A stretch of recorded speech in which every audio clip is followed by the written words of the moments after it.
Good morning. Good morning, good morning, good morning. Just rendering today's Crystal Palace episode in the background whilst we go live. We're going to start with Valencia because we need to get tonight's Valencia made.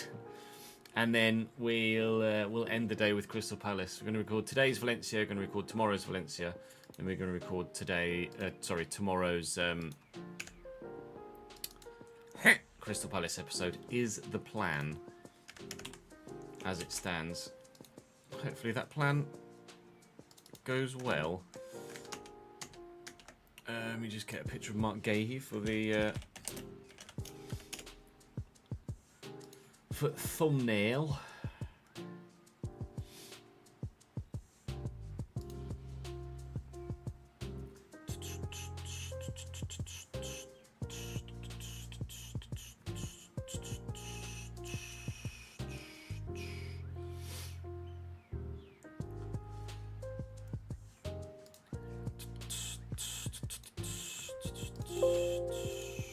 El Capitan.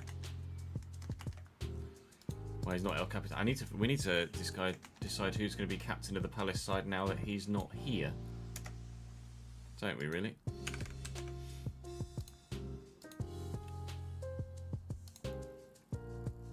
Bring chat up. So the thumbnail's going to look like this. It's old Mark.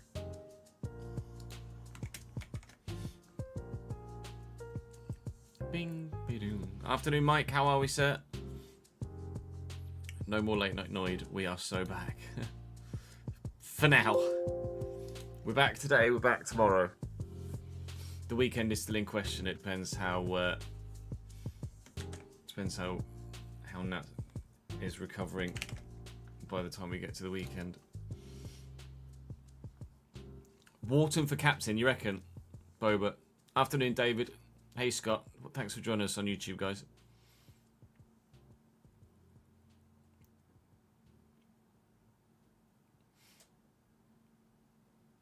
Oh, I think it might be an issue with previous surgery from when you were little, is it, Jamie? Maybe did they put a stent in or something? Maybe that's collapsed or something similar. I did see your Insta message, Goldie. Yeah, we'll have to if we are able to find a spare 5 minutes. I'll have to try out that slider set. Yeah, what was the result in the Arsenal game in the end?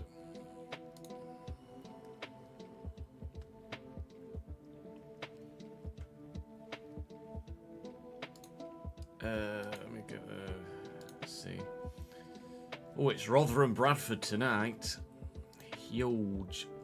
2-0 Arsenal over Olympiacos. Martinelli and Saka with a late one. Monaco equalised in the end. An Eric Dyer 90th minute penalty. Wow.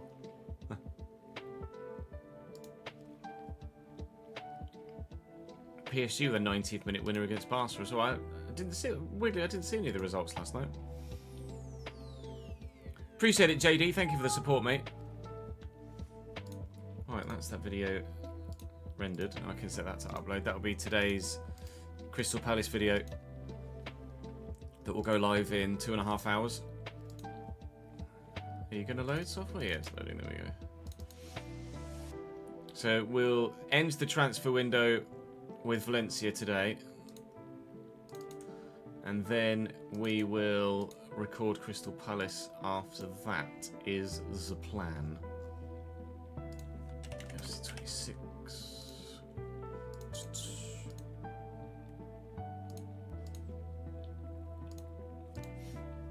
Because we've now finished the January transfer window with Palace, so we can push on into the second half of the season and try and get the Champions League spot that we hope we might be able to actually attain. It's going to be close. Obviously, we're in the Europa League in the Valencia save now, having finished 5th in La Liga last year. I'm going to be sending the email to Andy and Adi over the next couple of days. It's been on my whiteboard for literally like 3 weeks. But it's been such a hectic launch period. I haven't had the opportunity to reach out. Right, that's today's Palace video, isn't it? So let me make sure that that's going to go live today at 3 o'clock. A schedule. And then we need to have a look at the comment section of yesterday's... I don't. Ads, no. That I edited before I went live. It was just finishing... I set it to render and then went live. So you literally missed nothing. You weren't that late.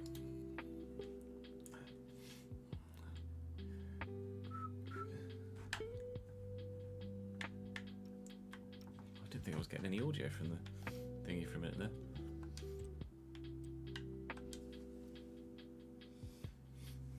Hello, Marcus. Josh, thank you for the follow on Twitch, mate. Appreciate it, pal. Very good of you, very good of you. Thank you very much. We plough on towards 100k. We're 111 away from 94,000. We're getting there slowly.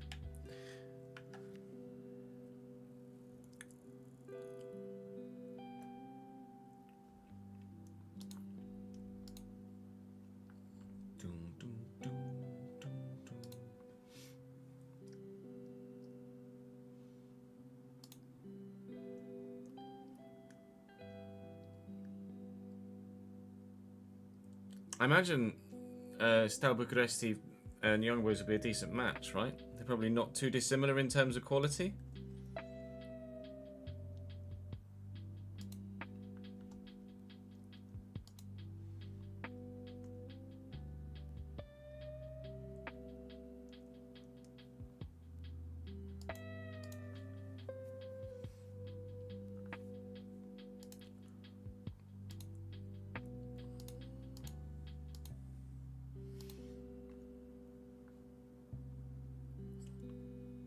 Lyle Foster's actually... I've mixed responses about Lyle Foster on Career Mode this year.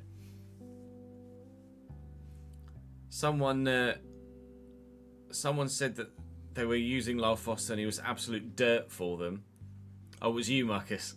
And now Curtis on YouTube is like, Lyle Foster's absolutely killing it for me in the Championship on loan at Sheffield Wednesday. The difference between play styles of different individuals.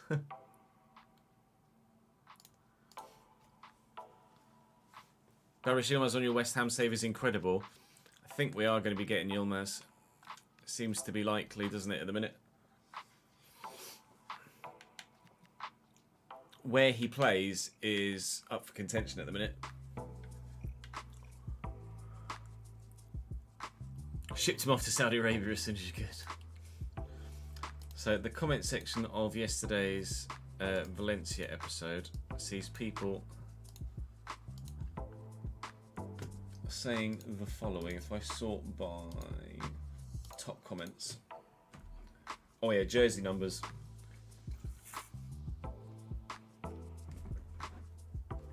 Jersey numbers are as important to people as anything else in career mode this year, aren't they? Especially when now I'm in...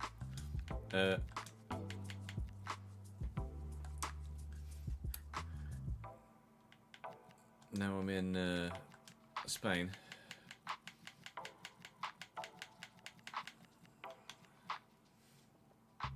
Boom, boom, boom. I'm just going through and changing a few. Apparently 25 should be kept free for goalkeepers as well.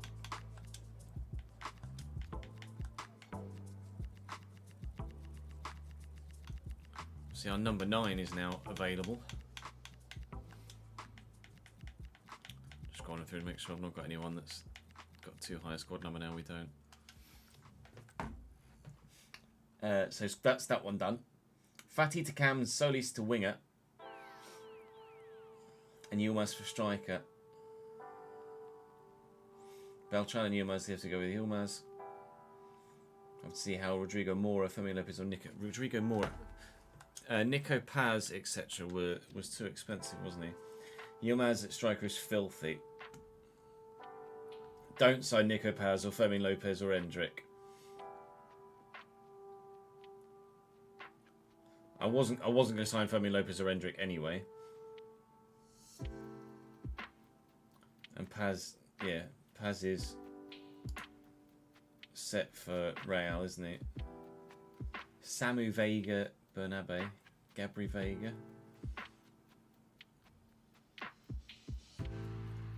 Let's have a quick look at some of those alternative options before we definitively make a decision. Doobie-doo-doo.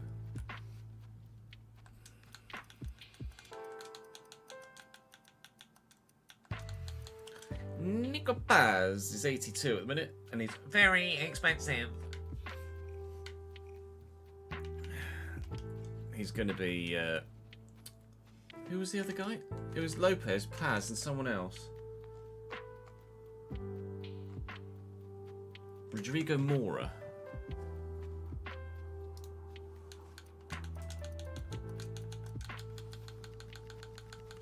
Rodrigo Mora. 17 on at Porto.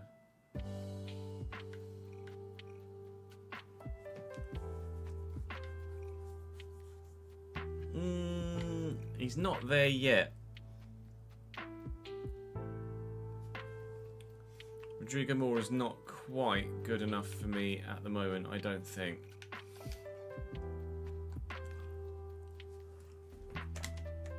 Let's see what else we got.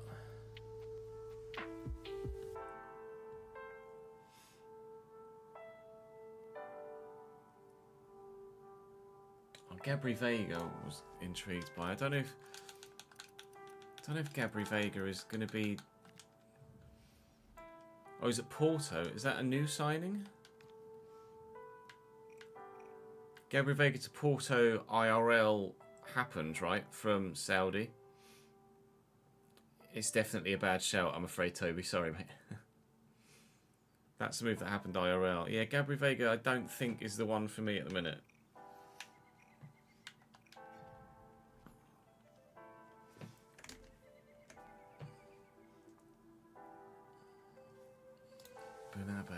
You still don't know what to do with Pepelu. I think we'll leave Pepelu for January. Bernabe. Physicals.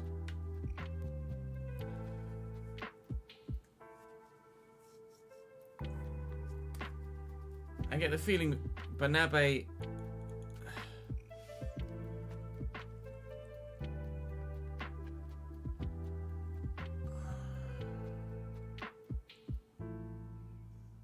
Bernabe looks really good.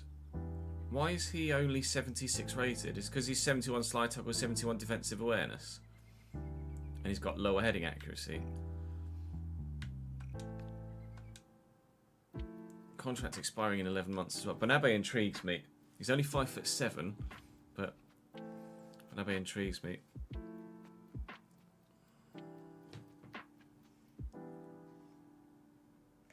Bernabe's more of a cam, isn't he? His finishing wasn't great either, though.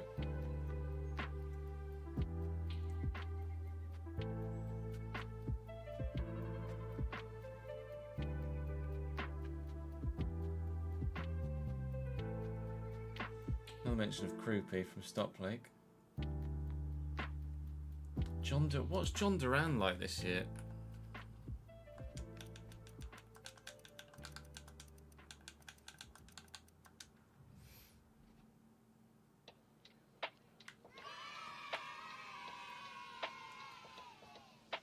.87 ball control with 77 dribbling is intriguing. Cam, thank you for the second month in a row and 27th total. John Duran could be a Jean-Philippe Mateta replacement, I think. Actually.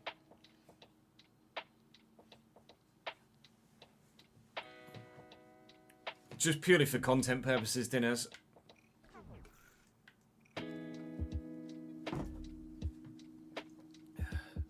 John Duran as a Mateta replacement would be banging.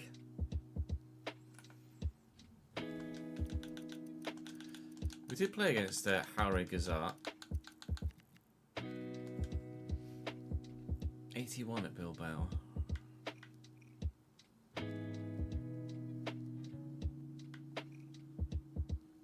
Yeah, he's very good.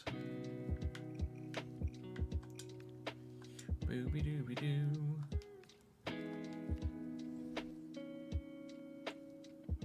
I like the look of him as a Pepelu replacement.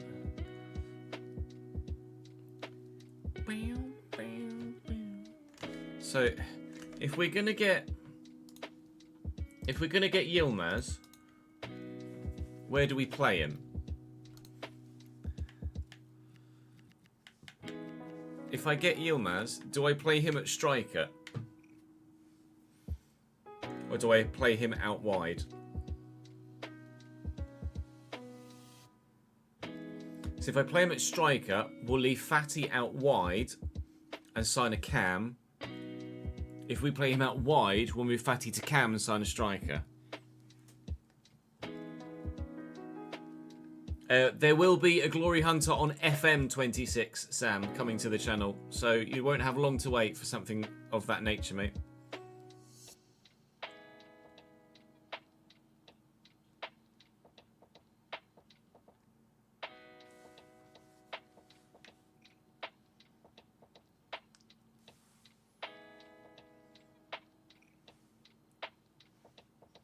You can play inside forward on the left already.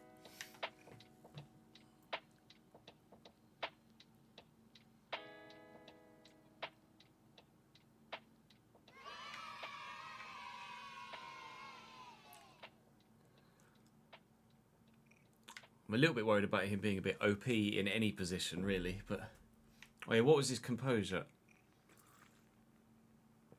77. I think that sounds like a wide man, doesn't it?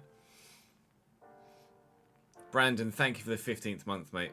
Appreciate it, dude. Hope you well, pal. 77's okay, but 77 composure, 79 finishing. They're not world-beating stats, are they? Low driven, aerial fortress, rapid quickstep, relentless bruiser, enforcer.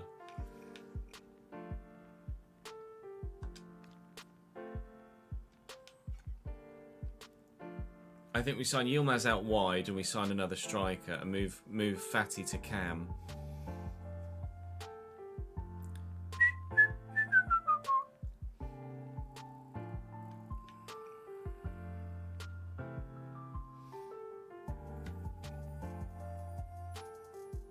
Screams inside forward, doesn't he? Yeah. Alright, we'll sign Yilmaz as a winger then.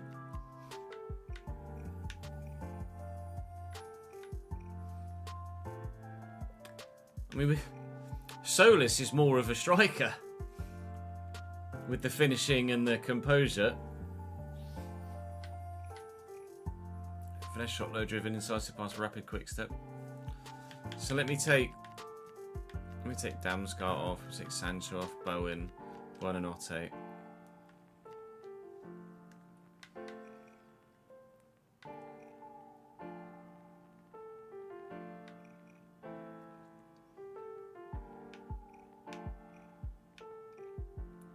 I mean, Beltran, more of a striker as well.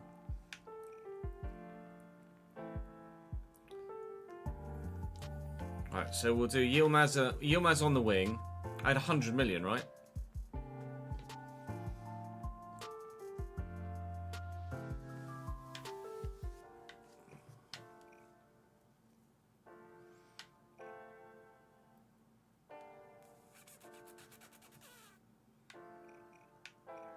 Finesse shot, long pass, inventive, first touch.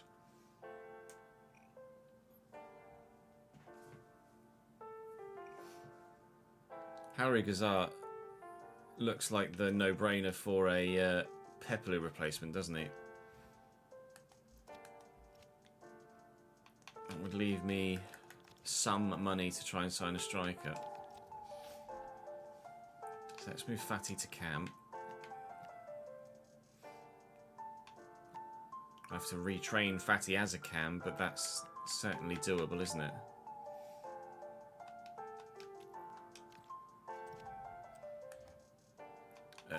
Let's do that now. Because we're currently training him as a left winger, or is he just he's just completed that training as a left winger, hasn't he? 8 weeks to camp. So we train Fatty as a cam.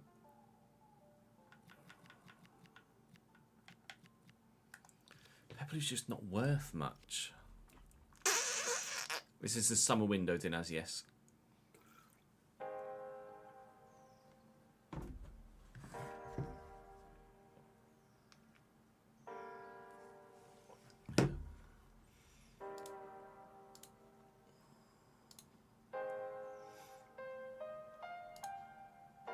I think, do I sell Pepelu now, or do I wait till January?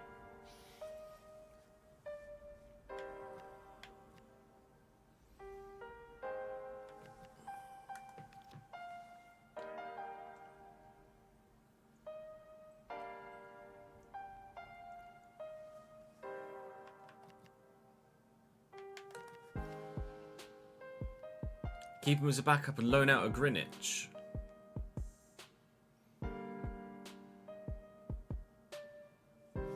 Yeah, let's check what his potential is.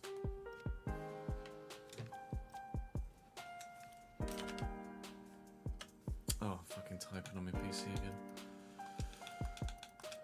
Pepe Lu. 78 to 80 potential.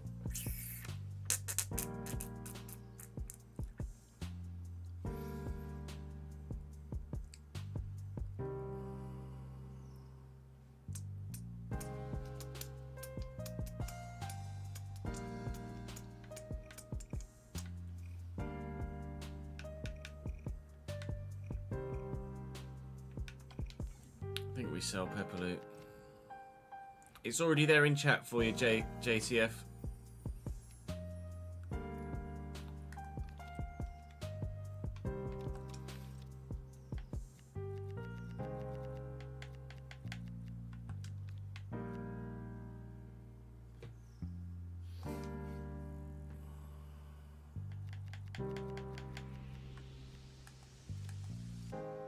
Because Prado was banging last year.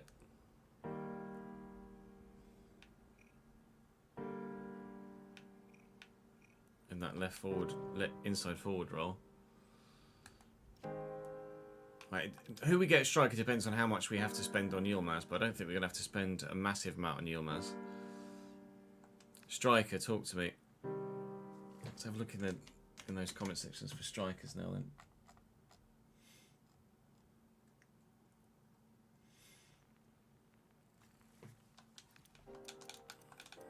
I'll add them to the shortlist and then I'll show you them afterwards.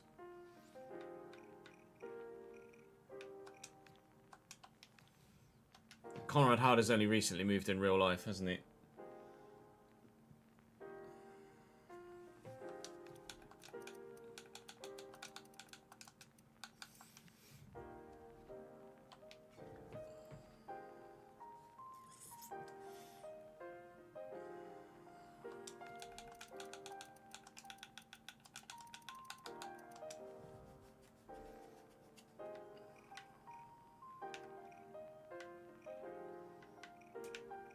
I don't feel like Krupa's the one.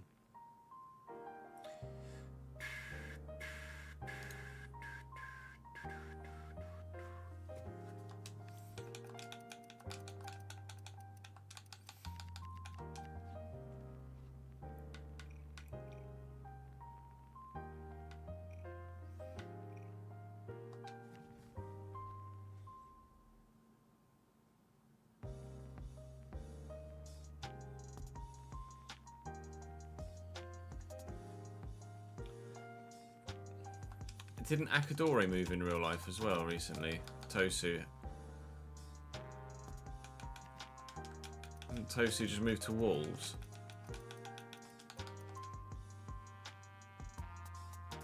Sorry, Tulawase. Am I getting that wrong? Samu's bad in game, is he?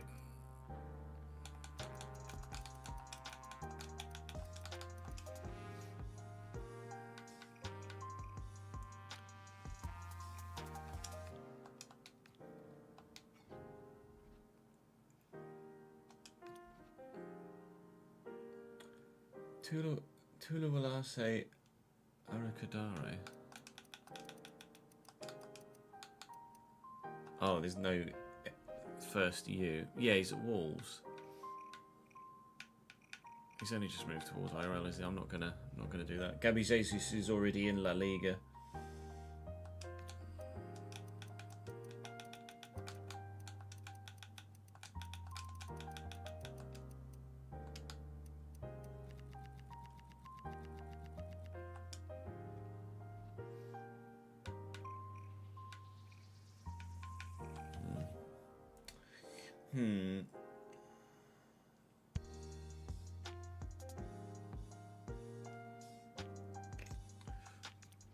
Dodi Luca Bacchio is not someone I would have considered a striker.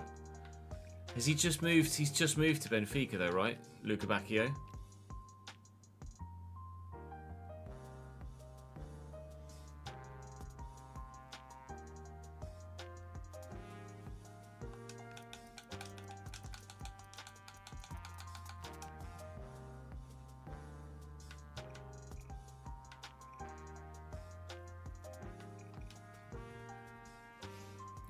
Fabio Silva's just moved as well, hasn't he?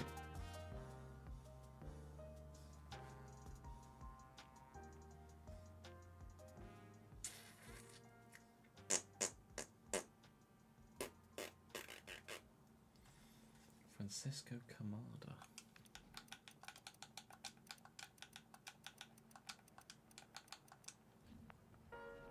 Huh. I mean, he's got great potential, but he's 68 rated, so fucking no.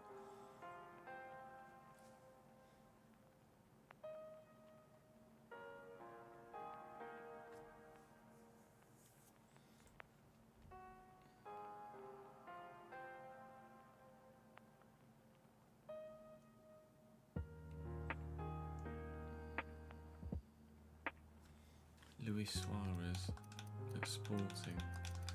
Has he just moved there from... That's the wrong Luis Suarez, just. Has Luis Suarez... He was at Girona, right? Luis Suarez?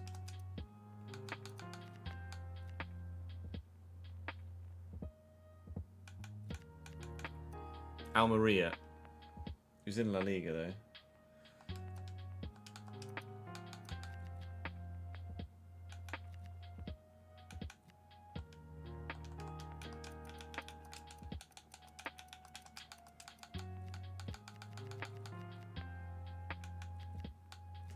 Luis Javier Suarez. He's only 77 rated. No, it's a no. Strand Larsen, I don't think is going to be the right sort of player.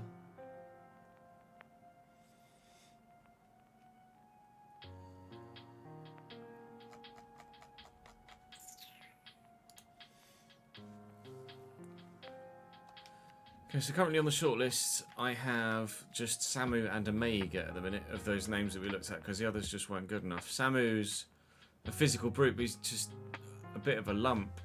I would worry that Samu would be a bit Jean-Philippe Mateta-y.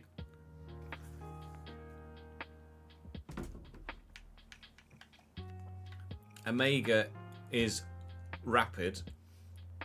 42 balance is a bit worrying. He's 6'5" though. I didn't realise he was 6'5", and technically he's not amazing. So actually, I think I'm probably going to take them both off.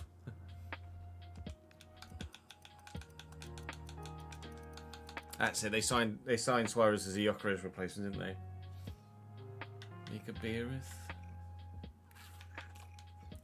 doesn't do it for me.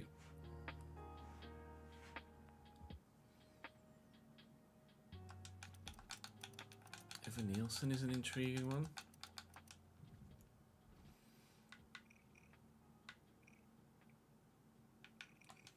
Doesn't do it for me. Oh, you wouldn't play Jared Bowen at striker, would you? Liam and Luke Parker, thank you for the follows, guys.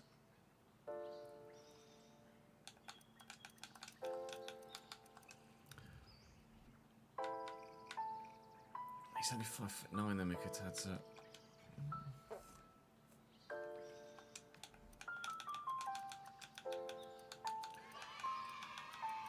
I think Ricardo Pepe just moved in this save.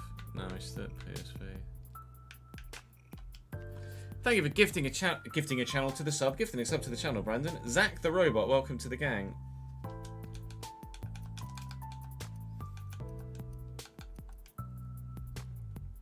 Ioannidis. What is Ioannidis Sporting?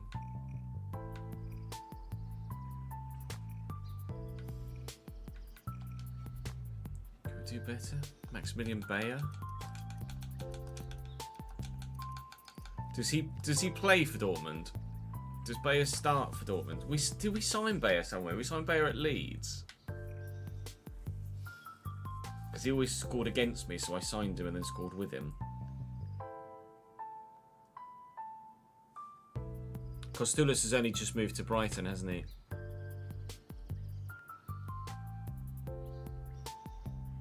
Yeah, I thought we had him at Leeds.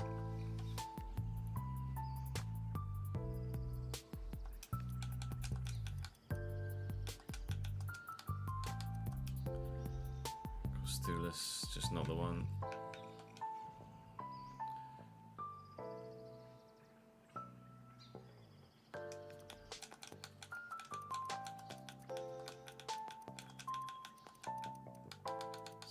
Castro.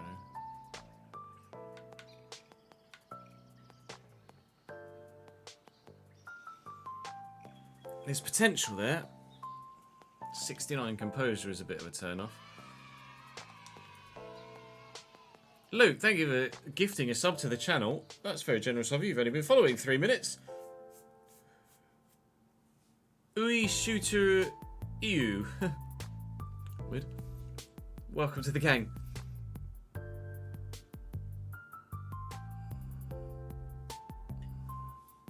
Just shooter, innit? Yeah, we looked at Solis. Can he be played at striker? Was it Kasper Huch scored an incredible goal against Spurs the other day? Havertz.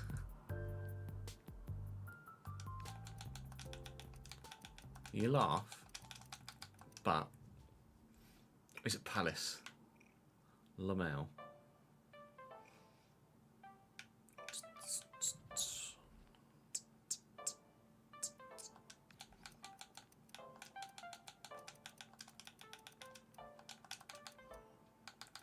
Pablo Barrios for striker.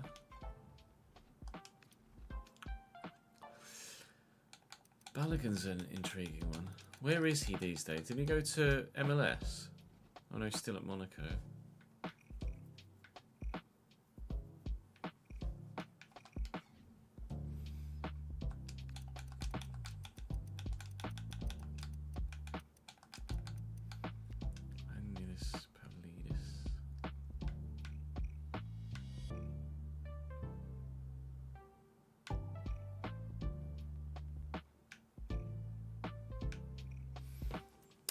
That's a bit more like it.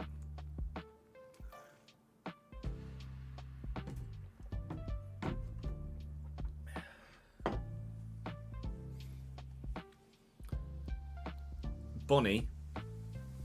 I think you're on about Macaulay, aren't you?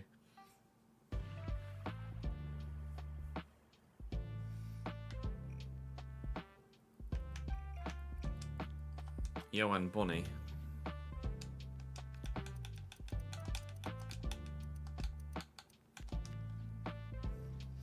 It's at Bayern now.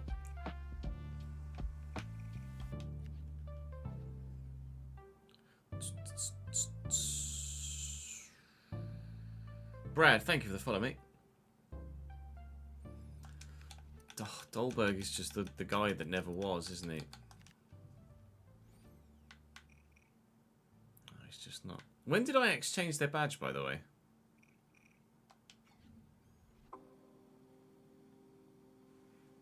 Davidinki's got a soft spot for anyone with the surname Simeone. Romulo? Leipzig?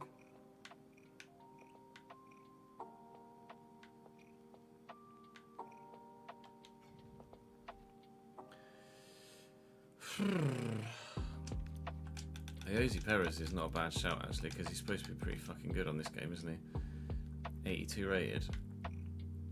Jose Perez is mental.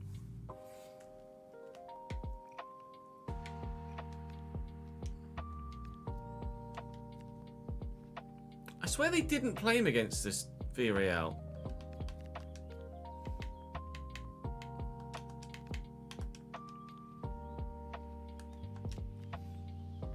And they played Icardi and Mikel Tadza.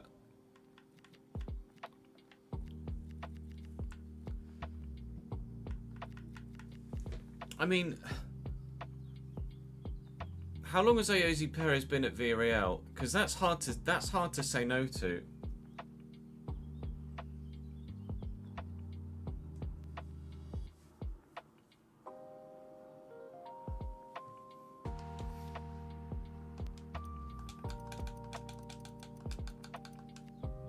Howard Amora, Wolfsburg. He's only 5'7".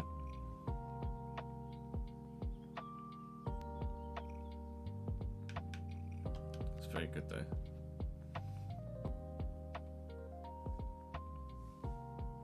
Will be his second season. Oh, so last season was his first season at Villarreal. Oh, so this would be his third season at Villarreal. Because we're going into season 2. So he's been at Villarreal for 2 years in save.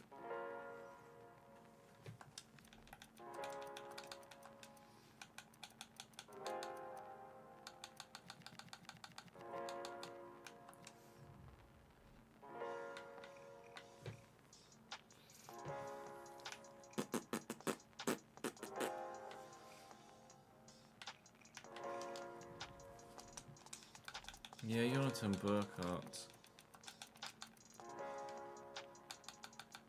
I thought it was an H in there.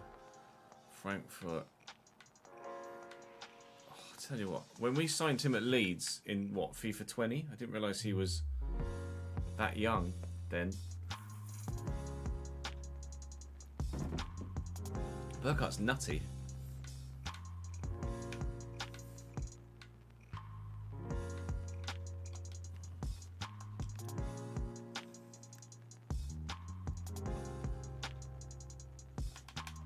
I don't think Retegi's actually that good, is he?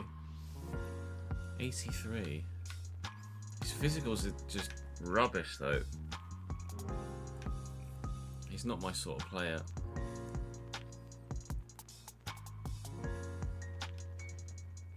We looked at him. He's only just moved to Wolves, hasn't he, Marcus? I did look at Strand Larsen, but Strand Larsen doesn't quite cut the mustard either, unfortunately. Maybe when he's grown a bit, he's just a bit lumpy.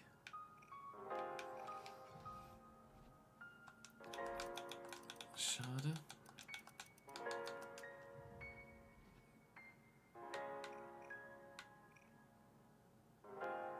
He's at Frankfurt now. As of this window. Intriguing. Moise Keane was very good.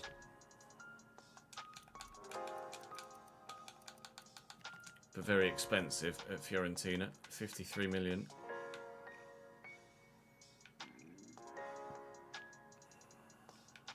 He's just signed a contract extension, I think, hasn't he?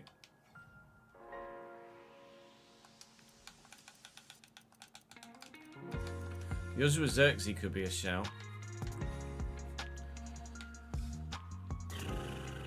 Zirkzee at Cam would be better though, wouldn't he? He's 6'4" though.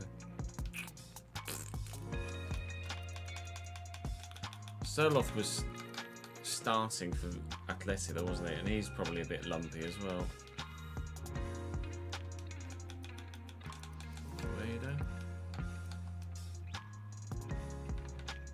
No, not the one, I'm afraid. Sunset would be very good, but Sunset's also very expensive.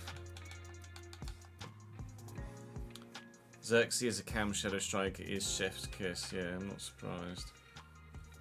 Sunset's just a dream at cam, isn't he? So expensive though. Jackson's only just gone to Bayern, hasn't he? Maida's rapid, right? Yeah. 95 stamina as well.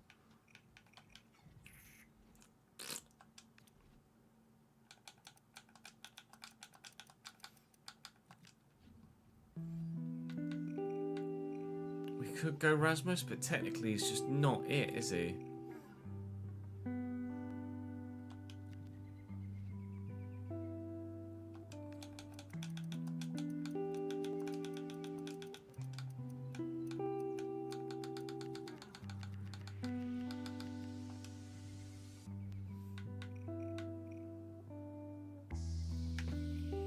Nico Jackson's good.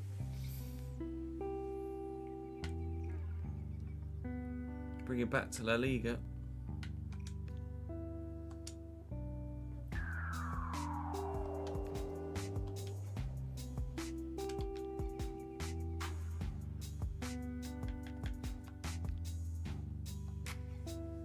I can't take my eyes off. I know he's 32, but I can't take my eyes off Iosi though.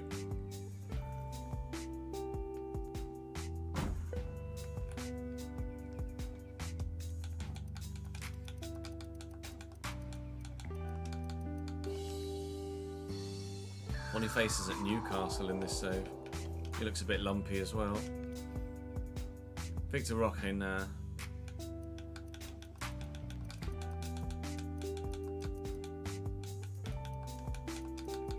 Gonzalo Ramos.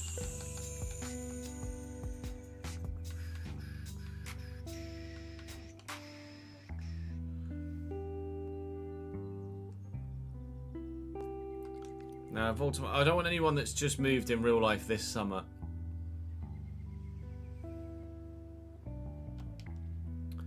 Yeah, Iosi gives us a chance to grow Prado as well. How old is Prado? Oh, he's 28.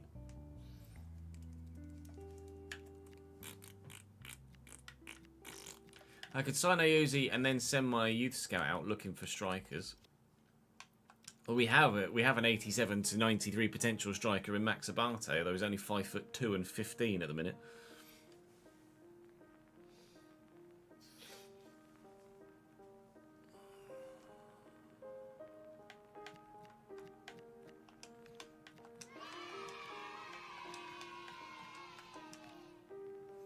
Damper bucket for the 11th month, my guy. Thank you, mate.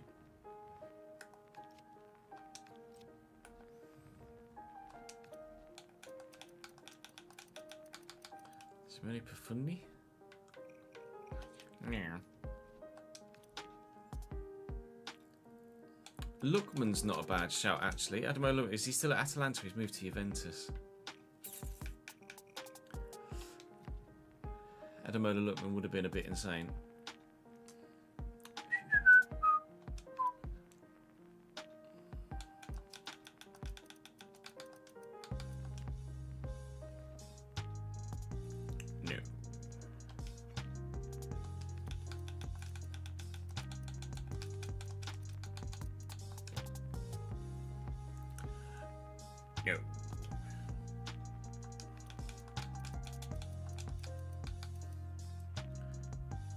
Sebastiano or Francesco Esposito Macaulay?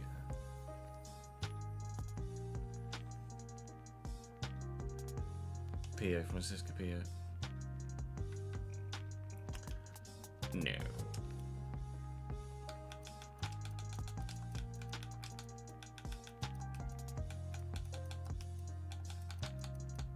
Luciano Valente. No.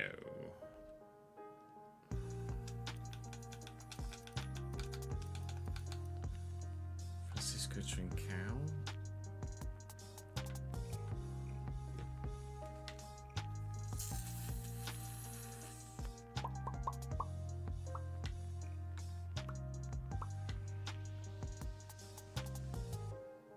Hi.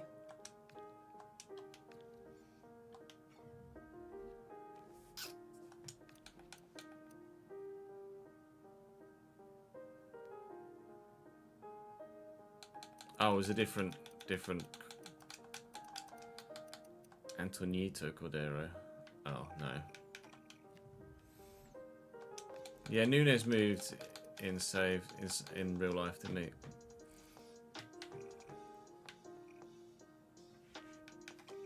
Not feeling Darwin. Just signed the GOAT Morata.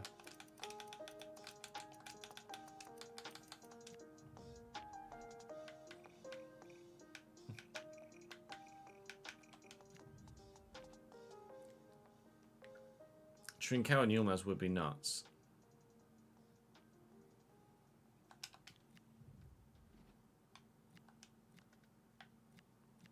I like Iosi though. I like Iosi Perez though.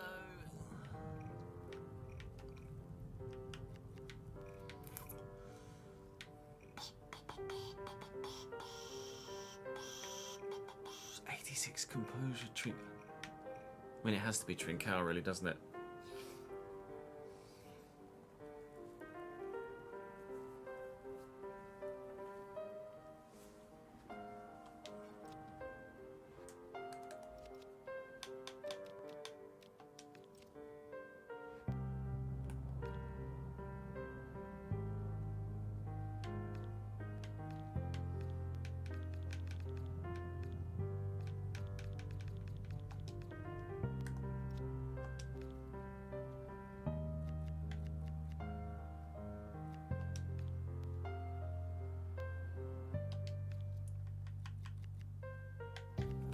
I've got 19 goals. Fucking hell.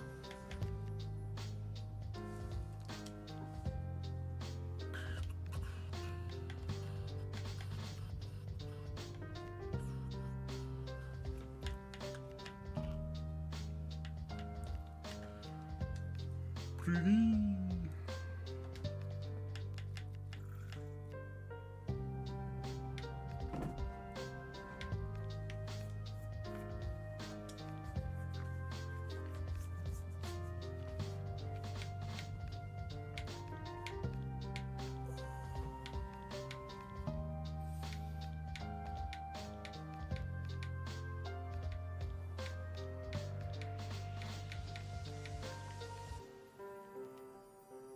Jesus. Jesus, yeah, me Pino. Not done that for me.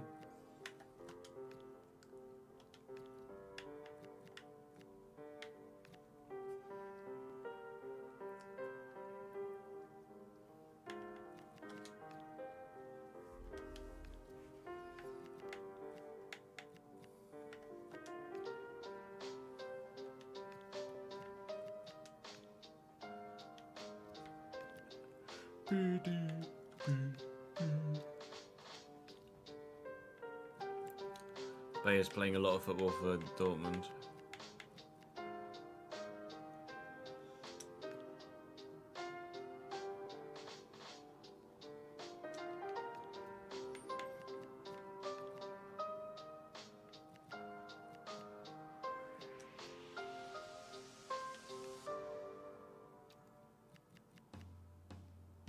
McSauce with 18 goals. Go on, lad.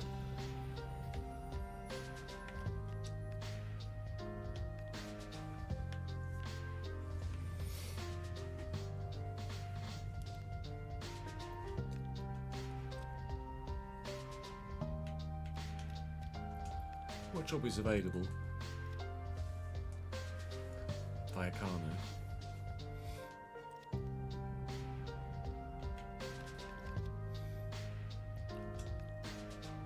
Erling Haaland, yeah, sure. Oscar, thank you for the follow, mate.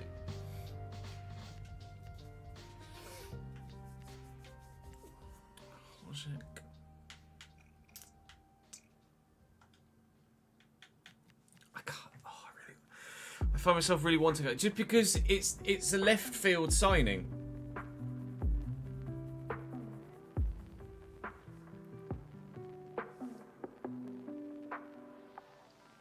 We used Dovbik at Everton last year at launch.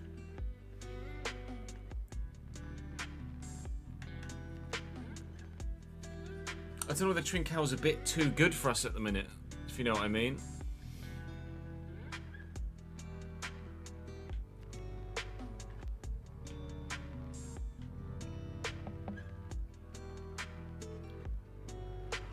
I think I want Iosi. Yilmaz and Iosi.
Banza's not a name I think I've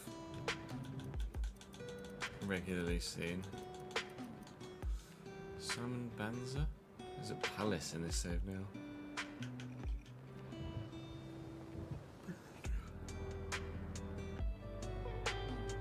Trincão's not at Wolves in game.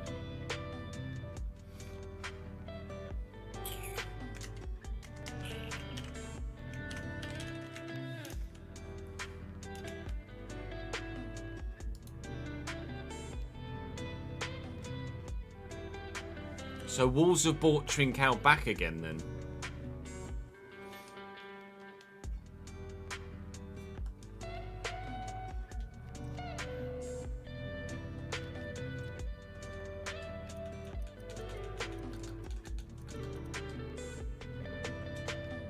At club since 2025.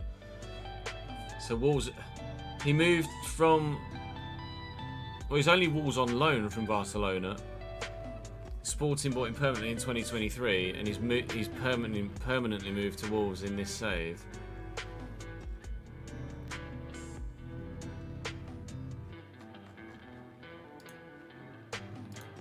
So I'm going to take him out on that basis. You know, I'm yawning.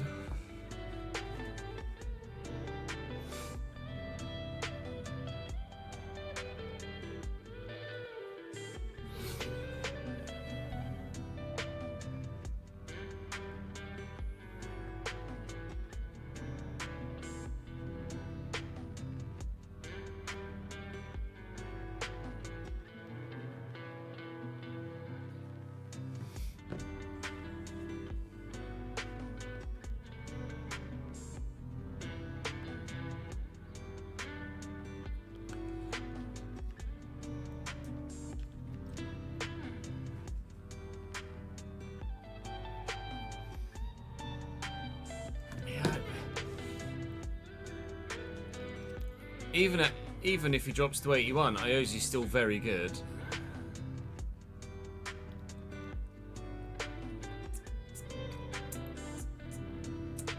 Villarreal and Valencia wouldn't sell to each other in real life.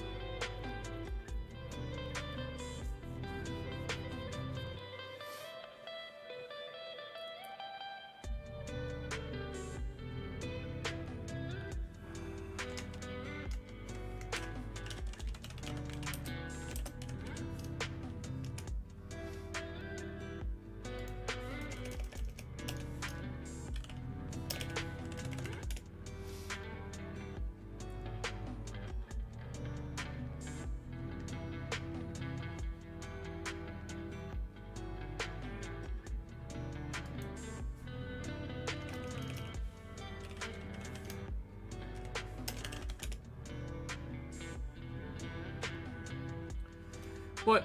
You say the two clubs wouldn't transfer with each other in real life? Villarreal literally sold Danjuma to Valencia 2 months ago. And we've just sold Danjuma back to Villarreal in this save. Says this is not an uncommon occurrence as other players have historically moved between the two Spanish clubs.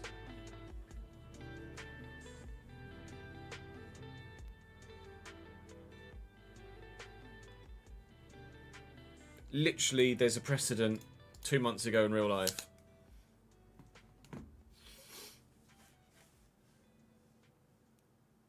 I mean, online it says that Villarreal and Valencia are rivals.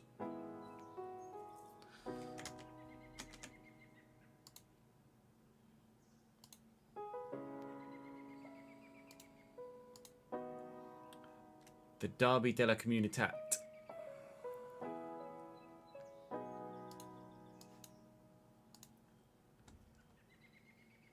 Because they're close to each other.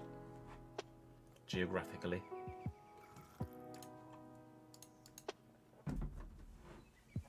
I think Villarreal would let him leave as well. Yeah, I want Iozi Perez. Purely for the fact he's pretty decent. And it's a left field signing that we won't see again.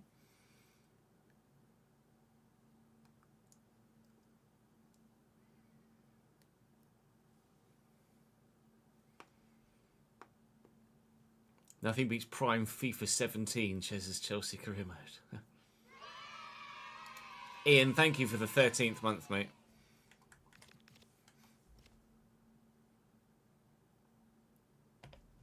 Right, let's go.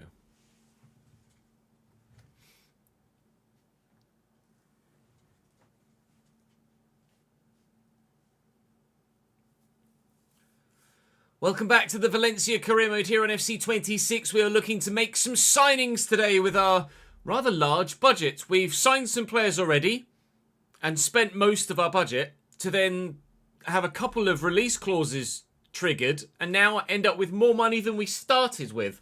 So we need to make a decision, and you guys needed to make a decision as to whether to leave Fati out wide and sign a cam and a striker, or move Fati to cam and sign a winger and a striker.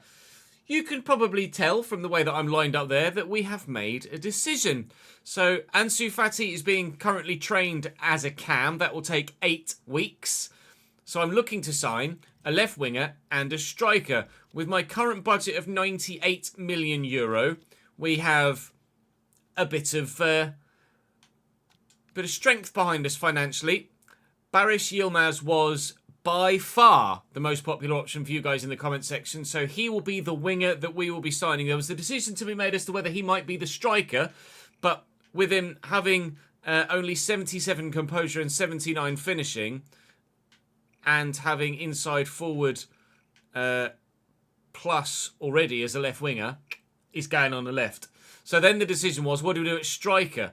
And obviously, we've got 4 players here on the list. Pavlidis, Iozi, Keane and Jackson. And it's probably going to be a controversial decision. But having said that, you now know which one I'm probably going to choose. Iozi Perez is probably going to come from Villarreal to Valencia. Going this way and then back that way is Arnel Danjuma in real life, and now this save as well. And we're going to look to replace him with Iozi Perez. €27.5 million. Reckon I can get it done for about 30. Barış Yilmaz is valued at 36. So I reckon I can get it done for about 45, probably. That would leave us with some money left to maybe, although he's very expensive at the minute, think about selling Pepelu and sign Mikel Hauregazar. I think that is something I might like to do as well. So we will see what happens financially after Yilmaz and Iozi are in. Bernabe is a player that would be a bit more of a grower at centre mid. And 76 seems like a very low rating for someone that has stats like that certainly would be able to do a very good job. So I'm intrigued by Bernabe, but evidently Mikel Hauregazar is the obvious. But at the minute, we're concentrating out wide and up top. And at present, we know who we want. So I'll start at valuation here for Yilmaz, and we'll see what they say. 40.5 is only as high as they go. Thank you, please. Let's meet in the middle, shall we, at 38. Say yes. Muchas gracias. Galatasaray look like they're going to sell Barış Yilmaz to us. He's on €67,000 a week at Galatasaray. Nagala probably pay quite well. He's going to come in at crucial. We'll offer him a 4-year deal. I wouldn't really be looking to give him too much of a wage rise. Give him a 90 million release clause, which they're happy with. Nice. And then I don't really think I'm going to be offering him too much more than what he's currently on. Might negotiate from here. They're just quite happy to sign it. Barış Yilmaz is in. We have a new inside forward for the left-hand side of the front line. Now we just need the new actual point head of the front line. And I am going to do, or at least attempt to, and see if I can get done, Iozi Perez. It's a left field signing, which we tend to prefer on the channel. And one that, considering his age, I wouldn't necessarily be able to do again in latter saves more regularly. So I'm going to try and get Iozi Perez in. Let's see if we can do this for about €30 million or less. I'll offer. They said I could get it maybe done for slightly undervaluation, so I'll offer 27. They have gone upwards significantly from there. Let's try valuation itself. Would you let me have Iozi Perez for valuation? 32.9. They are coming down. So let's just do 31 then. 32.9 they seem quite settled at. How about 32 then? No, alright, 32.9 it is. They're very adamant. 32.9 million euro is the least that they will let him leave for. He's currently on 59,000 euro a week. Would also want Crucial. Would also absolutely have Crucial. We'll offer him just a 2-year deal. And release clause of like 50. They might negotiate that a little bit. No, they're happy with 50. All right. Suits me down the ground. If he leaves for 50 at some point next season, then that's banging. And, well, he wasn't one of Villarreal's best goal scorers last year. He's happy with 55,000. A little bit of a pay cut to come to Valencia to start for us because he wasn't starting for Villarreal last year. They were preferring Mauro Icardi and Mikel Tadze. David De Gea welcomes into the game wearing hot pants by the looks of things. What are you doing, David? That's our 2 major marquee signings done right at the very beginning of the day. And now we can look to crack on with the rest of the window and the start of the season and see exactly what's going to transpire from there. We've got 21 million left. Pepelu's only valued at about 15. So I wouldn't be able to raise enough to sign the guy from Bilbao as it stands. So that might have to wait till January or next season. So we will play that one by ear. But for now, I'm going to plough on towards the first game of the season against Celta. And we'll see what happens with regards the rest of the transfer window.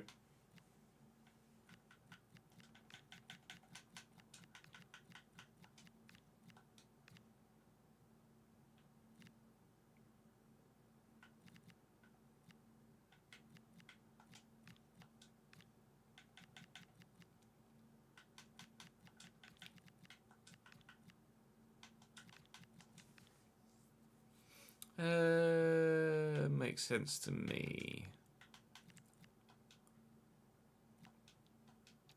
I'm happy with that. Villarreal's third kit. I'm not sure what it looks like, DJ, to be honest.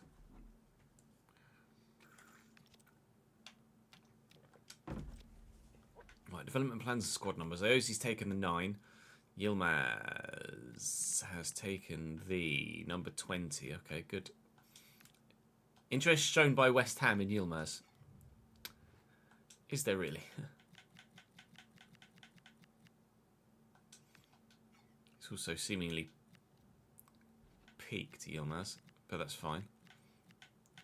With his stat set, he's certainly good enough. Ozzy is going to go down, but I'm actually not that bothered by that. I think his overall isn't the issue. It's his individual stats. And his individual stats are very good.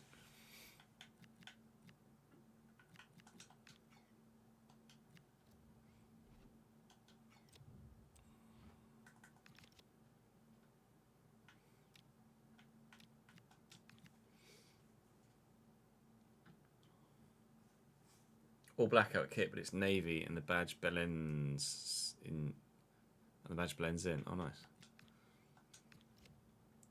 Oh, it's just the fucking Santa Maria thingy bits, isn't it? Okay. A match a day.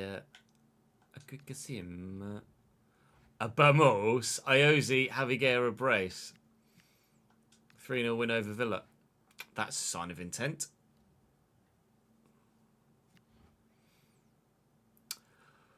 Right, okay, well, we've just beaten Villa in a pre-season friendly by 3-0, which is great. But now it looks like we're going to lose Diego Lopez for 71.3 million to Atleti. Oh, we are getting poached for having a good season, aren't we? Diego Lopez was the standout star last year, but for 71.3 million euro, I would be able to replace him.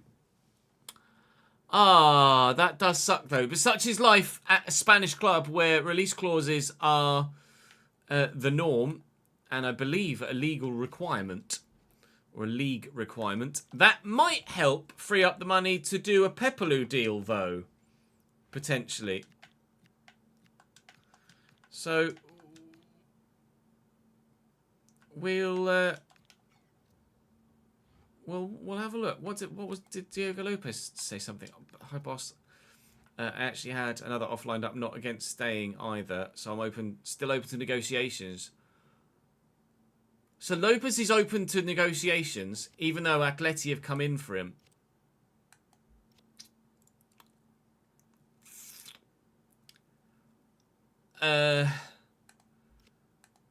In which case, from a in-save realism point of view, I'd say screw Atleti, I want to keep him. If he's open to staying, then I'm open to keeping him. That one conversation is going to make the difference. Diego Lopez is happy to stay if we offer him a good deal. He's currently on 33. I mean, look, his market value shot up to 60.5 because he was so good last year. So that release clause is pretty unfortunate for us in the first place. Crucial, of course. We'll add a 1-year extension to it. Release clause will put in at 140 million euro. And they're happy with that. And he doesn't want that much of a wage rise. We will give him a sizable wage rise to justify sacking Atleti off. 70 grand a week, Diego. Diego Lopez stays. And that is solely because of that conversational message. And I'm glad I went back to check it now. Otherwise, we'd be looking for a new right winger. Atletico Madrid can do one with their manager, with his job being under threat at the minute as well. Hi, boss. Good to see you. Just wanted to say it's great for my confidence to know you still value what I can bring to the team. We do very much respect Diego Lopez. He was one of the surprise packages of last season. And if I show you the manager market, I can show you that. Diego Simeone's job is very insecure right now. Whereas everything at Valencia at the minute is very stable. And we look like we're moving forwards as a team. Atleti finished in 4th. Betis finished in 3rd. So they do have Champions League football, but it's not. He was happy to stay. Ultimately, in the realism of the save, he was happy to stay and came to me and said he was happy to stay. So he stays.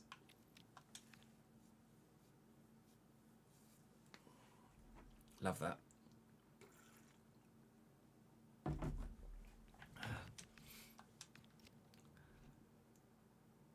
Now, what in the what? What's in the what? What's in the what? He's just signed a new contract, and now Liverpool want to give me Salah. What's in the what?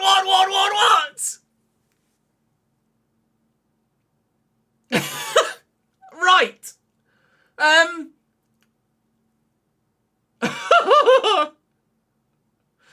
Go on then. Yeah, I'll have Mo Salah. I'll take Mo off your hands. I can't. Oh. What in the world? What in the world?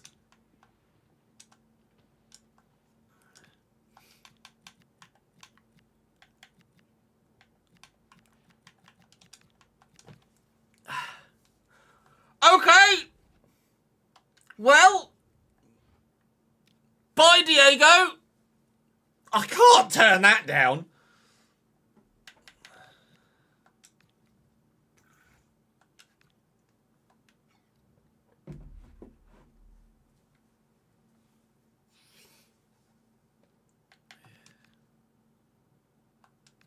Intriguing. Bilbao have bid for Pepelu.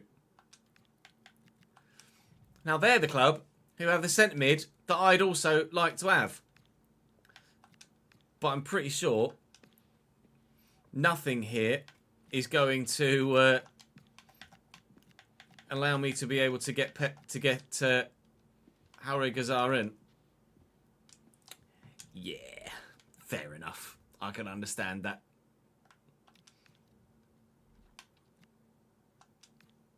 I don't know if Pepelou's Basque. Probably not. But the game doesn't hold those rulings, so I'm not going to adhere by them myself and lose out on a potential deal.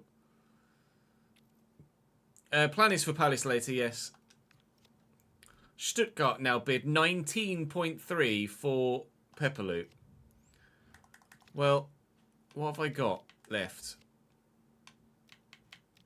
19. I'm not going to be able to raise enough with a sale of just Pepelou to be able to bring in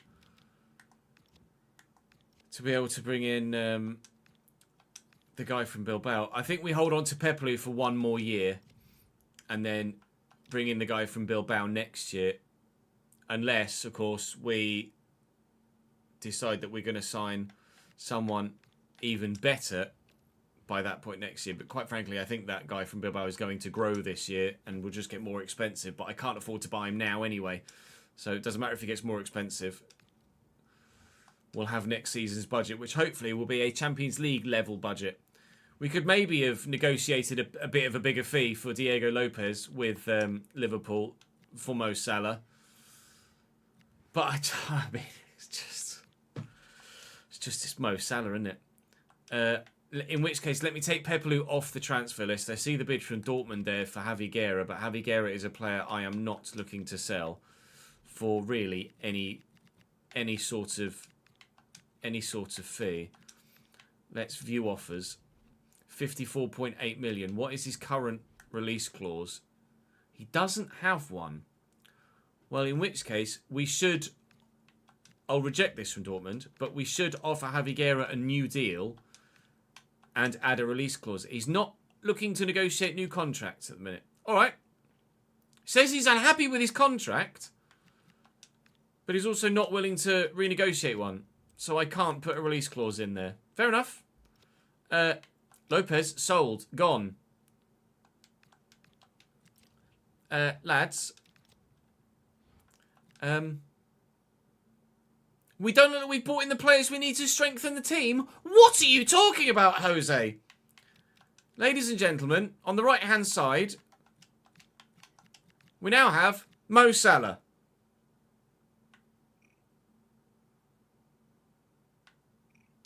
Yeah, that'll do.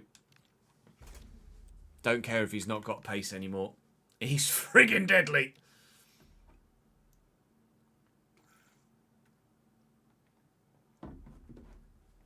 Yeah, throw dev pan on Salah. That's not the one you wanted, Ches.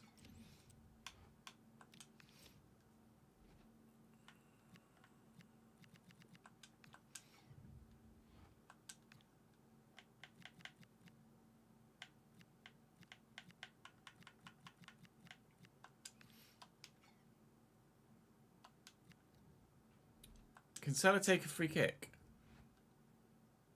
Not really.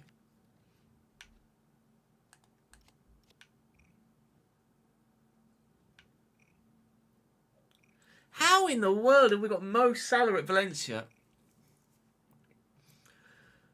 Freaking heck.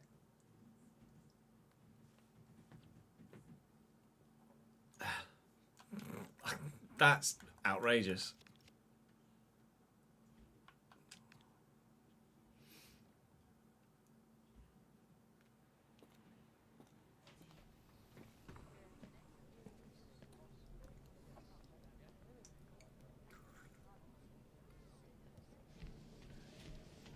If I'd have gone out of my way to get Salah, then I would agree, Oscar.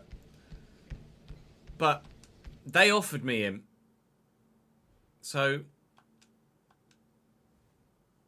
I mean, when am I ever going to get the chance to play with Salah ever again in any career mode ever? I'm not.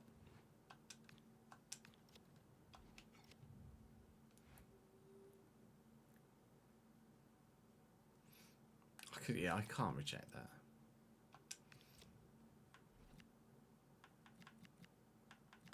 Salah number 7. That will do.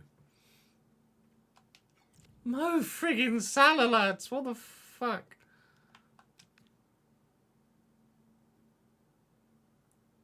Yeah, it's probably my last chance to ever play with Mo Salah in a career mode save ever.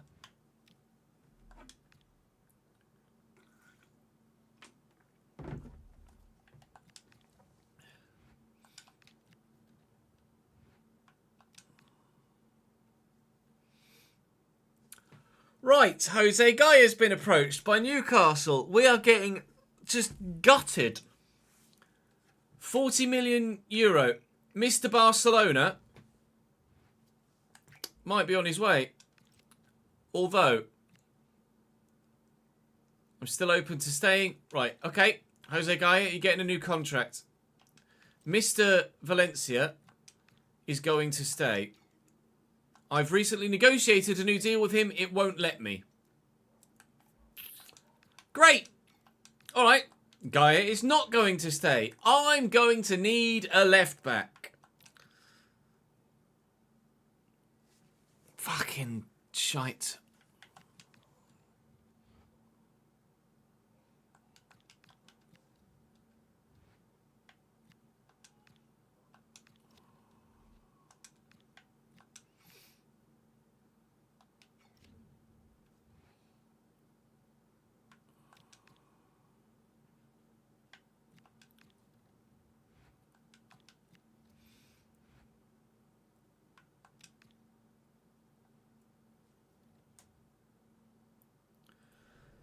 Well, Mr. Valencia is no longer Mr. Valencia. He's gone to Newcastle for 40 million euro. Meaning, we need a left back. Now I've got, or I will probably have, a fairly sizable budget to do that. Gaia 34.3 has been added to my budget. Meaning I have 74 million euro to sign a left back. Well, we might actually get the Pepperloo deal done today then. What is happening? This is ridiculous. Absolutely ridiculous. Right, let's go and find a left back then.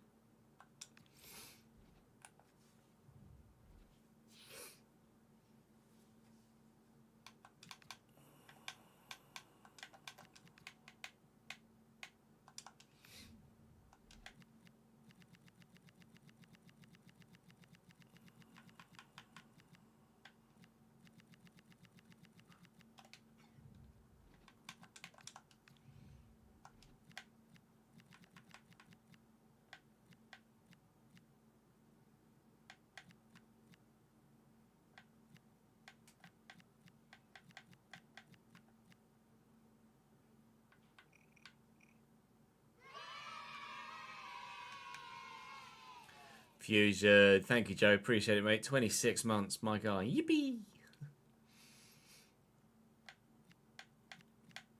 Can we do better than Fran Garcia, though? That's the question I'm asking. At the moment. Can we do better than Fran Garcia? Takoipu has only moved recently in real life.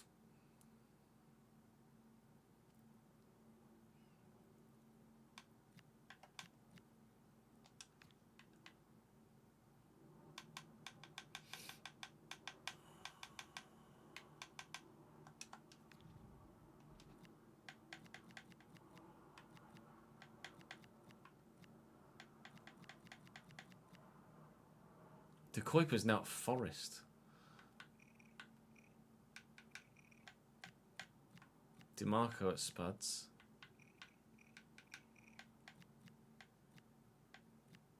Lewis Hall's at Arsenal.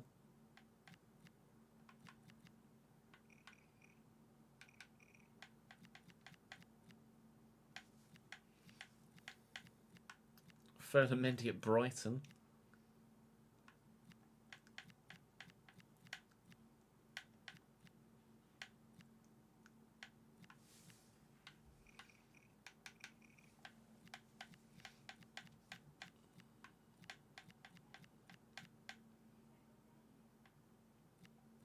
That's intriguing.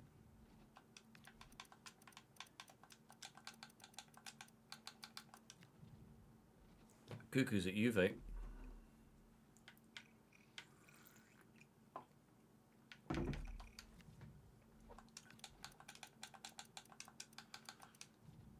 Mittelstadt is at Leverkusen.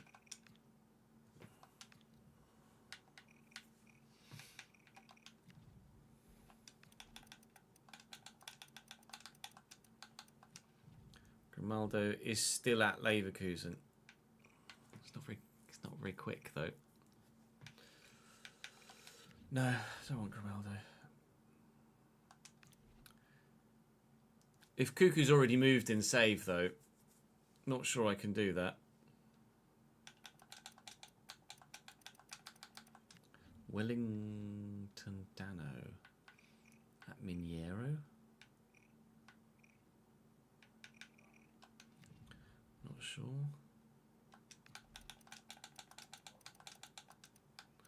Joao Cancelo is it Roma? As of this summer.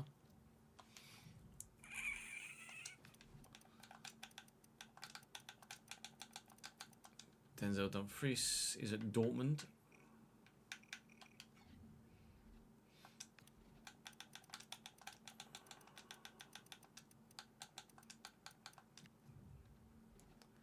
Teo is still at Al Hilal.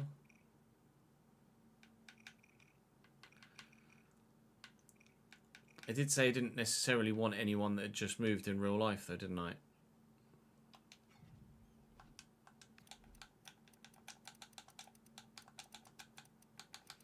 Andrea Cambiasso is a good shout.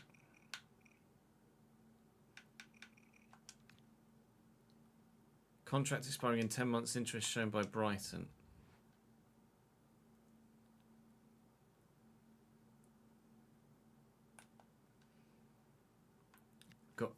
We've already got Cucurella and Kirkes. I think Cambiasso's a goer, isn't he? Andrea Cambiasso, I think, is what we're going to do. We looked at him at Palace, so I'm already quite familiar with him. And with the fact they've got Kirkes and Cucurella as well. Andrea Cambiasso is going to be coming to Valencia. Contract expiring in 10 months and interest from Brighton as well. Yeah, I'm down. I reckon I can get him for 19.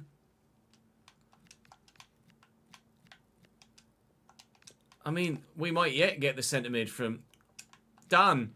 We might yet get the centre mid from Bilbao. Okay, important, yes. He's on 105 grand a week, which is a lot. 3-year deal for you, mate. Got an in-game face as well, which is great. I'm going to have to counter that with a release clause. What am I paying? 19 or so, but we'll go 60. 53.3, I'm fine with that. And wage-wise, 85. Right then. So Andrea Cambiasso's coming. This has been a mental window. Right. Now let me try and swap Pepelu plus some money for Haure Gazar then. Their asking price has gone up. Again, they want 75.9. I don't know if I've got the minerals for that, mate.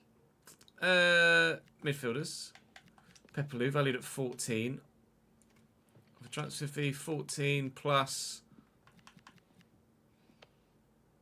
40. It's 54 valuation. Plus 45. 49.2. Oh! Wah, wah, wah, wah, wah, wah. It might be happening.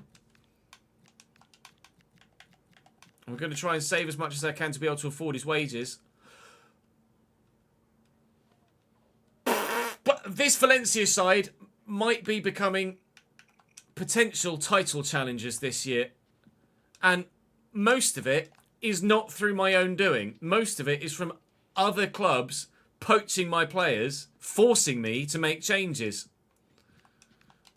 Release clause of 120, which they're happy with. And wages of 65? which we can afford.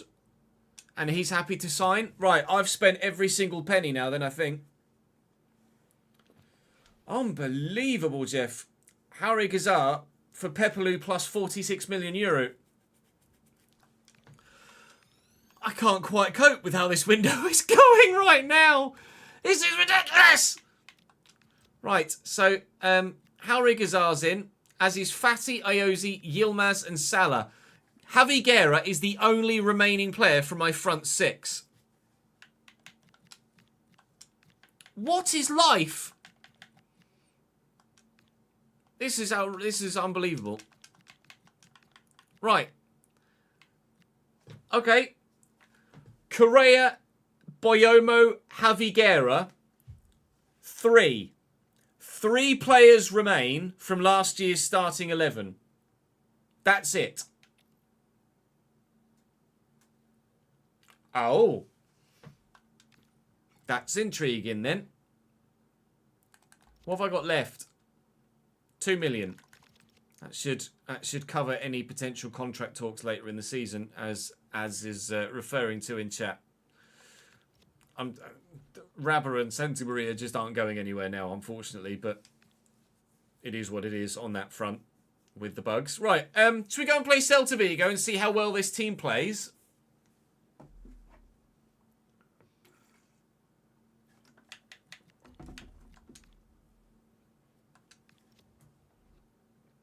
With a bid for Chiquete? No. I'd like a loan. But I can't turn transfer bid into a loan, so I won't. I can't sell Rabba because he's bugged. Davidenki.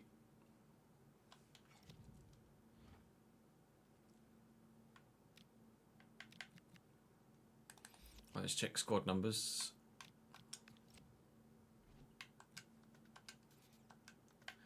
1, 2, 3, 4, 5, 6. Well, basically everybody up to 24. Yeah, all right.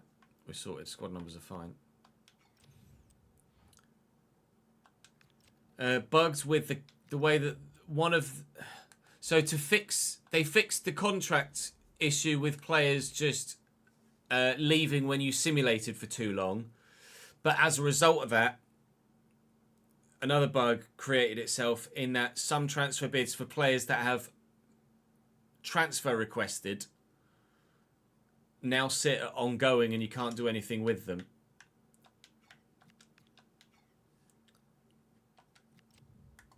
So they're trying to fix that for the next couple of weeks. They're also trying to fix a couple of other things too. Let's go to the press conference.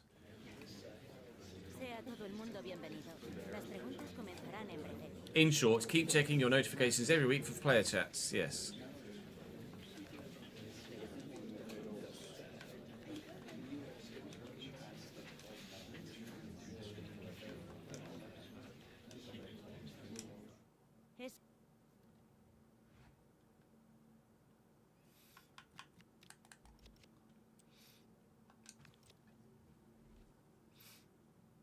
Right.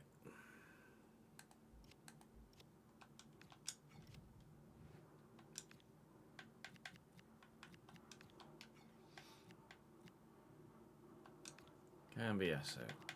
Fullback Ples.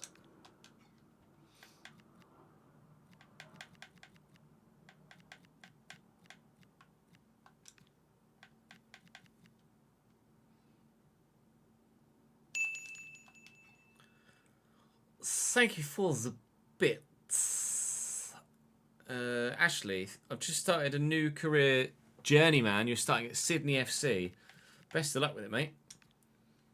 Harry Gazar. Deep line playmaker, I think, most likely.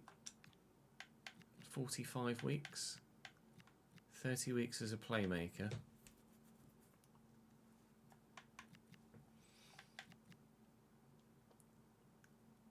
I'll go deep lying.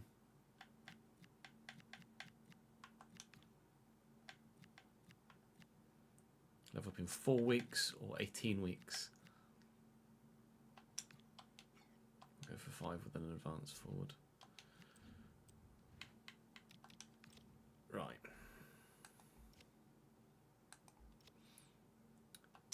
Yilmaz is not going to be captain. Captain is going to be Javi Guerra. Free kicks.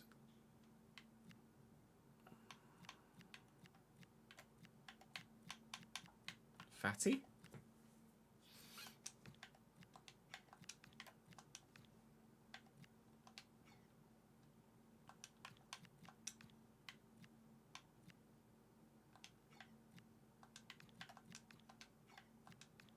Pens, Salah. Corners, Fatty. Ooh.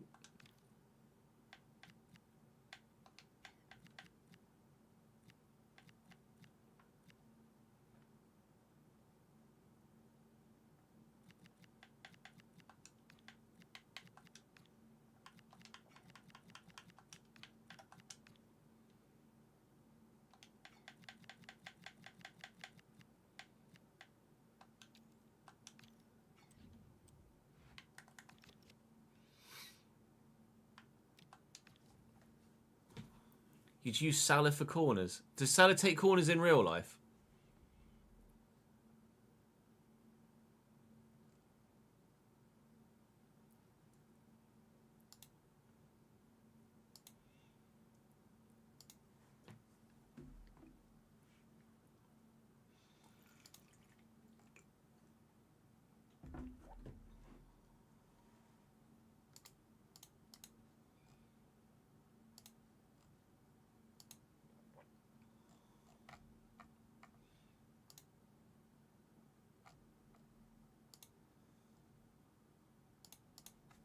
No.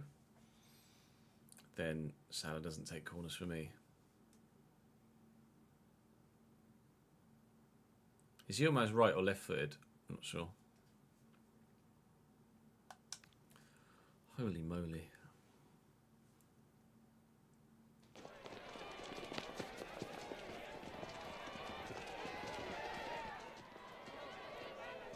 Oh yeah, Job was Lion Verts.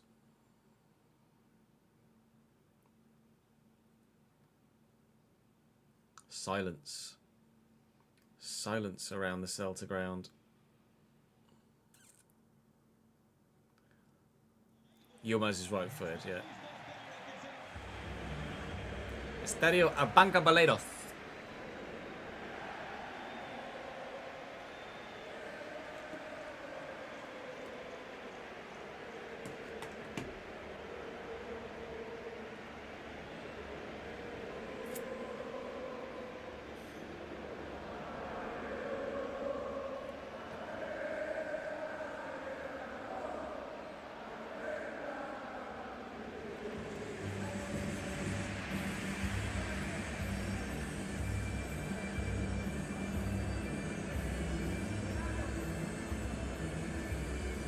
I bet Diego Lopez is now like 87 rated.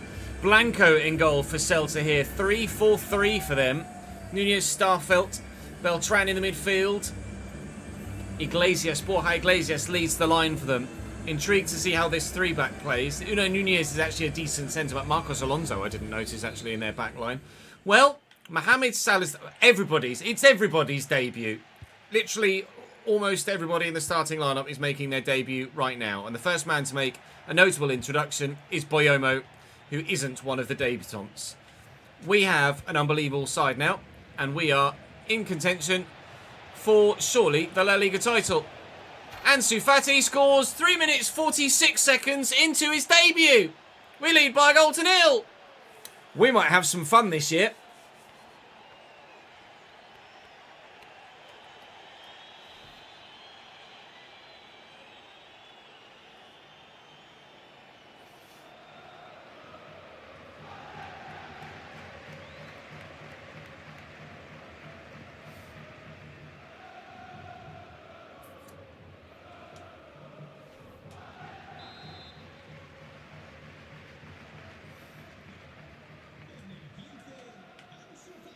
Borja Iglesias over the top.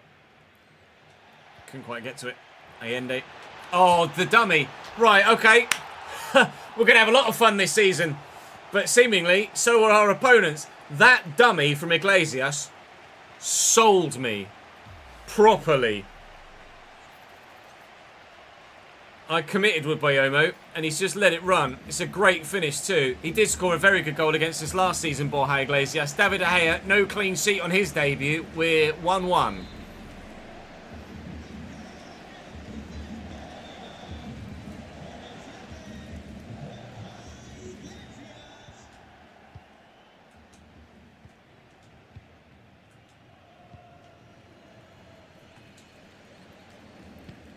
Fatty, I'm going to lift this.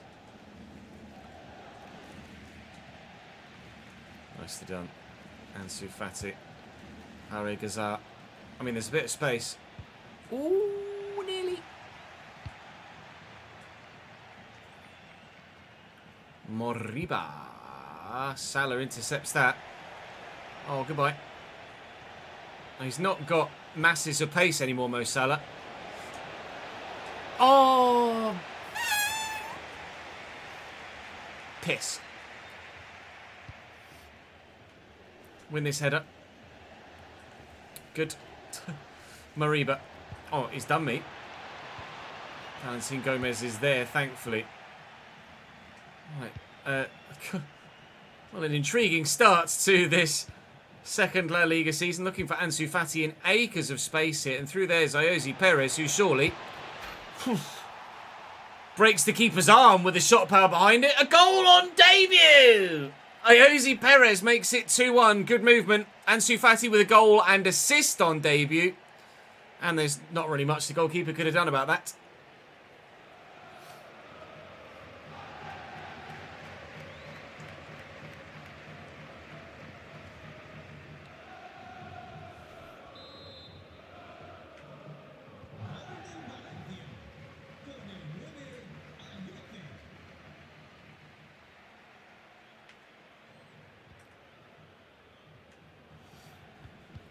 Salah's intercepted with the hand. Free kick Celta. Borja Iglesias is looking slightly short, I think, actually. Yeah, he has done. Starfelt quickly into Hugo Alvarez and Eli Moriba. Picked off by Correa, trying to get that back to the keeper. All of those passes were meant for the keeper. Thankfully, they didn't intercept any of them. Carlos Augusto. Where are you going? Around that corner to Carrera is the answer. He's going back in there to Moriba. This is decent from Celta, but thankfully, I don't know whether the wind got hold of that or whether it just had a big amount of curl and whip on the cross, but it definitely moved towards De Gea in the air. And I'm very thankful for that because Iglesias is probably very good in the air as well. Here's Allende down the left-hand side. Celta are not giving up on this, are they? Fran Beltran, Moriba, and Boyomo's in the way. Fati, Ayoze, space for Yilmaz. Let's see what those legs are all about, sir. Fati, Yilmaz. Oh, that is not a great touch, but he's found the cross. At least Salah wins the header, and Harry Gazar forces the save out of Blanco. Good move. Ansu Fati looking for a second assist. And he very nearly had it. Boyski, Boyski.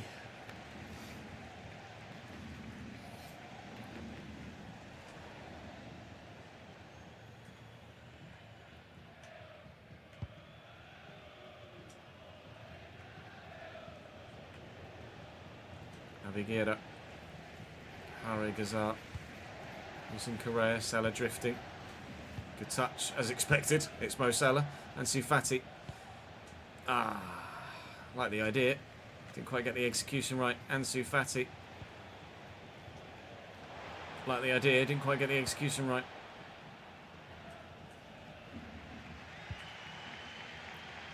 Carrera.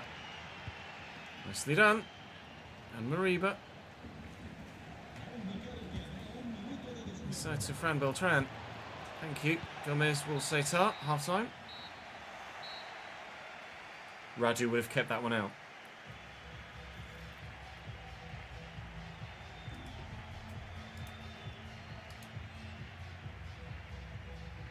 Afternoon, Ben. How are we, mate?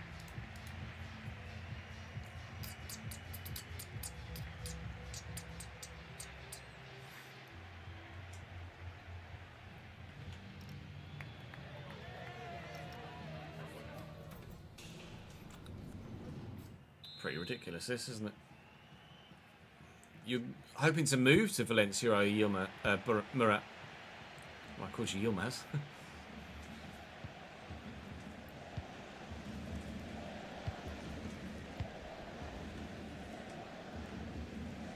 Aviguera, Cambiasso, Arregazar, Fati through the gap.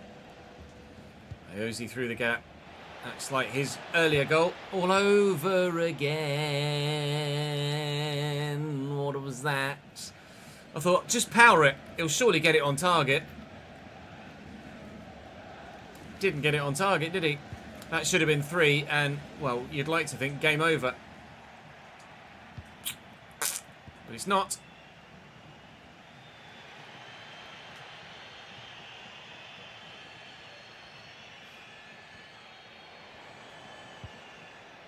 Well in Cambiasso, Arregazar, Iosi. It's Ansu Fati that's made the run in the gap. No idea why their number 5 is as deep as he is, but Ansu Fati already has one. Can't beat his man for a second. Getting that straight to me there.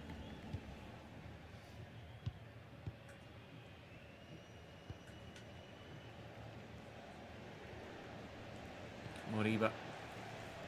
Carlos Augusto. Moriba. Carlos Augusto. Well in. Ansu Fati short through the gap. There's Perez. Their back 3 is just vulnerable, isn't it?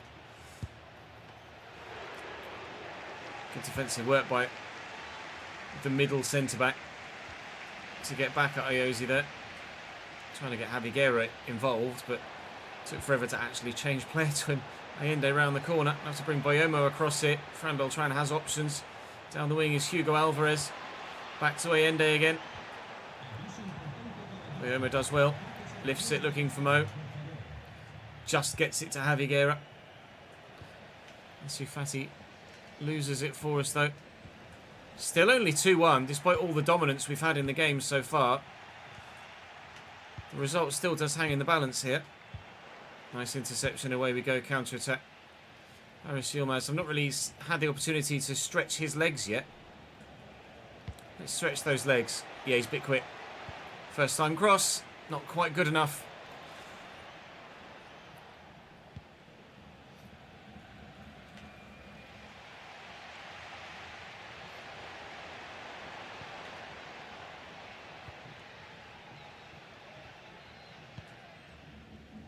Moriba. Marcos Alonso. Carrera. Carlos Augusto. Cambiasso does really well. Well, it's not been... Alright, Fran. Can you intercept that and stop it dead at your feet with a shot past that powerful, are you? It's not been a... Oh, what a ball through. David De Gea! Not been an unbelievable start to the season. We have had chances to score more than we have done, and that's really their only chance to score more than they have done. But it's been a promising start to the season for sure. I'd be happy with a 2-1 win, really. Can't complain, can you? Away from home against a decent team. Salah looking for the ball down the line to Aviguera, who shrugs off Fran Beltran. I've got 2 options here. And they both don't really present themselves in positions I could actually use. I should have played an earlier pass, really. Back 3s and back 5s are what need work. It's basically, ever since they introduced hypermotion, the gameplay's gone downhill.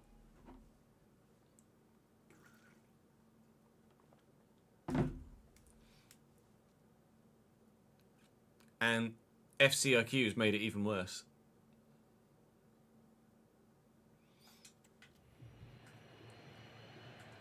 We really enjoyed the gameplay on 24 with the RTG sliders pre-FCIQ.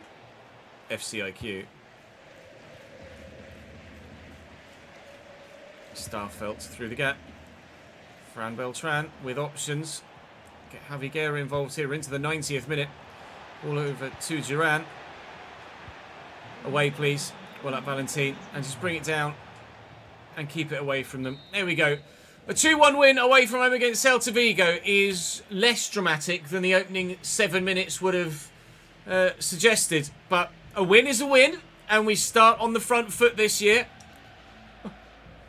Oh. No, can we please just calm down a little bit?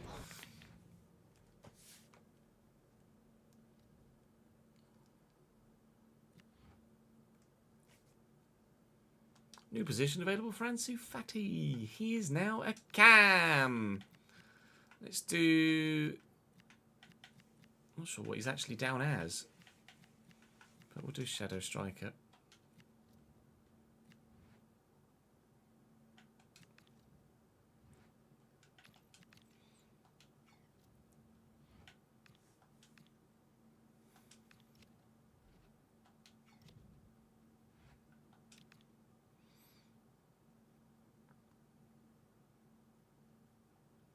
Vallecano at home should be pretty straightforward, one imagines. Correct? Agreed. So this should be a relatively comfortable simmer and dubber. Dub. De raw. Alright, good. I mean, it's Vallecano at home with the team that we have. You absolutely understand why I simmed that. Hoi, oi, oi. Gomez is growing well and hopefully will be up a rating very soon. Right. Bloody hell. Eric Sanchez has had his release clause triggered. Does he want to stay? Well, it seems everybody at the minute that has their release clause triggered is open to staying, but... will it let me offer him a new contract? Because it didn't let me do that with Jose Gaia. Yes, it will. So we will look to keep Eric Sanchez here at the club because he is going to be an important player for the squad for the remainder of this save. We'll put an 85 million euro release clause in there. 58.7. Right, okay. That's a bit lower than I was hoping for, but 65 million would be fine. If you'll agree that, 58.7. Right, how about 63.5 then? Is that within the 10%? It is. 63.5 I'd absolutely be happy with. And you can have a little bit of a pay rise, but I'll be honest, I shouldn't need to give Eric Sanchez too much of a boost with regards to his wages. Just the reinforcement of his importance to the squad is enough to warrant the renewal of contract and the denial of the sale. Right, we're top of the table with our... No, we're not. We're fifth in the table now. Homesick player. Boss, I'm feeling homesick and struggling to adjust to life in Valencia. This has been the first time I've been away from home for so long. Is there anything you think can be done to help me cope? I signed this guy from a Spanish club. Help him settle. Why don't you let us know what your favourite... Oh, we could cook him food or we could tell him to focus. Well, there's no harm in cooking a meal for him, is there? We'll cook a meal for him. If it was something like sign someone from a certain nationality, then that would absolutely have changed things. But just cooking a meal for a man is pretty straightforward and an easy resolution to that, isn't it? So I'm quite happy that we're sorted there. It's a little bit odd that Gomez came to me after being at Betis for as long as he was, complaining. All right, what nationality is he? He's Argentinian. So I get why, if you sign him from Argentina, that he might be homesick. But he'd been at Betis for a little while, so it feels a little bit odd. Spurs bid for Correa. 20 million? No. You meet his release clause or he goes nowhere. Let's go and play Eibar.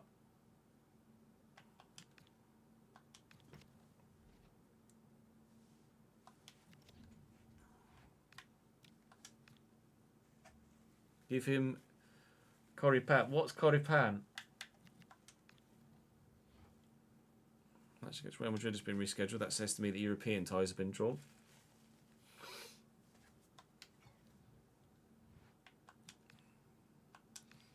Okay, Bayern have bid for Correa. That's a slightly different matter. Oh, Christ. And I'm at the point now where I'm like, look, we've sold so many of our first team squad already. I'm not doing it anymore. I've had enough. Matches rescheduled. That's definitely the European fixture added into the calendar, isn't it? Let's see who we're going to get in our Europa League phase.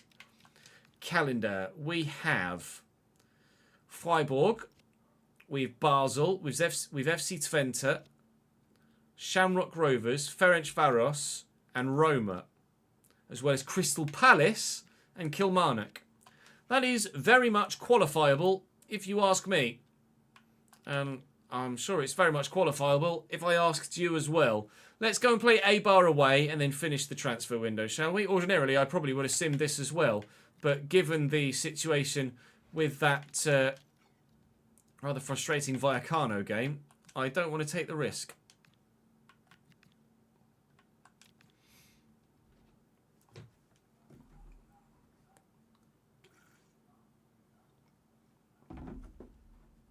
Him, thank you for the follow, mate.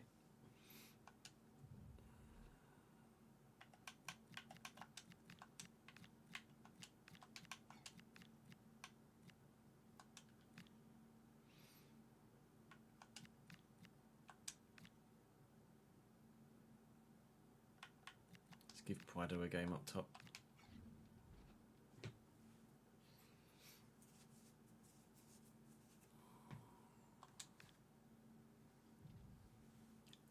Spain doesn't have dual citizenship with Romania, does it not?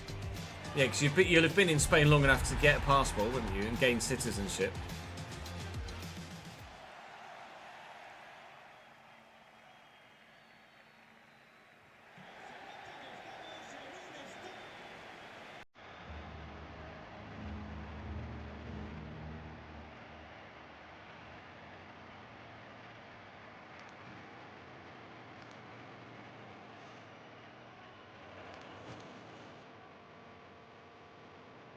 I was going to... 10 years was the number in my head, yeah.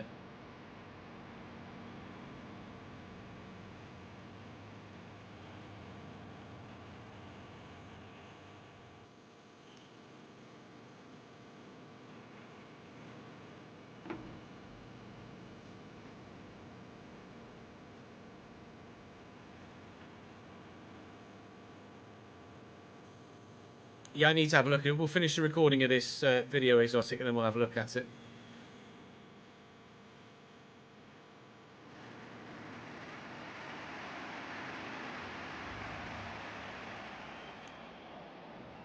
Why don't they do dual citizenship, Davidenko?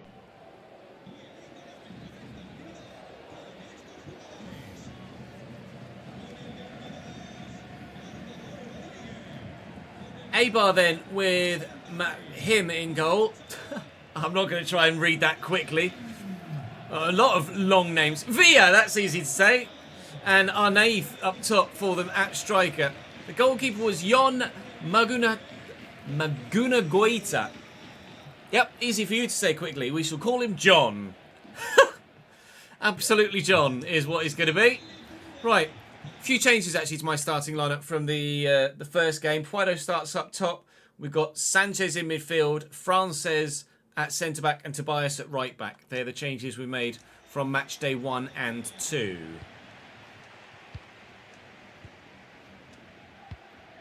Oh, I was actually looking at chat when I played that pass.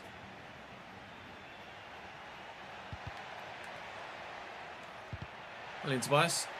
Tobias is so quick off the mark. Is his acceleration just insane? 79. He feels so much faster than 79 acceleration.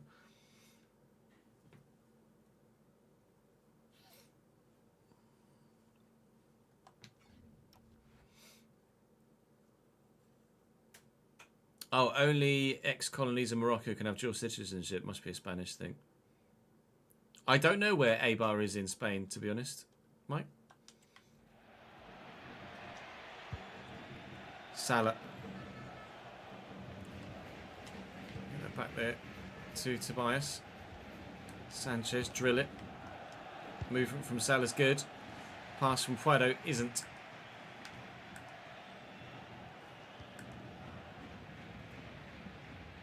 Madder, well in, Cambiasso, nicely done. There's a bit of a gap here. Yilmaz, Fati, space again. Looking for Salah. It's Mo Salah. It's a good save. I tried to just finesse it. He's got finesse shot plus plus. So, or not finesse shot plus plus. Finesse shot playstyle plus. So I thought, if I just finesse this, it's definitely going in. I was mistaken. Good save by the keeper from the header from the corner as well. Eibar not just going to roll over because this new star-studded Valencia side have arrived in town. They're actually going to fight tooth and nail for everything, which is annoying because I'd rather they just rolled over.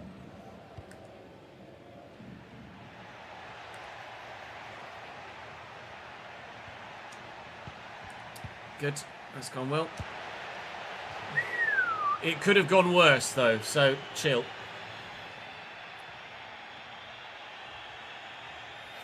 Oh, Eibar are Basque, are they? East of Bilbao in the north of Spain. Halfway between Bilbao and San Sebastian. San Sebastian is Sociedad, right?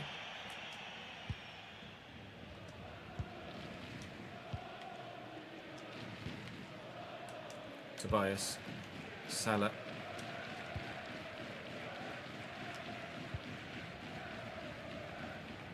Cambiasso. And Harry Gazar. And Fati. Fati's been really good at cam so far, I have to be honest. Oh, it's a great delivery. Please. Javier! Javier, please! Oh, mate. He's 6 foot off the floor, horizontal. And he's missed the target. We should be 2-0 up. Entirely sure how Cambiasso's come away with that. Eric Sanchez. And Fati. Aure Gazar. Real Sociedad, yeah, sorry, my bad.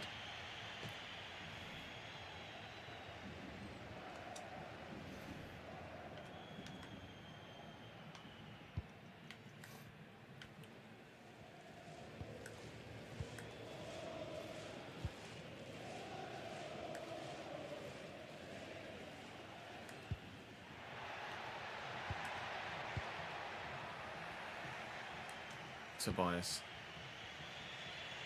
Aure Gazar. There's not really much on here. Home fans certainly like whistling when the opposition are in possession. It's really quite annoying and off-putting. That was poor from me. And Fati with good movement though. Looking for and finding Eric Sanchez. Can't get Salah involved yet. Other than that one moment. Well in. Good movement. Ah, poor pass though. Frances is just in the way of that. Really much more he needed to do. Ansu Fati's got players on his shoulder. Give that to Eric Sanchez. Then look for, well, Salah was the intention. Prado just needed to find a little bit of space and he could have looked for Salah himself. But Eibar so far, really very much holding their own. They're defensively solid enough. Here's Madder. He's going to have support back here as well now. Oh, that's really poor. That's really poor. They might not get a better opportunity. Eric Sanchez looking for Salah. Mo Salah. Support. Eric Sanchez. Oh, why has you shot that with your right? I'm sure he's left-footed. Oh, no, he's not, is he? I always thought he was left-footed and he's not. He's right-footed. That's annoying. I've screwed myself there. Tobias looking to track back. Eibar, at the minute, deserve their points that they, at the moment, are getting. Athletic Bilbo Baggins. That's a new one. Athletic Bilbo Baggins, for Christ's sake.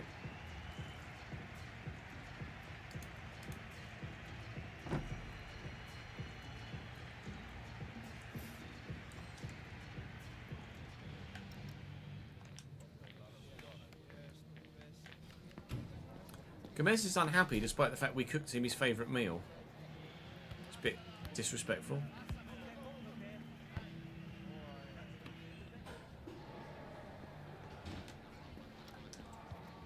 What, the Bilbo Baggins?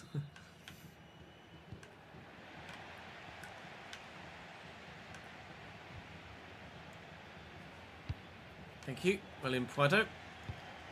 We didn't sign you for your defensive interceptions, but you've done really well there. Oh. All right, acceleration from Cuevas. Chill.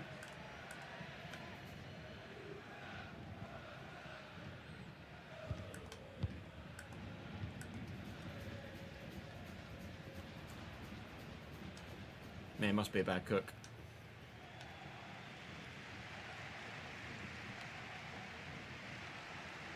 Tony Villa. Eric Sanchez. Very good.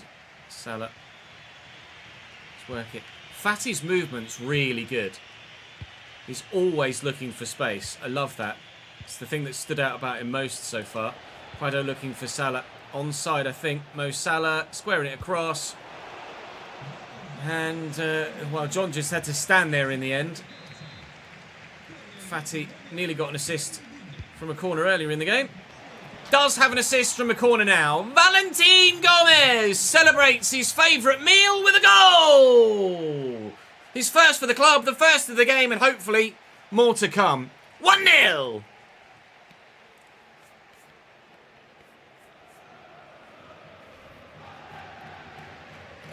It's just a personal preference, Chendika. I'd say play a few games on each and see which you prefer.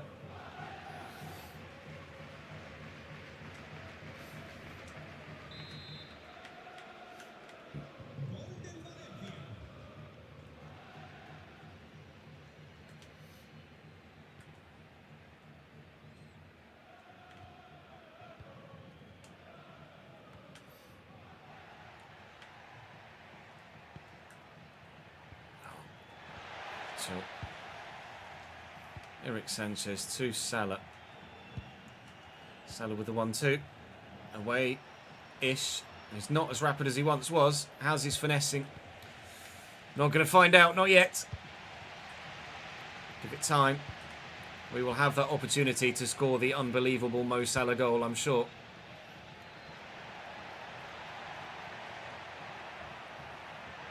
Thank you.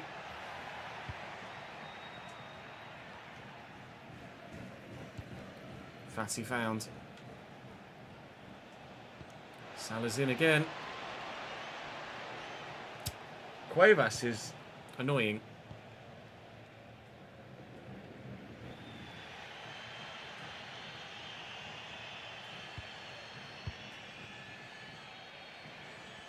Call pass to Anaith. Nola Scoin. Hell of a name. Oh, thank you. Hell of an interception. Aragazar looking for Fatty. And here's Eric Sanchez. Well, the obvious is Yilmaz. It's Yilmaz that we found.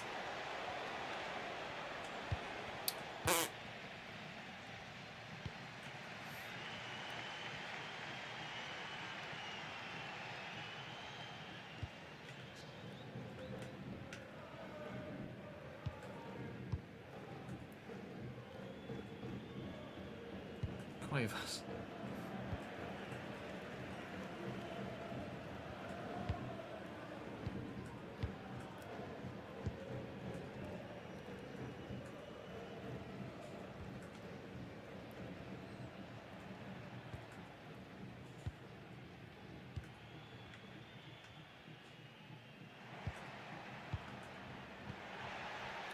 Call pass. Floated and away by Frances. I'll have that back, thank you. Alright, you can have it back then. Call pass. Willie, Andrea. Forcefully done. Keeps the ball as well. Get Yilmaz to go again. Ansu Fati is the one that's doing the most running. Couldn't find anybody.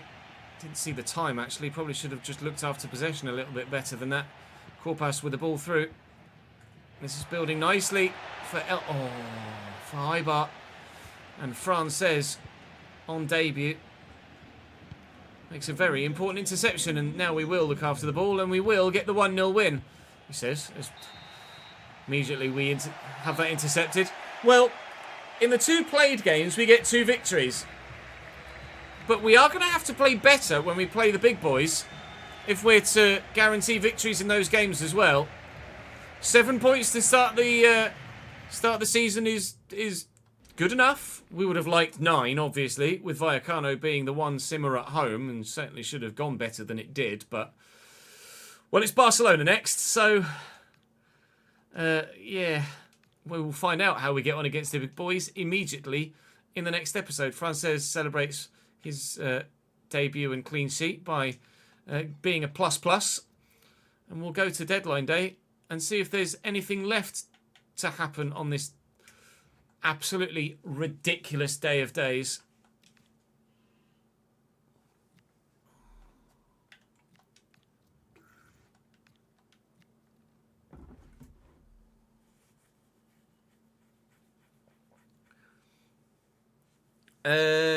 Just today's Palace episode, Evan.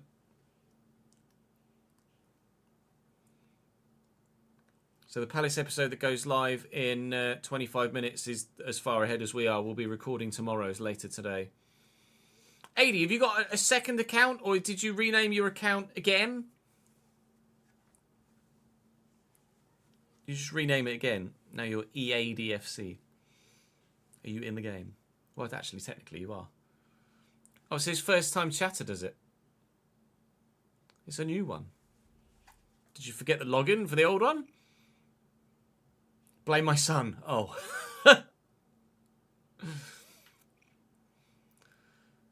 So as we approach deadline day, well, I say we approach, we're on deadline day. Fulkrug has moved to Rangers from West Ham. A 33-year-old Niklas Fulkrug is on his way. They're the biggest deals of the day so far, until Mora moves to Villarreal at left back for £32.2 million. This is going to be someone removing their bid for the player that we can't sell. Apparently, Vivian might be leaving Bilbao to go to Arsenal. I'd be very pleased if he did. Terrier has gone to Brentford. That's a good one. Carmona to Spurs is an intriguing one. They were, of course, Spurs in for Thierry Correa. We said no, and now they've gone and signed someone else. So they still were definitely in for a right-back. David Raya goes to PSG. Arsenal weakened between the sticks. I don't know who else they might potentially have in that position, if anyone of note. Bas moves from Ajax to Midland. But we've got a third offer. A bid for Capete from Aston Villa, which we'll turn down. Capete is going to be a good squad player for us this year. Before I forget, I'm actually intrigued to see who Arsenal have in goal now. Because surely that's going to significantly weaken them unless they've made a very good signing already themselves. Unai Simon. They've made a very good signing already themselves. Fair enough. GG's. Probably would have preferred David Raya, though, in all honesty. Vivian has moved to Arsenal for quite a large amount of money. €92.6 million. That'll be the biggest one of the day then, won't it? Deary me. Continued bids for those that are bugged falling through. Serginho Dest has moved to Bayern. Matty Cash comes to La Liga to join Celta. That's a left field one. Fran Garcia, who we had on loan last year from Real Madrid, who we could well have gone to sign a left back when we lost Jose Gaya, has moved to Nottingham Forest in this save now. 31.2 million. Thijs de Linga has gone to Porto. No idea who that young goalkeeper is from Barcelona. He's gone to Lorient though. Badiashile goes on loan to Mönchengladbach. 2 unread emails here now. A Greenwich bid withdrawn. I don't even know we had a bid for a Greenwich in the first place. Anything late in the day? Yes, Moussa Diaby back to Europe, to Inter Milan from the wilderness for €77.5 million, which is quite the sizable deal. Well, a more intriguing transfer window for everyone else than expected. But that would be an understatement for ourselves, wouldn't it? That is quite simply... Who are you? I wondered whether it was some sort of region. Willian Pacho moves to Barcelona. for 119.7 million euro, as Jules Koundé has gone to Leverkusen for 110. Fardiol to Napoli, Foden to PSG, Gula to West Ham. What? Kirkju to Leipzig. Diallo we saw. Marcus Thuram to Barcelona, so he'll probably be starting for them in the next game then, won't he? Anthony Gordon is signed for Inter as well, as they're making big signings themselves. Cucurella we saw go to Juventus. Samu to Monaco. Samu we looked at potentially buying when we were looking for striker. Boniface has gone to Newcastle. Lewis Hall to Arsenal. Lukeba to Bilbao. Endrick's gone to Bournemouth. All right.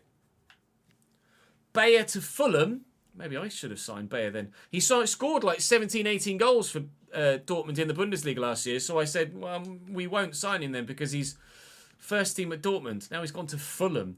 Zaire Emery is now a Real Madrid man. Intriguing. Pavard to Palace. Semenyo is now in La Liga as well. Alexandro has moved to Marseille within France. Calafiori to Bayern. Malagusto to Bologna. Kouliarakis to Getafe. David Raum is a good signing for AC Milan. Conor Bradley to Sociedad. Giovanni Kenda to Brentford. That's an intriguing one. Isn't he already supposed to be moving somewhere else in real life? Not sure. Yilmaz was me, and Di to Roma. Lenny Yoro to Bayern. Kim Min-jae leaves Bayern to go to Wolfsburg. Yankuba Minter to Lille. It's been a crazy transfer window all round then. Mainly with us, though. That is certainly the most insane transfer window I can recall us ever having. A Mo Salah part exchange is probably the most ridiculous transfer I've ever been presented with from the AI. It's certainly up there, unless you can think of something else. That's all from me, though, for today. Thank you very much for watching. Do join me on stream for more over the next 24 hours or so. Of course, we'll be live tomorrow here on YouTube and, of course, on Twitch and Kick as well, depending on your preferred platform for your viewing preferences. But that's all from me for today for now. Thank you very much for watching. That was pretty insane. I'll see you tomorrow. Damn.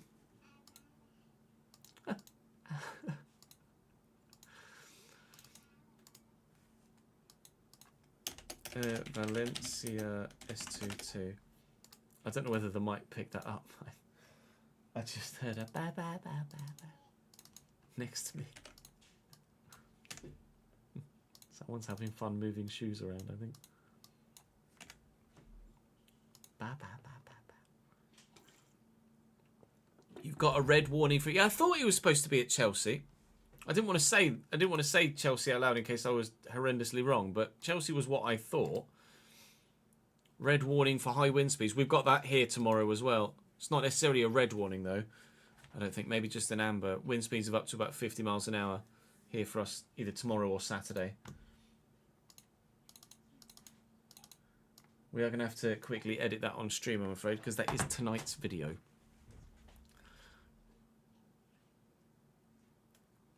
So we'll get that done. Really, yes, realistic RTG will be with Cambridge United this year, and a journeyman will probably follow Valencia potentially. We shall wait and see. Yeah, it's Storm Amy is what it is for us as well. It's a hurricane for you, is it? I don't think we've got time to get another Valencia and then Palace, because we spent an hour just trying to figure out what transfers to do, didn't we? So I think we'll switch to Palace next. I've got to figure out what to name this bloody video, though, don't I?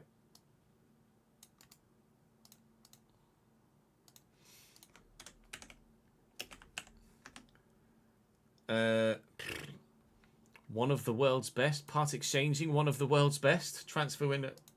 Utter transfer window chaos. Yeah, so we've got the winds, but not the rain, weirdly, Marcus.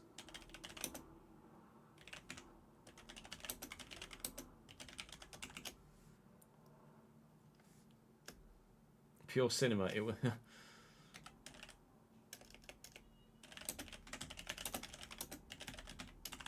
Pure transfer window cinema. I don't know about the service, to be honest, Yusuf. Chelsea, the Premier League team I'd root for.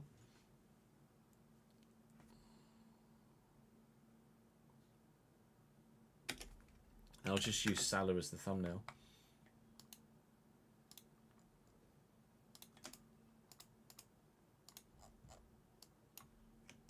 Welcome back to the Valencia Career Mode, and we'll see what happens with regards the rest of the transfer window. Right. Okay, well, we've just beaten Villa 83 to justify, so he stays. What in the what? Now, it's in the what in the world? What in the world? That down. Intriguing. All right. Says he's unhappy with his contract. Players, we need to strengthen the team. What are you talking about, Jose? Ladies and gentlemen, on the right-hand side, we now have Mo Salah. But he's also not willing to renegotiate one. Lopez, sold, gone. Lopez, sold, gone. Lopez, sold, gone. Yeah, that'll do. Don't care if he's not got pace anymore. He's friggin' deadly. I'd have gone to buy... If I'd... Right, Jose Gaya's been... Right, Jose Gaya approached by Newcastle. Left back. Mr. Valencia. Mr. Valencia. Let's go and find a left back then. Found one. 85. Exactly, but Palace, so I'm already quite... Andrea Cambiasso. It is. Javi Guerra. It is what it is on that front with the bugs. Right, should we go and play Celta Vigo and see how well this team plays? It was a fine issue with players just... I bet Diego Lopez is like 87 rated. Blanco, I bet Diego Lopez is now like 87. Oh, I didn't thought. Yeah. Oh yeah, we'll check that actually. Goal to nil! We might have some fun this year. Very good. No clean sheet on his debut. We're 1-1. Then we're 2-1. Win this header. Oh. Ew! The goalkeeper could have done about that. There you go. Freya trying to get that back to the keeper. All of those passes were meant for the keeper. Thankfully, they didn't intercept any of them. Carlos Augusto. What in the what? Where are you going? Around that corner to Carrera's the answer. He's going back in there to Marie, but this is... Or whether it's just away. At least Salah wins the header, and Haure Gazar! And he very nearly had it. He'll surely get it on target, but their back three is just... Marcos Alonso. Carrera. Won't use too many highlights from the games because there's obviously transfer stuff that happens. Alonso, Carrera, Carlos Augusto, Cambiasso does really well. It's not been. Sometimes you just wake up on a Thursday and someone offers you Mo Salah. All right, Fran. You need to set that and stop it dead at your feet with a shot past that powerful, are you? It's not been a what a ball through. David De Gea! Not been an unbelievable start to the season. We have had chances to score more than we have done. And that's really their only chance what to city score is more that, than Marcus? they have done. I'll have a look on the BBC weather site and see what it shows. See what it shows. It's been a promising start to the season for sure.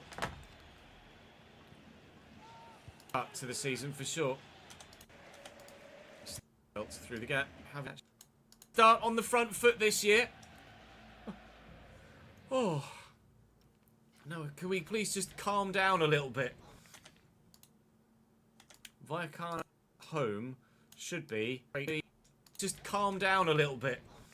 Vallecano at home should be pretty what city is that, Marcus? I'll have a look on the Correct. BBC website and see what it shows.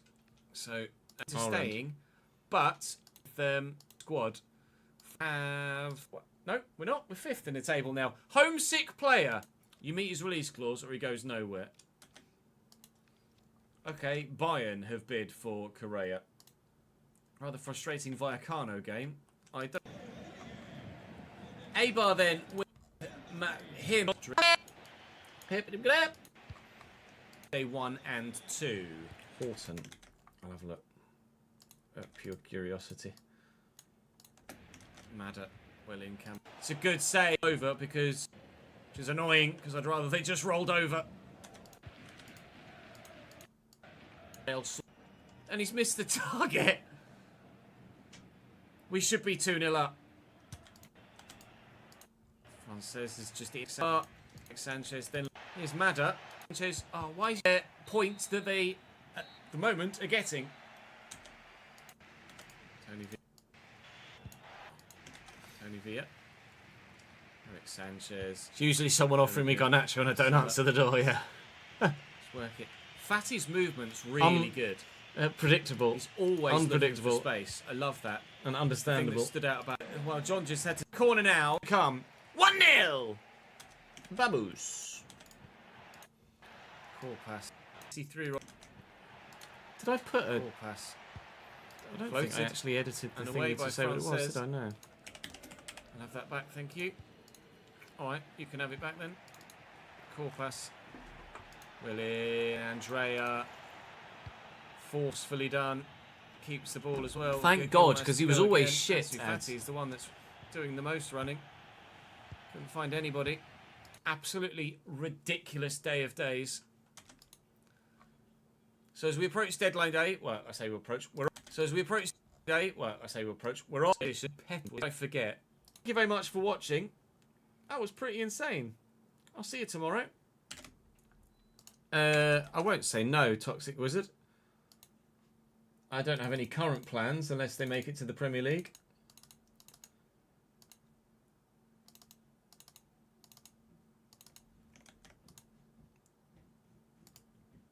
But never say never. And who knows where we'll end up in the Journeyman on FC or potentially on Football Manager.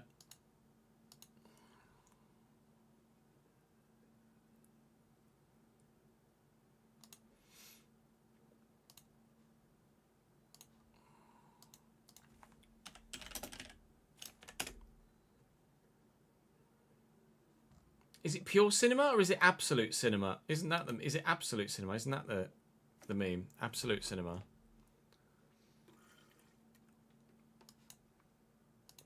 All I need is this with Mo Salah's face on it.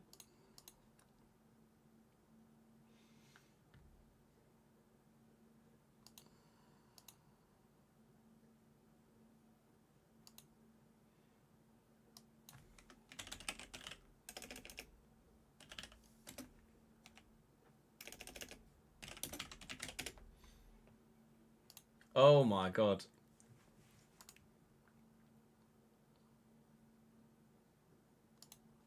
What is that?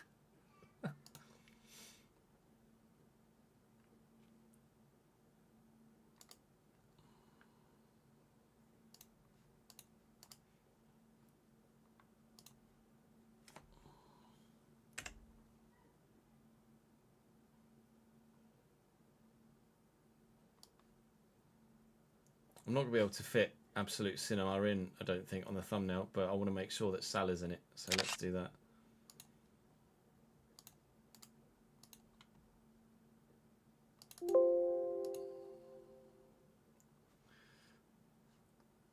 Then let's... I know, that is the one. I would have said pure cinema rather than absolute cinema. I would have said pure as well, personally.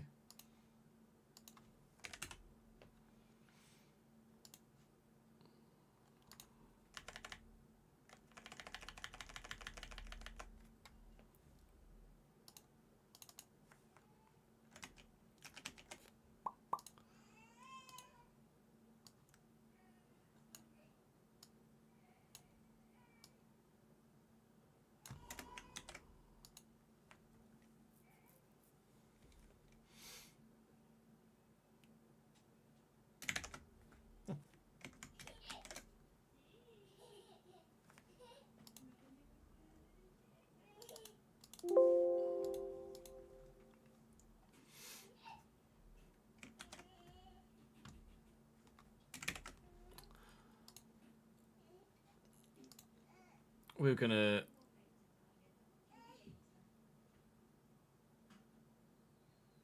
Using the noise spikes as markers is a great time saver. Oh, yeah, 100%. Like,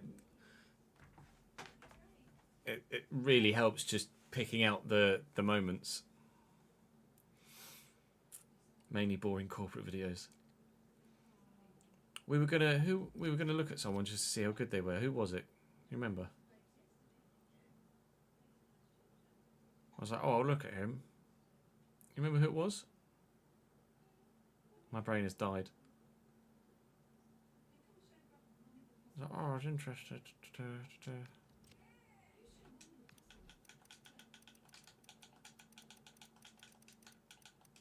Oh, it was thingy, wasn't it? Diego Lopez. Robert Sanchez 78 to 82 potential window as well in this save, but let's be honest, he's probably going to stay at 78, isn't he? Let's have a look. Diego Lopez. What do we think he's going to be valued at? Or not valued at. What do we think he's going to be rated at now then, chat? After getting the move, is his potential going to have just immediately happened, or is it going to be okay?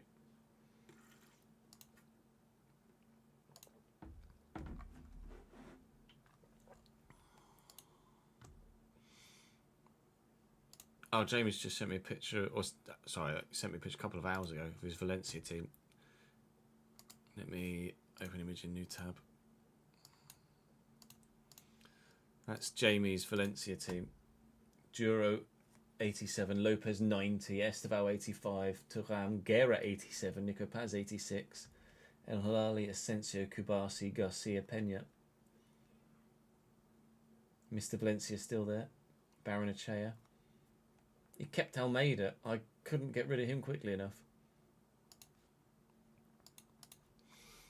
86, 86, 88, 87, 85. 86. He's shot up to 86.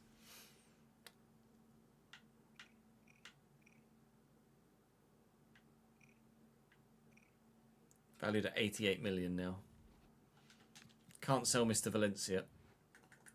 I mean, I didn't want to sell Mr. Valencia, but it was unavoidable, unfortunately for me. Right, chat, I'm going to have a quick toilet break, and then we will switch to the Palace save, where we will record tomorrow's video. With our new signings in that save as well. For the first time. BRB.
We need to have a look at that FM video as well, don't we?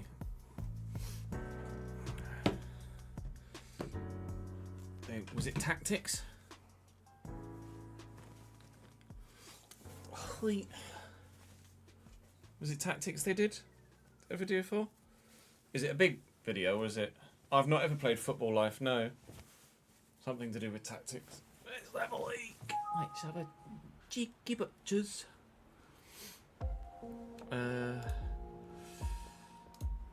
FM.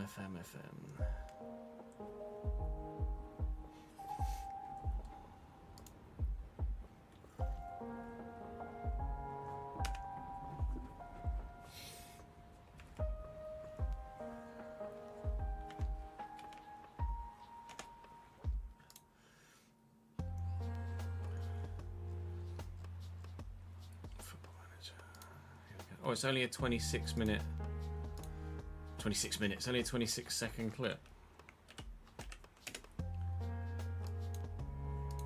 Is it going to tell me to... Are they going to use that same song that's going to get me copyright struck? Oh, it's a blog mainly. Yeah, the watch video. In possession and out of possession tactics, nice. Player roles, clearer instructions, and also smarter AI. Smarter AI is always a help. Change the tactics, change the game. Let's have a look at the blog then. Okay,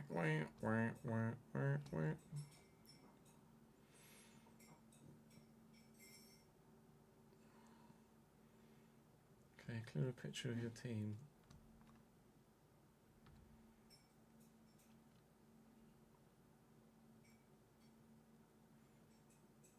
Combine. Oh, so you can have a combined as well. Combined and both. Is that not the same thing? Combined both. I guess we'll find out when we get hands on the game.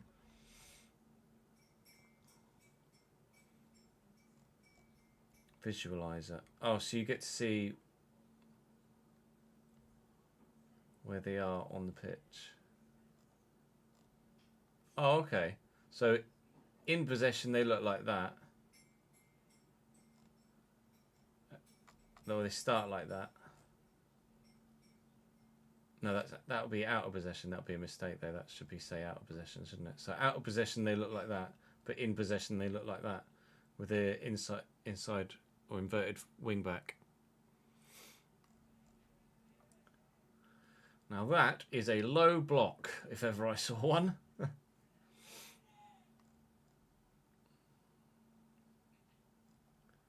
Player roles: no nonsense goalkeeper, ball playing goalkeeper, overlapping centre back, playmaking wing back, advanced wing back, midfield playmaker, wide central midfielder, wide forward, channel forward.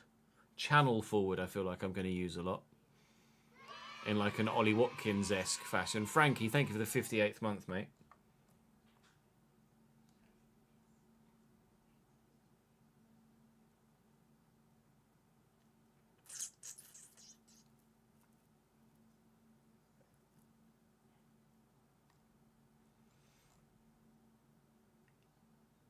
Nice.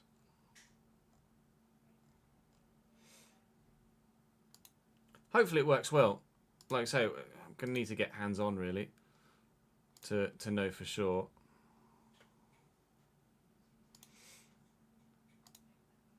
Palace notice gone out. That's good news. Let me tweet the video out.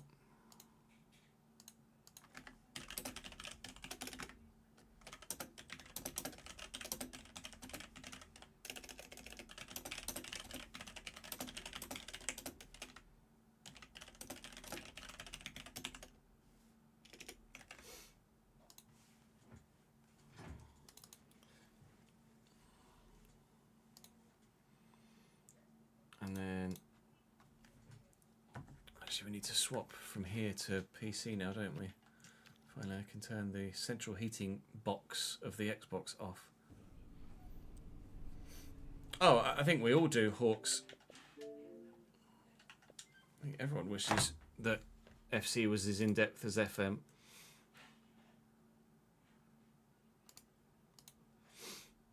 I'm going to sneeze. Oh, double sneeze. Those are rare.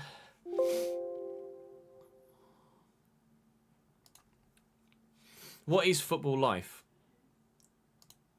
I think I've heard of it, but I'm not sure.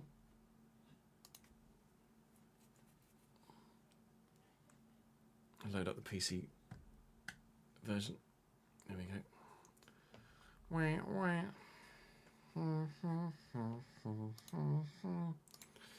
let's also upload tonight's Valencia video that we just made as well.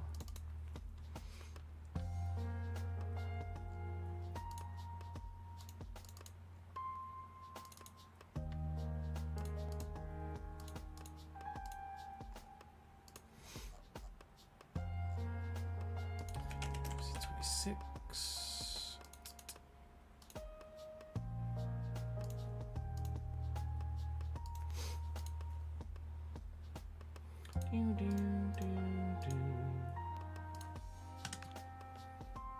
Loading. EA Sports. It's in the game sign.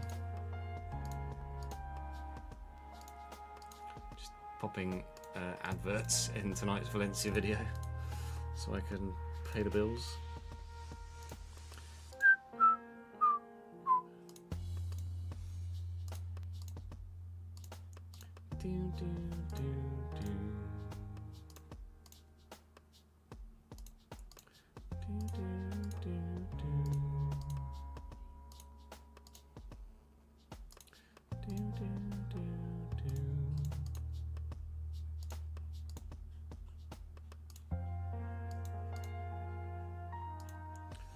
So, what is it, 3:15?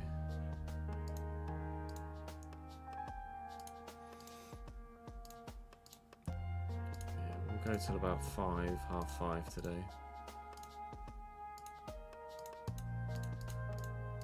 We might be able to, can we squeeze into, I don't know if we can squeeze in 2 videos in that time, can we? I'll give it a go. That's tomorrow's video at 3 o'clock. No, that's tonight's video at 6 o'clock. Well done, dickhead. I just saw Mo Salah's face and my brain went, oh, Premier League, that's tomorrow. No, Ches, that's tonight's video.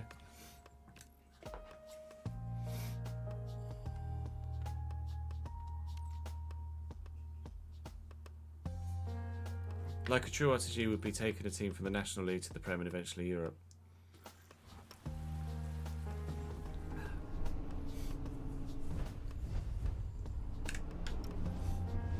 She's on the bus.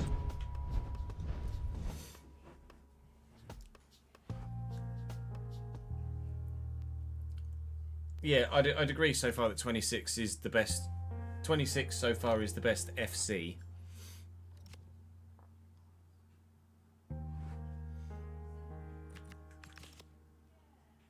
That's the thing. I was going to check actually if I dropped it to legendary on the thingy one as well.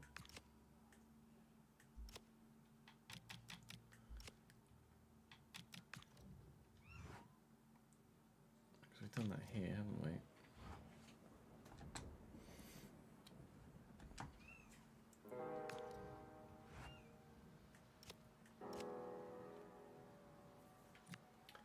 Gonna up the tackle aggression a bit, I think. And the skill move frequency.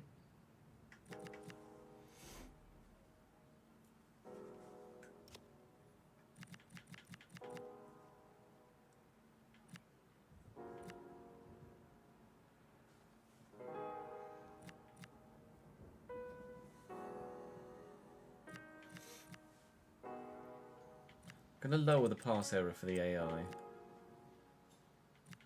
Just to see what that does. It's not going to affect their decision making, but hopefully it means that they make less of those silly errors. Because it's only from 55 to 50 to 55, but it feels like they make way too many errors. Yes, Georgie, as well as some others that you'll absolutely want to check the video for. It was a ridiculous transfer window in the end. Still trying to isolate the right sliders. Yeah, we'll do some gameplay. We'll definitely do some gameplay. Some gameplay testing before we commit to anything for the RTG. Yeah, I am on Legendary in Spain.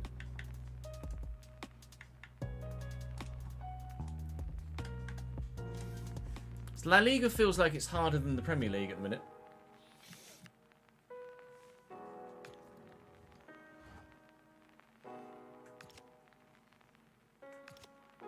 So we're out of the transfer window now, aren't we? Should be February the 1st or something. Yeah, February the 1st. Okay, let's have a look quickly at this youth scout then. No. (72 to 88 potential).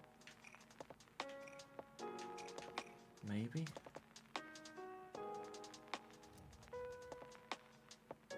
That's a definite no. It's going to be a no as well. Jamie Kirby. I'll say no. Sorry, Rory.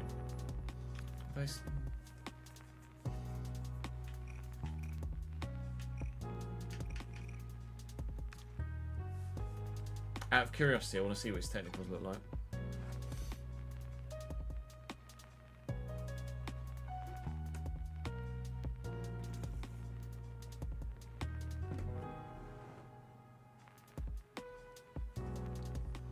Yeah, this is RTG will be with Cambridge.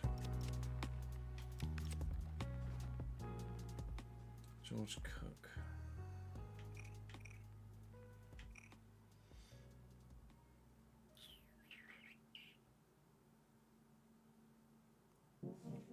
Might actually be a better centre mid, to be honest.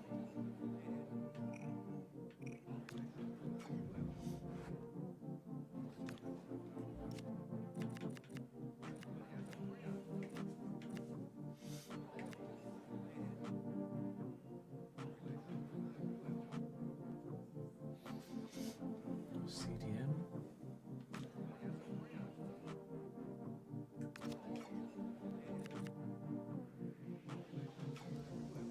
Lawson. Yeah, I know it was Simmons. I know Lawson and Simmons. Lawson 71 to 93, 5-star skills. 63 rated currently. Looks promising.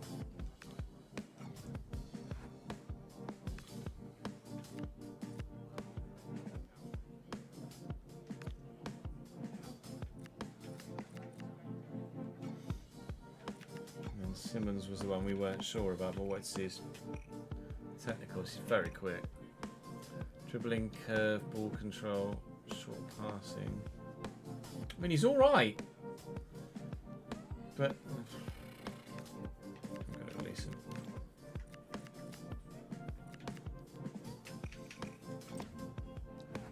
You're doing Oldham, nice.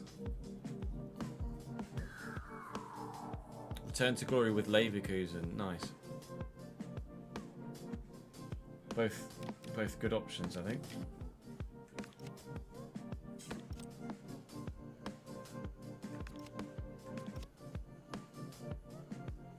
Right, match day against Forest. What does February look like? Burnley sim, Wolves sim. Waiting for the next round, the Conference League to be drawn as well, aren't we? Cool. Forest, play Forest, play Brighton, play. I'm gonna have to play Sheffield United, right? I can't sim the FA Cup game.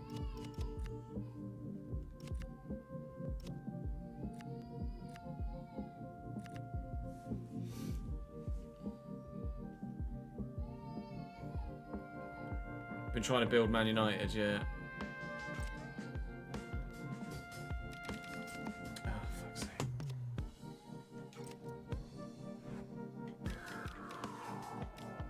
So 5th at the minute, with a game in hand. Okay. Right.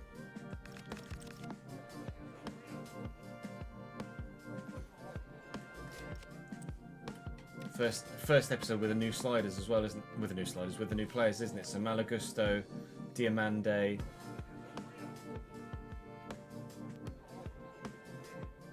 Oh, that's it. Malagusto, Diamande.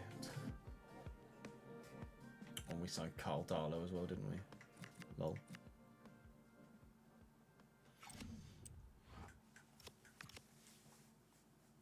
Coventry career, nice. Oh, you aim is to win the FA Cup and then you move to a bigger club. That's decent. I don't know what Ismail Assar's potential window is.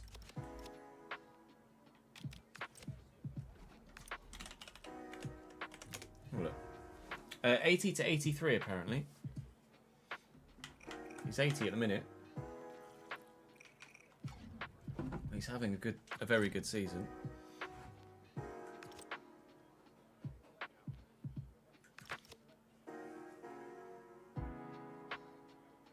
You hope so. You hope we'll get a bit of a boost, but it killed off wingers last year, didn't it?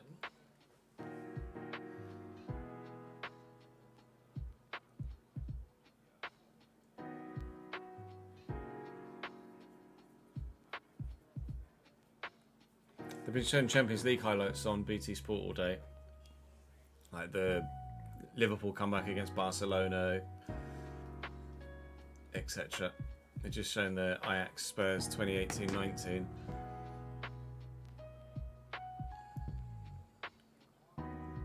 Whoa, they've done it! Lucas Moura. Oh, they've done it! Oh, it's a popular mod, recurring mod for PES 21. I see. I didn't realise. I didn't ads. No, I've not seen any of the highlights from yesterday.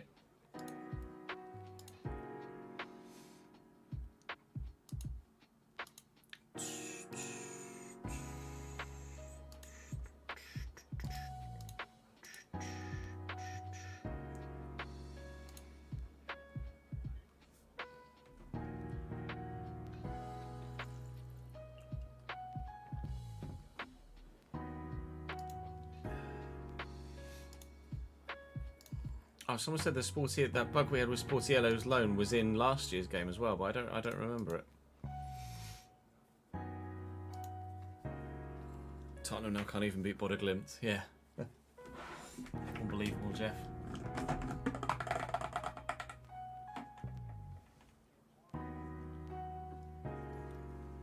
Getting dominated by PSG for the past 10-15 minutes. Barca decided to have their defensive line on the halfway line. You know what happens next.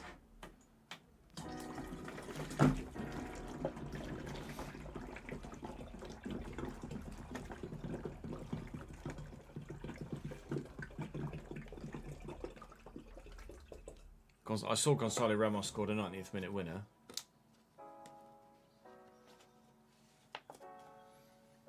I presume that was as a result of said high line.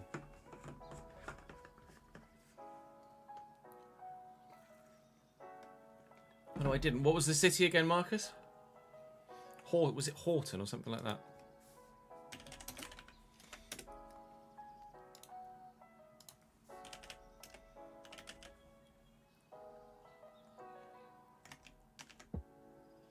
Horton. Yeah, not Horton. Horton. Yeah, it doesn't. To be fair, Saturday doesn't look too dissimilar to what it's going to be like here. 50-mile-an-hour winds, rain.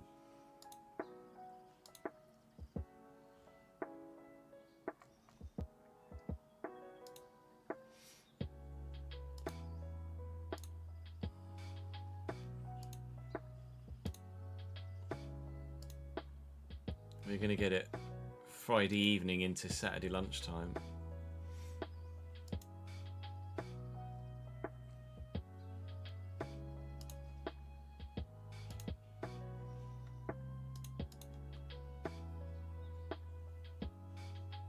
Right, let's do Palace.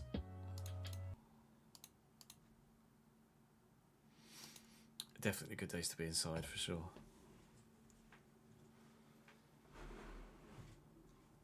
January transfer business done and dusted. Summer transfer business done and dusted in Valencia as well, by the way. You need to watch yesterday's Valencia episode if you want to see a crazy transfer window. So we have Crystal Palace versus Nottingham Forest to begin us today. We do have first, or actually second opportunity in the FA Cup to try and get ourselves the retention of that competition, but the league is really taking priority at the moment with the chance of Champions League football. I am sorely tempted to sim the game against Sheffield United, quite frankly, and concentrate on Premier League football today. Forest away will play. Brighton away will obviously play because that's the local derby for Palace. Burnley and Wolves we will sim. And then it's a case of, do I go as far as Manchester United and sim Sheffield United, or do I play the FA Cup game? At the minute, I am undecided. We're waiting for the next set of European fixtures to come as well. So even though February looks like it's relatively quiet, March looks like it's relatively quiet at the moment, it won't be. We will have Conference League knockout football in there. So Diamande will make his debut for us today. Malo Gusto will make his debut for us today. Slater now moved to left back. And, Carl Darlow is not making his debut for us today. I hope not to have to use Carl Darlow. I would have liked the sporty yellow loan, but bug's gonna bug. Right, drop the video like if you're enjoying this save, though. I'd very much appreciate it. Make sure you subscribe to the channel so you don't miss out on any more content here on the Chesnoy Gaming channel, whether it be this save or the Valencia save. And, of course, come and join me on stream as well, either here on YouTube or on Twitch and Kick. Right, I will see you at the City Ground.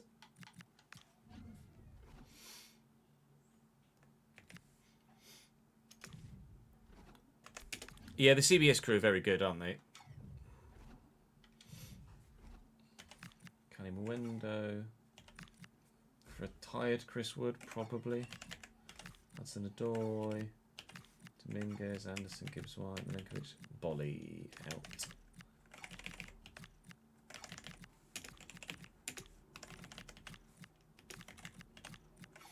Matt Sells is 83 rated, wow. McAtee's only 74, that's intriguing. I'm missing Douglas Luiz. Got Murray Hutchinson in. Yates for Willy Bolly. Probs.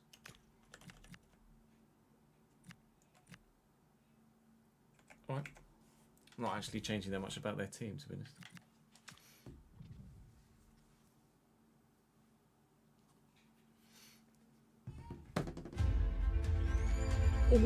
Whoosh into the Midlands in England, and there's it's a shame that it doesn't actually show county, because I mean there's Notts County,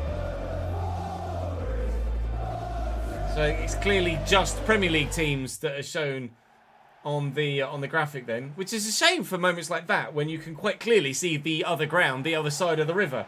Well, welcome to the City Ground. There's no point waiting to show you the graphics. I might as well just give you the lineup here. Look, Mats Sells in goal for Forest. Nico Williams, Nikola Milenkovic, who's 84 rated. Morato and Zinchenko, they're back for. Anderson and Dominguez with Takefusa Kubo on the right as a new signing. Hudson Odoi on the left, Gibbs White. And Cali Mwendo gets the nod ahead of a slightly higher rated but less fit Chris Wood. Up top, they've got some options on the bench, including, of course, Dan Ndoye, who's been very good for them IRL. Back was pretty decent too. Murray Hutchinson also on the bench.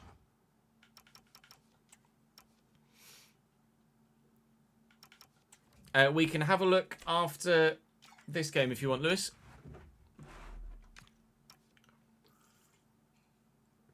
Good to see you, mate. Thank you for joining us.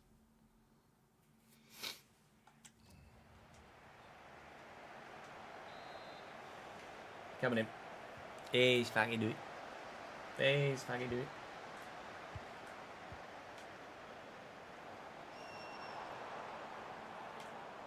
Anderson looking to get away at the beginning of the game.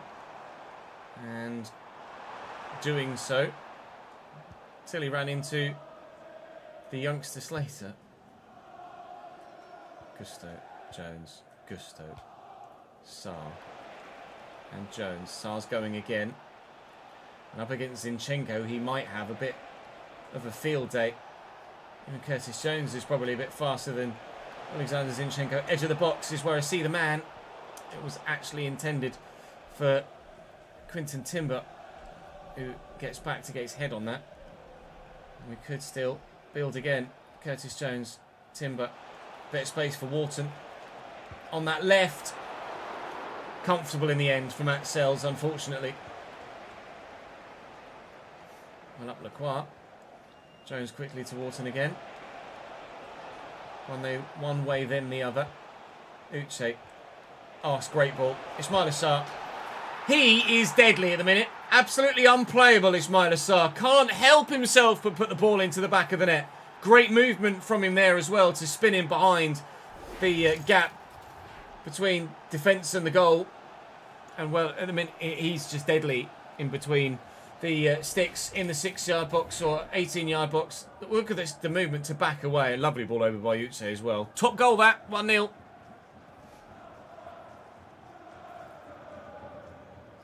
And just pissed. Sorry, mate.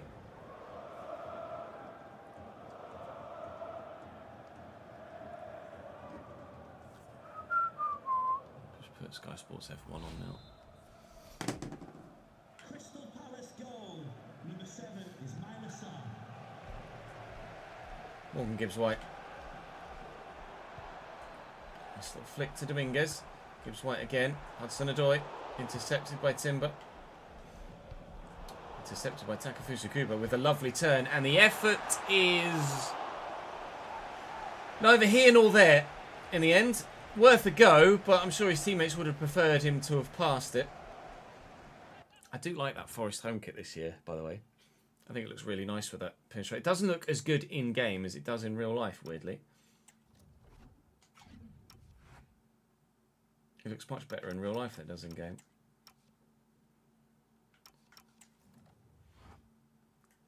I'm tempted to up their build speed as well.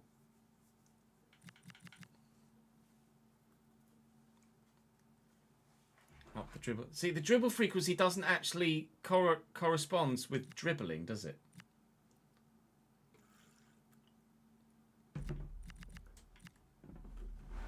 Just a more aggressive opponent. So I'm going to up that a bit as well.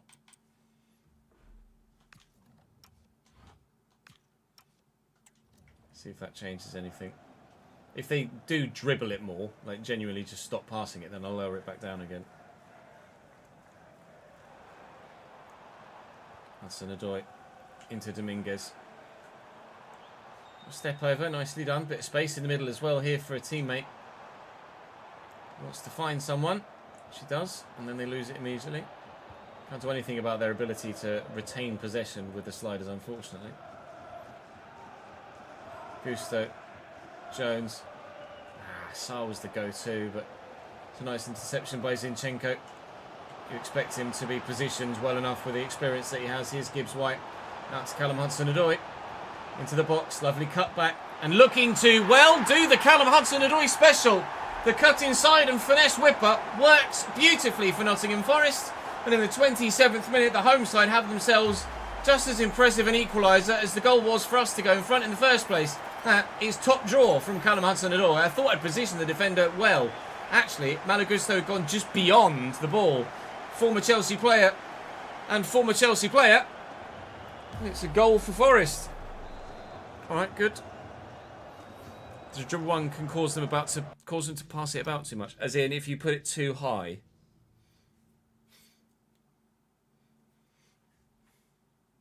Or if you lower it. If you put it too high, they'll pass it about too much. Okay. Well, immediately Callum Hudson-Odoi scored a very good goal, so we'll gauge it and play it by ear. Gusto, Saar, Jones, Wharton, Uche was in some space. Oh, Kubo's off. Kubo's going backwards. Kubo's off again. Here's Gibbs-White. Quinton Timber's going to have to come across here. Decent dig out for the cross. Hudson-Odoi somehow got ahead of Gusto there. He's got him on toast at the minute. A clean sheet for Diamande or Gusto on debut, unfortunately. Gusto, Timber. Sar's made a good run, but I didn't have the space to be able to find him.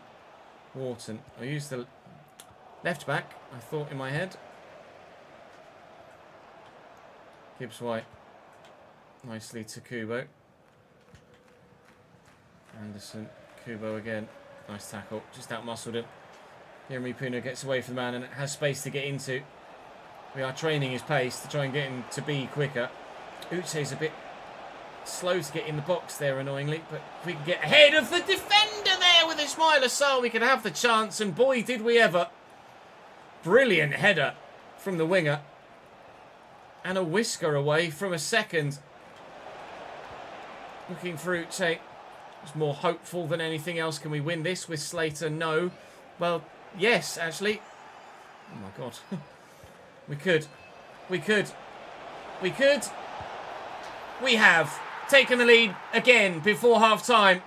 I knew I wanted to give it to Sarr somehow. We did, and he's bagged again. That's 4 in 2, I think, for him at the minute.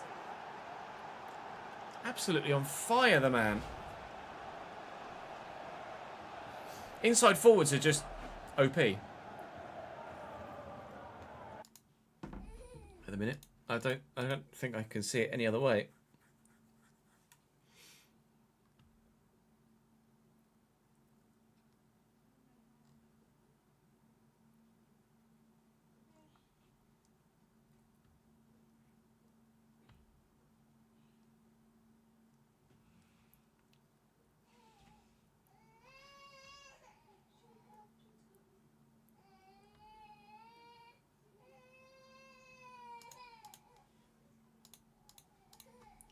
Sad boy.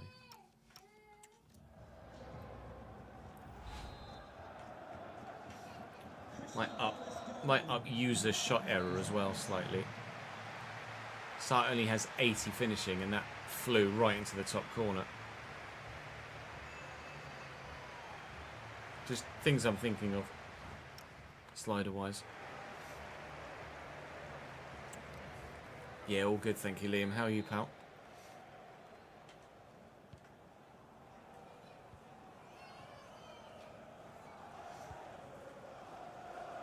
Does that correspond with your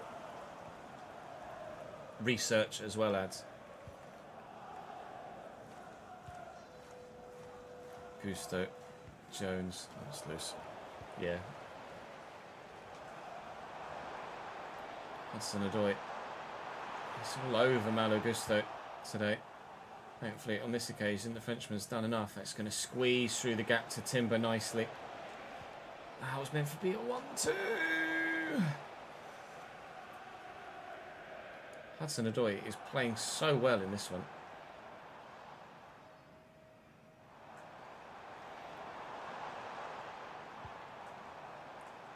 Thank you. Jones. Just take your time. Take your time.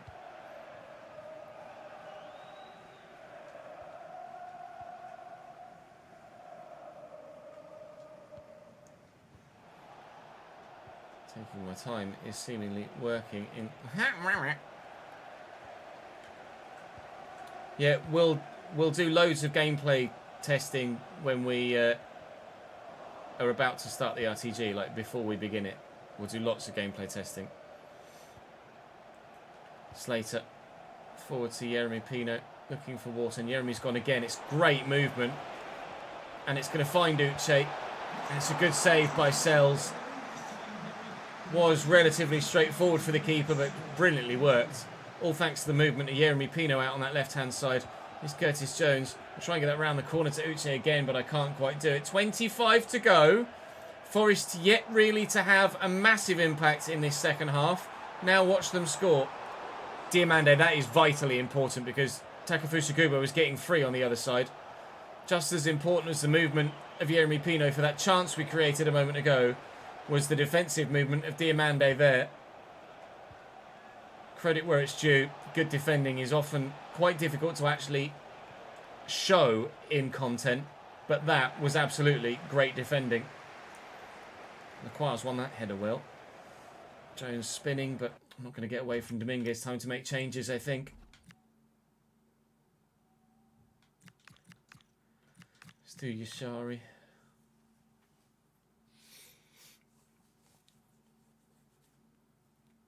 You do Man United, eh, Gemma? Nice. You got your hands on the game now.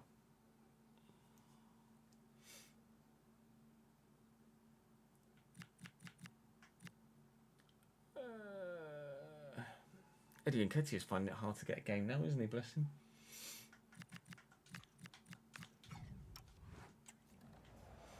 Thought he might have been the future. Then Uche was like, nah, mate, me. Hudson Odoi into Cali Muendo. It's nicely done. Diamande's there again, though. Punted. Downfield. Jones with an awkward first touch. Might be a bit of space. There was a bit of space for Uche, but Milinkovic closed it down. Milenkovic, sorry, not Milinkovic.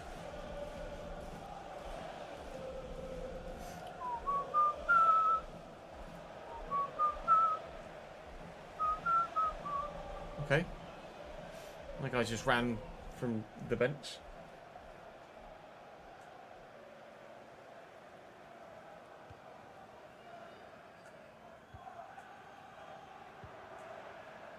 Dominguez.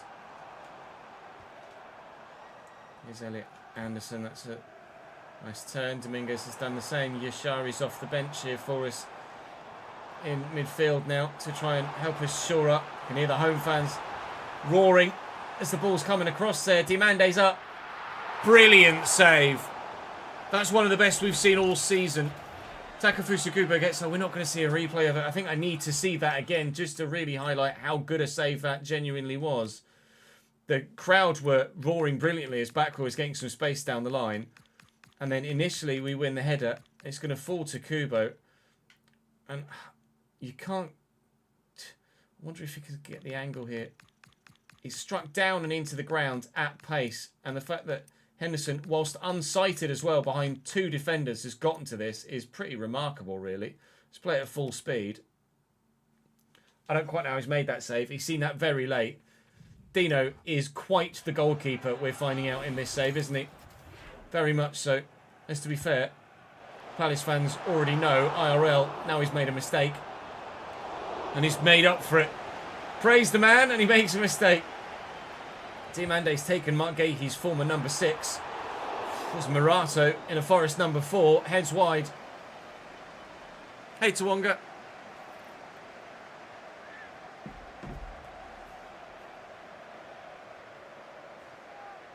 Boxer size, I bet that's fun.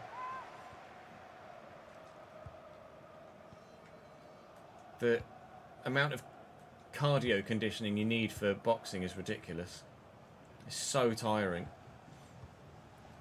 Ishari to Nketiah. We're in the 90th minute. The clever thing to do is just piss about with it, really, quite frankly. Ensure we get the win. We had a game in hand to get back into the top 4. I think it was for this match day weekend. So this should see us back into a Champions League spot in the Premier League. Nketiah was offside. That'll be the end of the game. We'll take it. Difficult one, that. And a brilliant goal from Amari Hutchinson. But in the end, we had too much, as did Fulham for Manchester United. Oh, dear. They struggle continually, Man United, in this save. We are now back up into 4th. Only a point ahead of Newcastle. Only 4 ahead of Spurs. 5 from Villa, 6 from Chelsea. Manchester United now down in 9th place, which is better than where they were, but still not where they'd like to be. Sunderland have fallen off a little bit after a strong start to the season. Wolves, to be fair, are in 11th, having a decent year, but certainly Burnley is going to be a simmer when we have them, but Brighton certainly is not. Eagles versus Seagulls, take 2.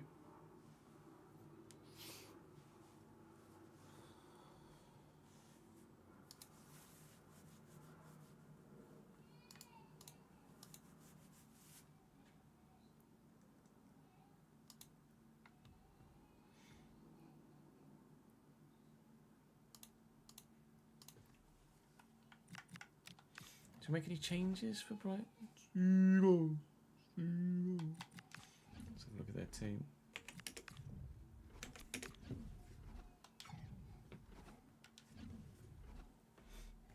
Welbs. Repair. Santos? Don't recognise that Santos. Minter, Belabor, Vifa, Hinchelwood at left back, Coppola, Vanecker. This could be Vanecker and Boschali, isn't it? Cadiola at right back. Bruggen in goal. Anyone on the bench that shouldn't be? Put Duncan for Webster. That's kind of it, really, isn't it? There's 80. Not quite making the bench, unfortunately, at the minute. It's 60 rated. You're getting there, but you've still got a ways to go. Oh, yeah, sorry. Lewis. I said I would, so I will.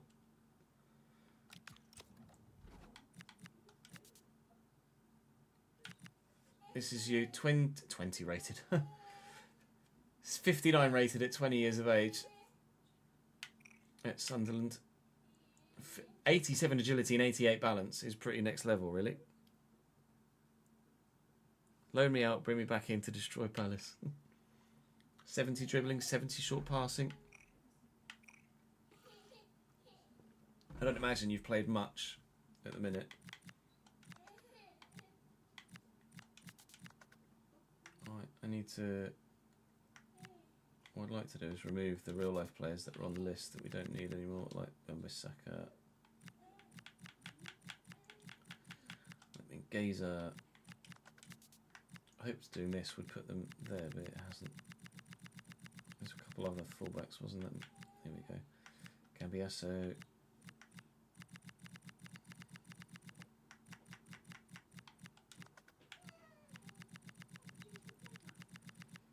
Brown and Cardona and Bard.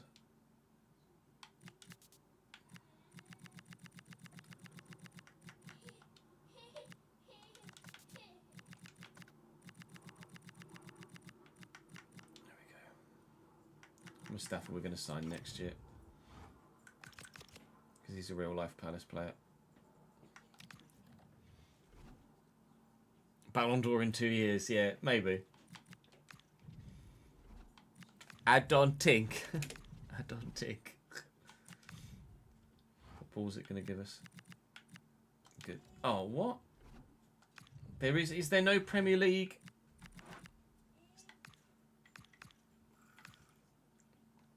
Is there no Premier League winter ball?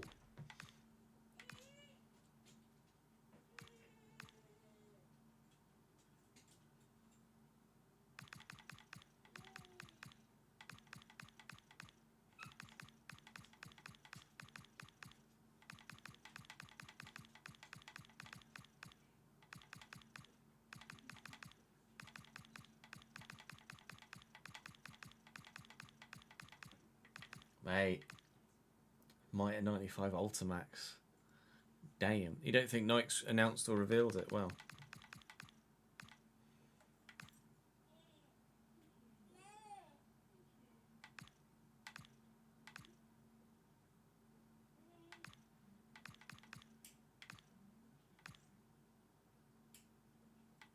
The old one's in there. Is that not it?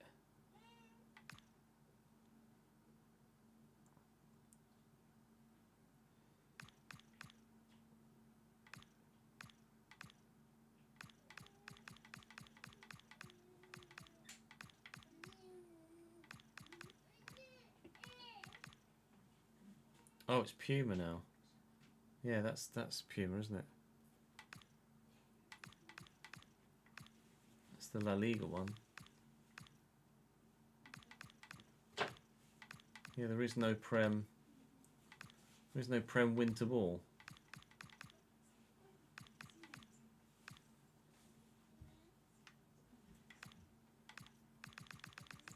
That's weird.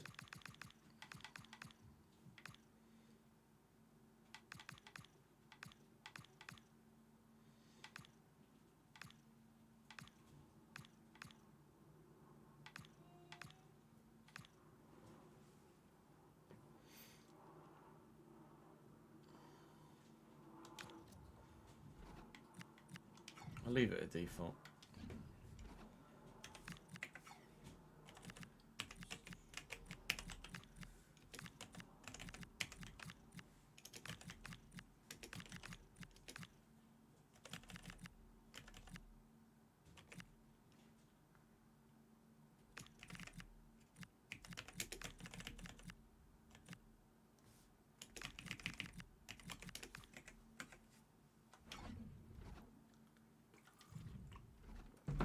make any changes to my team for this one?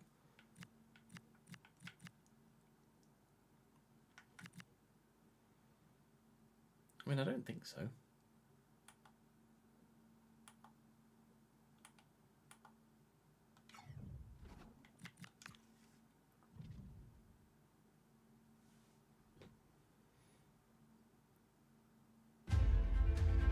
We're getting the whoosh again. We're off down to the south coast this time. To the Amex. Brighton and Hove Albion's home ground. It's quite out of the city, really, isn't it? I didn't realise it was that far out of the city in the countryside. I mean, it's beautiful countryside, don't get me wrong, but middle of nowhere. It's decent ground, though, to be fair. Hopefully, though, we can make it a good hunting ground.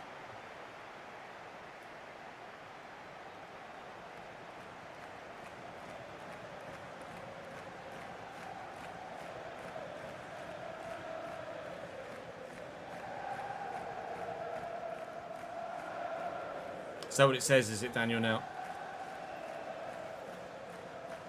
Placed there for space and access. Oh. FC teaches geography, who knew? Yeah.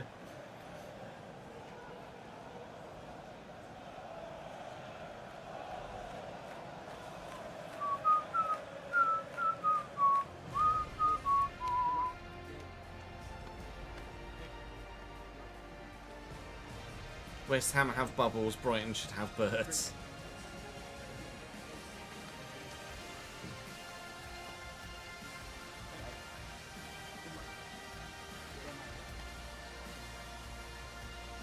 Yeah, I presumed human safety type people. The home side then line up as follows here in this fixture between two rivals. Bart Verbruggen in goal. Cadiolu's at right back with Hinshelwood at left back. Vifa and Baleba holding, with Danny Welbeck captaining and leading the line up top. Nuno Santos on the left-hand side. You can quite clearly hear how loud the atmosphere is here within the Amex, so I'm anticipating a good game.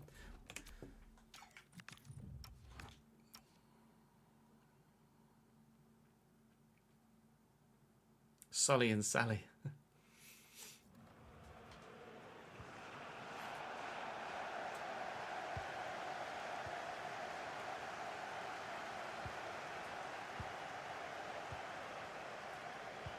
Slater.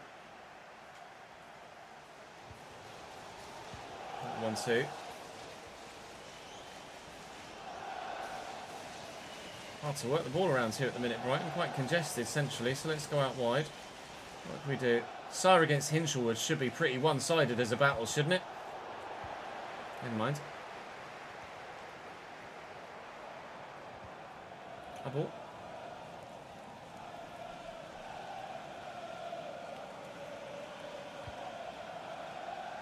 Slater into Wharton.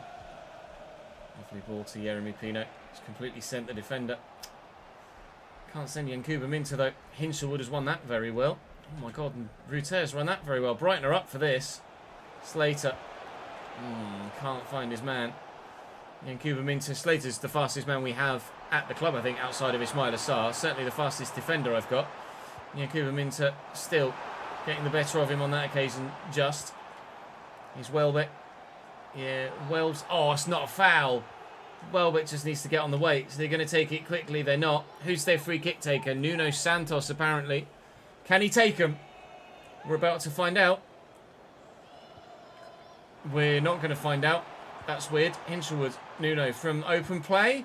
Well, what a strange decision from Brighton that was. Space for Ismail Assar. Flick it. Go. Gone. From their offensive free kick. Danny Welbeck's retiring. It's Uche. I thought it was Sarr. That's why I kept sprinting. I thought it was Sarr. Oh, wasted it.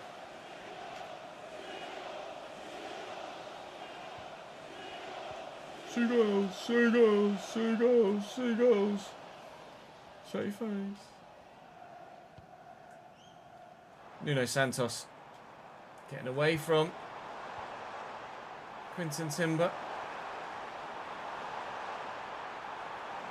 Dummy again. Santos is on a hell of a dribbling run here. Welbeck. Rute!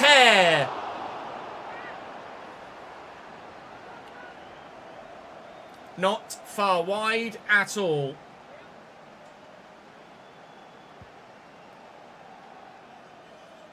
Uche's up. Couldn't find a teammate though. Rute to Nuno Santos. And here to Gini Rute. And around the corner here to Jan Kuba Minter. Not catching him. Dino with a save though. Top stop from the number 1 again. Corner to come in from Jack Hinchelwood. Brighton quite clearly the side on top in the opening few minutes. Hinchelwood. Van Ecker. Trying it. Just get rid. That's not really rid, is it? Hinchelwood. Oh, Danny Welbeck should do better. Gifted the opportunity when he outmuscled the defender. Tried to pick his spot and picked the wrong one.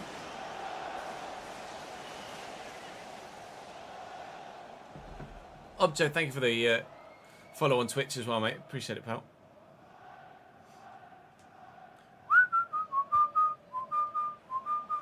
There we go, Uche.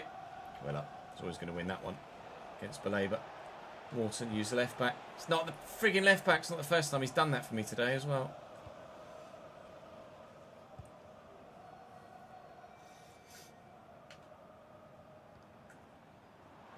Hinchelwood. Oh, it's given away. It's overrun by Curtis Jones. So Welbeck looking to thread the needle. You can hear the disappointment from the crowd as he's misplaced it. Rute did not misplace his foot there. Diamande in the way well, and with the pace to get away as well. Right, there we go. I'm a bit bored of hearing 3 goals, 3 goals, 3 goals already. Remind me never to do a Brighton career mode whilst that chant is still in the game. Wharton poking it, finds Pino, looking for Sarr, it's deflected. I can't seem to cut Brighton apart at all defensively. They've got me covered all over the pitch. It has been comfortably Brighton's half. But the scoreline at the moment still, for the time being, reads 0-0. Well in Diamande. It will do until the break.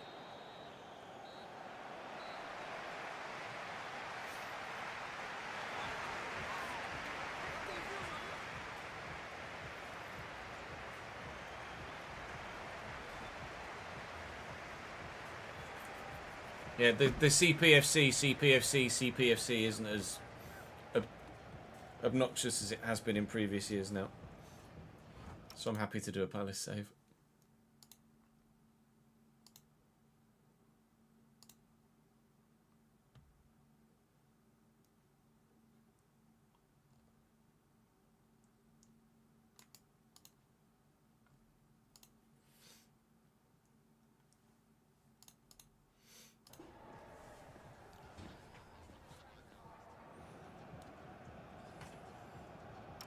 It's not that good a ground.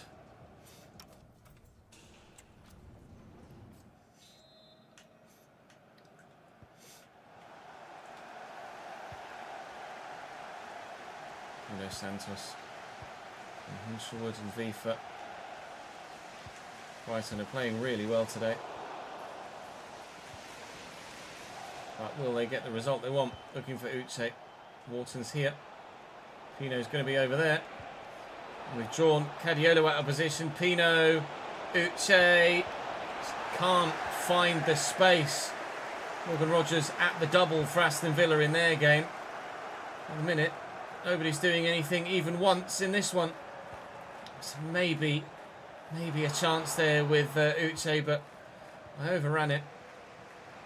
Again, Cadiolo's tucked in, but I've overrun that one as well. Oh, well in, Quinton Timber. Curtis Jones. Sarr looking for Uche. It's a poor pass. I can't seem to find my flow in this one. Whether it's the conditions or the opposition, I'm not sure. Slater, Wharton, Timber, Uche, Pino around the corner. We're in.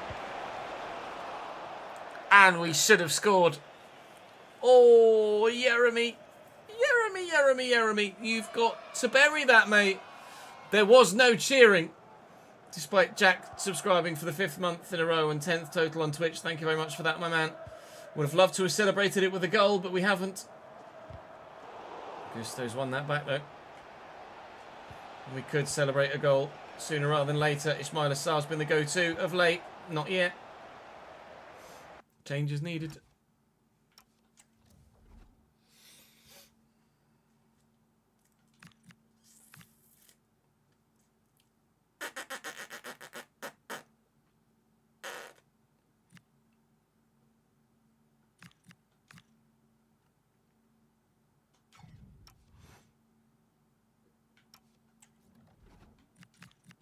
Can't believe I'm doing it, but I'm gonna.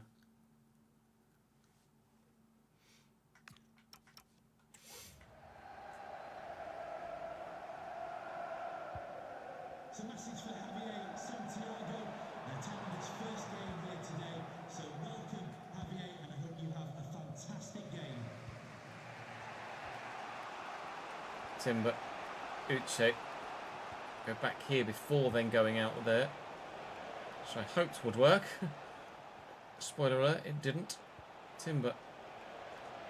In, around the corner. Uche. Out to Jeremy Pino. Just a little dink trying to get Uche in on it. We picked out the defender there. Timber's going to find Curtis Jones. Uche, roll him. Boshali's done really well. Brighton have just had our number all game long. Got us matched all over the pitch. Despite the fact that in this second half we've dominated possession and chance creation. Nobody can find a way through from either side in this game. Minter using his pace. Thank you, Elbs. Very much. Jeremy Pino in behind. Right, you messed up the last one, Jeremy. You messed up this one too.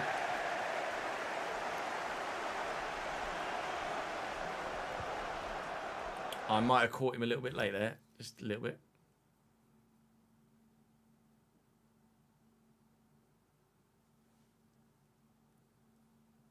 Sunderland or Burnley? I mean, I really enjoyed Sunderland, but Burnley would be a decent one too.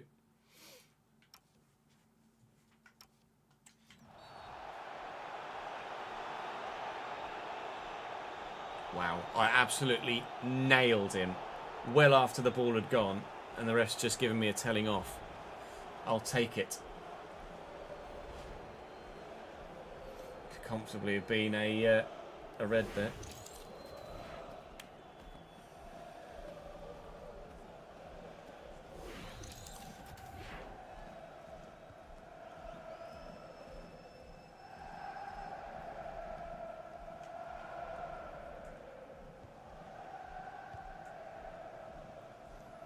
Genie. Runners. Danny Welbeck. That's really poor from Welbeck. And it's not the first time he's done that in this game either. His manager will be really disappointed. Arteta trying to get him in behind, but can't do it. I can't quite get there with Nuno Santos either. Welbeck is going to be better this time. Can't really get that one wrong. 5 minutes to go. Ferland Mendy. I have no idea what's going on there. Looks like he's just bugged out. Slater. Ezel Zuli is going again. And he's in. Mateta's in the middle. Timber needs to win this. Has done, but he's not found a teammate. I think it's going to be a 0-0 draw here against Brighton. The rivalry still remains undecided. That's FIFA into the middle. It's surely, ref. Time. Now, when I want it to go a little bit longer, it won't. All right. Well, a hard-fought 0-0 draw. Both sides played very well and deserved something from it, but we did have some really good chances. So did they, to be fair. That Welbeck one, hitting it wide, really poor. Welbs didn't have a great game. Brighton need a striker.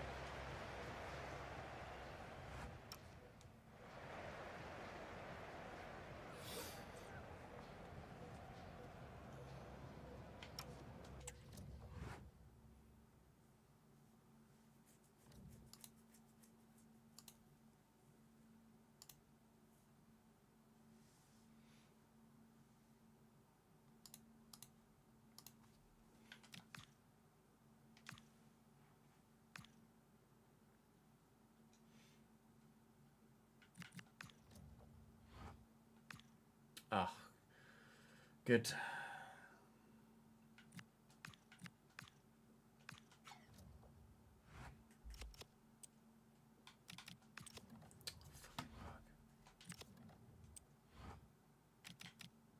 Can't wait for that to not be a thing.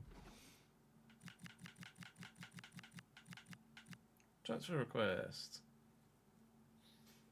It's only 25, Chris Richards.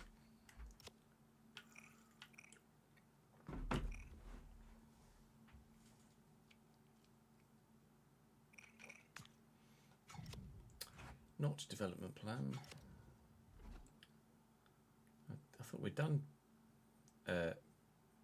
development plans for Diamande and Co. Evidently not. Rotation, will you accept that? Important. I can't guarantee him it, but if you just sign a 1-year extension on what you're on, you just want 230 grand signing bonus. All right, go get yourself a Lambo.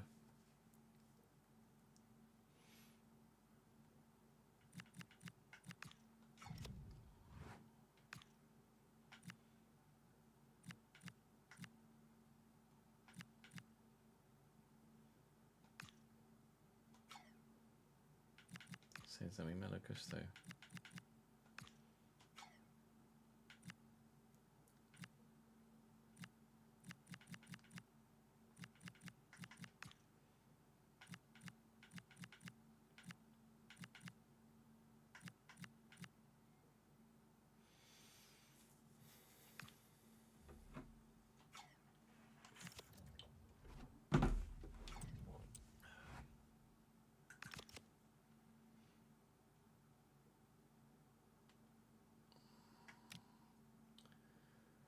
Burnley we've got next.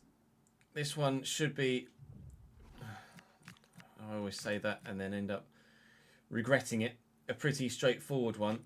I wonder if we put DSRC in there literally just for an overall rating. Although, to be fair, he gets a -5, so we actually would be... Do Mandiki play left back? No. Be better off with Borna Sosa in there. Let's do that just for this one. See if we can get a result at home against Burnley, which we rather convincingly do. Mateta with a brace, Ismail Assar with another one. Mateta seems to only really score when I'm not using him. We have an idea of who we might like to replace Mateta as well. We've given Chris Richards a new deal after he asked about having one, but then we've immediately gotten a bid from Newcastle for him, £15.2 million. Now, Chris Richards is a good squad player for the level that we're at. And we've got 2 solid centre-backs that are going to grow at the minute. So I'm quite happy to keep Chris Richards at the club at the moment. I don't feel the need to replace him as it stands. Now, after a really good, solid victory against Burnley, now Forrest are in for Chris Richards. He requested a transfer because he wanted a new contract. And I've offered him a new contract, so now I should just be able to take him off. It should take him off the transfer list, IMO, when you offer them a new deal, but whatever. Small things. So after the solid result against Burnley, I'm going to look to do the same thing against Sheffield United in the FA Cup. Sarah Mateta again. Good. I had a little bit of a heart flutter there, to be honest, but we get the job done. We're through to the next round of the FA Cup. The defence of said trophy continues. You're welcome, Jean-Philippe. Make the most of it, mate. You're on your bike in the summer. Match rescheduled in March. That might be for the FA Cup as opposed to Europe. I don't think the next round of Europe has been drawn yet. It hasn't. It's Tottenham. Oh, no. It's Manchester United away. Oh. Okay. Well, we will play Manchester United away at the end of today's episode, and then we shall play Manchester United away tomorrow as well. But first we've got a home game against Wolves that we can sim our way through and hopefully get a solid result from. They're doing remarkably better in this save than I anticipated they would do, actually, Wolves. So rather than say anything ahead of this game, I'm just going to not say a thing. We get an even better result. Sar, Jones, Sar, Uche. 4-1 win against Wolves. This Crystal Palace side are really genuinely quite good, aren't they? We are third in the Premier League at the minute. Significantly off the top end of the table, but at the minute, very much in contention for a Champions League spot. Manchester United away from home, though, is not going to be an easy fixture. So let's go and play it. Forest have bid for Mateta. And they've offered me Nicolas Dominguez. No. But Mateta is going on the transfer list in the summer for sure. Yeah, you probably do, Marcus, to be honest. Now West Ham have bid for Mateta. And they've offered me Fulkrug. Has Mateta put himself on the transfer list?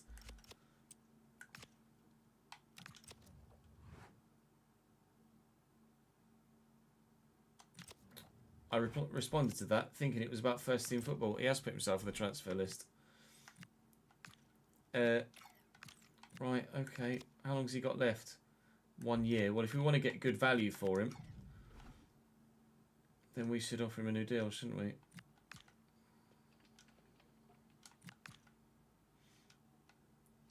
Extension of 1 year. Let's do 2, mate. Let's protect that investment, shall we? I wouldn't mind putting a release clause in of like 80 million. 52. 57, how's that? Yeah, that'll do. You're on 99. How about 100? An extra £1,000 a week. Oh, now I'm going to need to go and take him off the transfer list, aren't I? Good to know that there's interest there, though.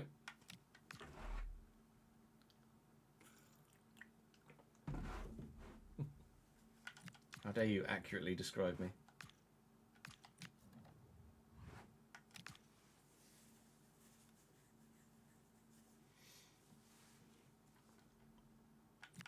He just keeps talking to me. Leave me alone. Jesus Christ, Jean-Philippe, go away. Matches rescheduled in the Premier League. That means that Europe is now ready for us. Who do we have in the round of 16 of the Conference League? Samsun Sport.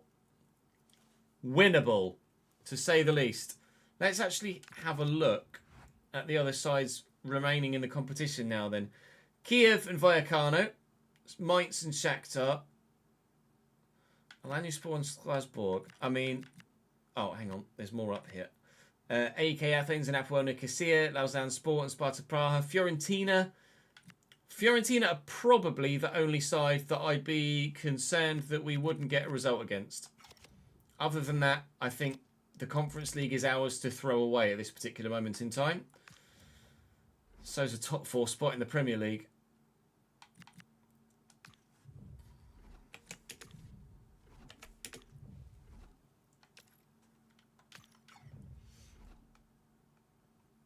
Playing in Snur again. Bradley Barkala. Yeah, go on then. Ugarte and Fernandez.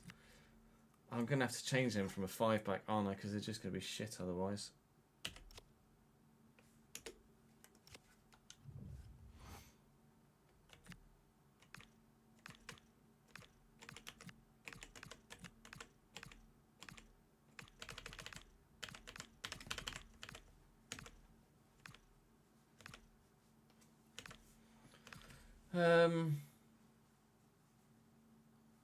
It's going to be like a 4-3-3, isn't it? 4-3-3 attack maybe with Bruno slightly further forward.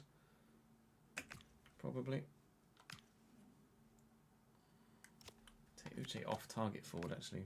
Make him a poacher.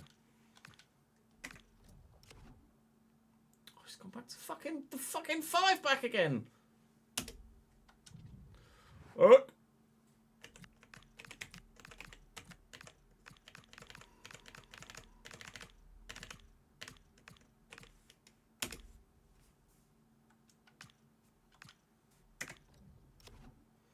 You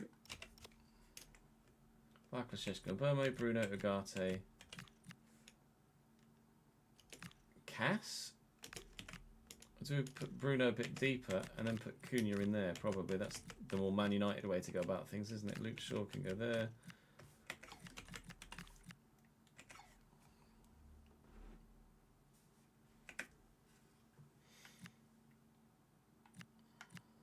Go on then.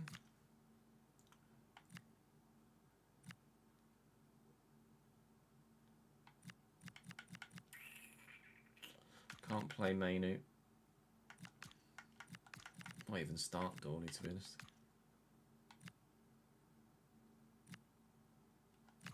Let's put Richardson to celebrate his new deal.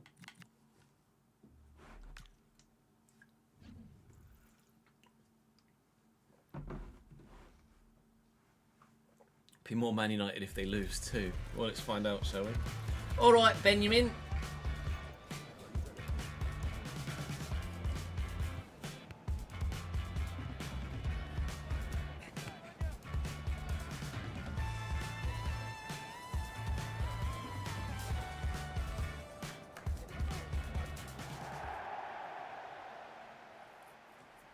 Let me check.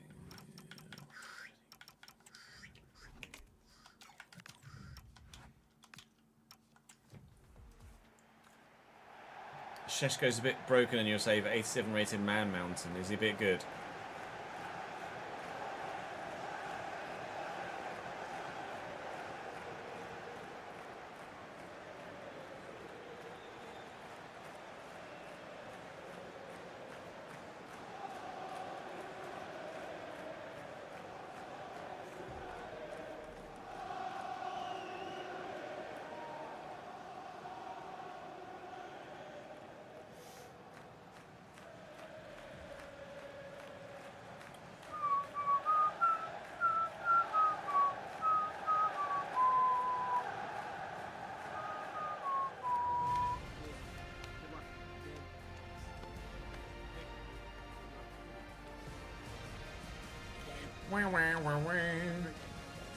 A T-posing Tifo. A Tifo.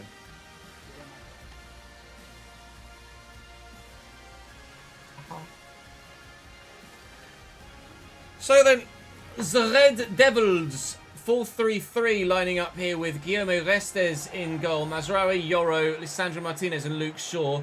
Cunha sitting in front of Ugarte and Bruno, with then Mbermo, Bradley, Barkala and Benjamin Šeško up top at striker. Mateta starts for me. He's been desperate to play and he wouldn't shut up in my mentions, so he gets the nod. And Richards starts at centre-back to celebrate his new deal at the club.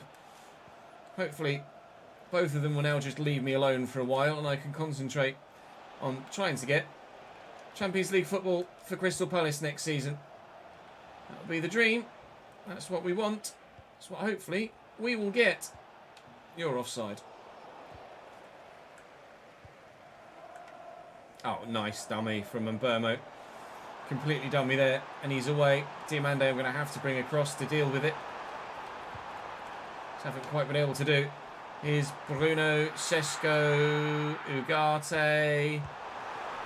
Good save. Oh, and well held as well. Nicely done, Dean Henderson. Manchester United look decent going forward, don't they? Jeez, he bowled that out quick, didn't he? Key Rice. Gusto. Oh, if you hadn't slid for that, Ismail, you might have been able to get in behind Luke Shaw. And Burmo. And Ugarte. Getting a bit lost that far up the pitch. Jones. Luke Shaw's well out of position now. So, Mateta. It's just shit. Oh, Mateta has the acceleration of a goddamn bulldozer. He's just so bad. He's just bad. He's just bad. I don't like it.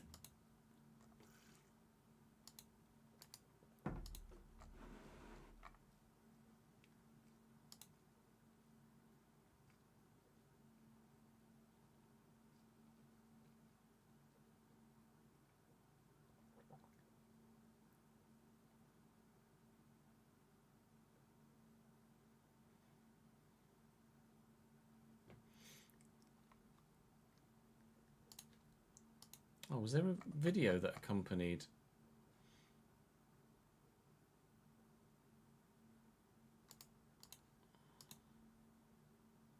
Bear with.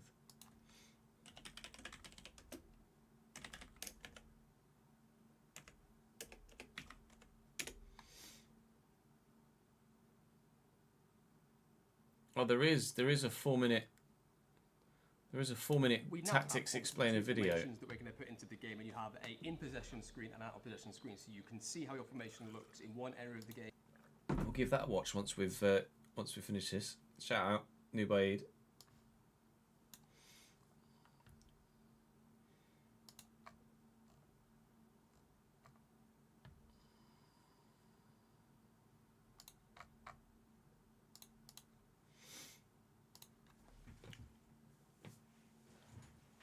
Anything but that dance song, yeah, tell me about it.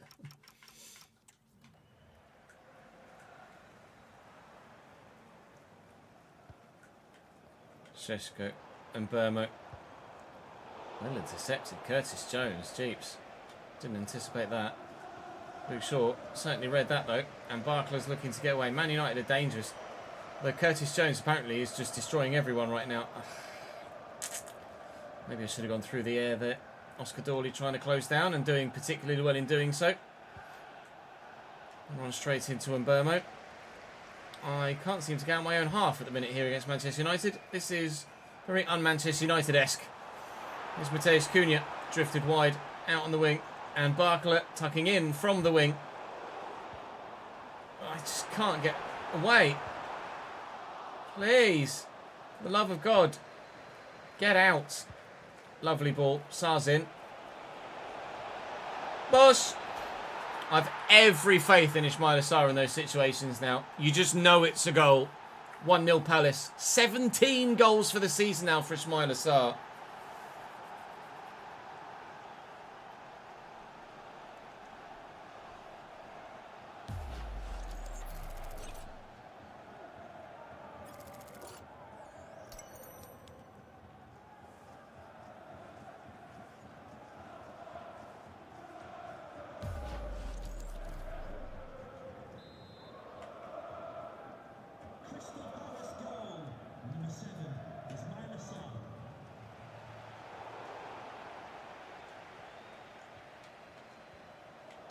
Balls. Never mind.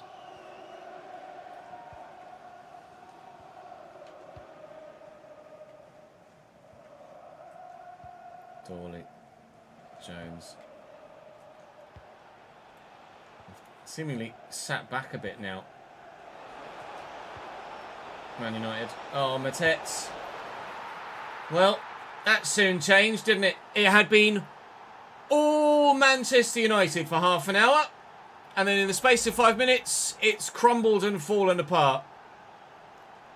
Great chest control. Great finish. Bosh.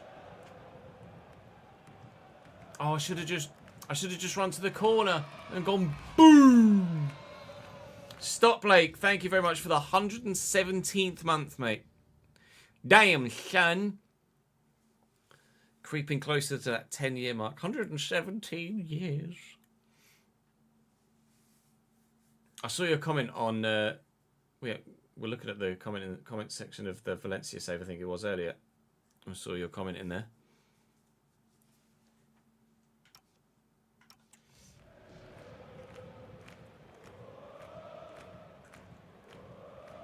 I play so infrequently with Mateta. Whenever I do play with him and score, which is even rarer, I forget to run to the corner flag and give it the old boom. Maybe a free kick for handball, is it? No, Malagusto blocks it legally, and a Manchester United corner. Interesting from Lenny Yoro and Burmo. Keeps. Thank you, Dino. Pump it long. Mateta's up. Surely he's going to win it. He has. Jones. Surely Ismaila Sarr's in behind. He is. Oh my God. Man, they're not going to concede a third, are they? Wow! Ismaila Sarr's finishing is out of this world right now. That had so much movement on it. A complete collapse from Manchester United. But the finish from Ismaila. I need to check and see what boosts he's getting, because that was a ridiculous goal. If you shoot a cross goal with Ismaila Sarr, it's just going in. He's got 80 finishing and he's only up to 85, but I mean, you'd never know. You'd say that was 95 the way it keeps flying in from him out on the right-hand side. Unbelievable. 3-0. Won't change his system though, will he?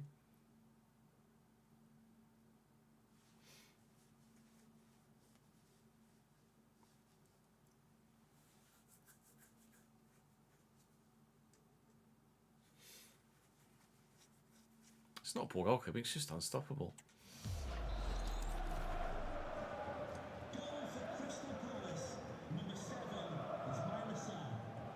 Is that Sarr with... Did Sarr get the assist as well for... Yeah, he did. Jesus Christo. If he's not got potential of 97 next season, then I am done.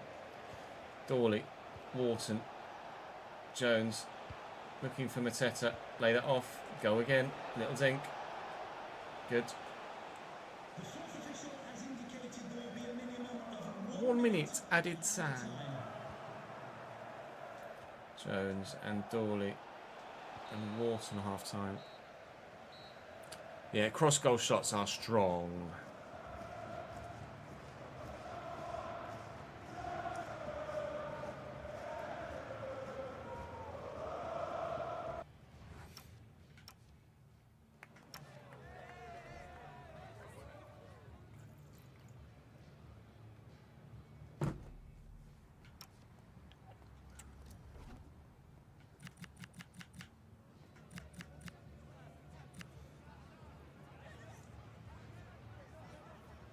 Just this, because inside forwards are so broken.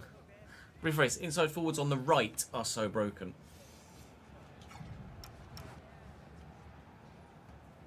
Favourite pizza? Domino's cheeseburger pizza. Oh, I would destroy a Domino's right now.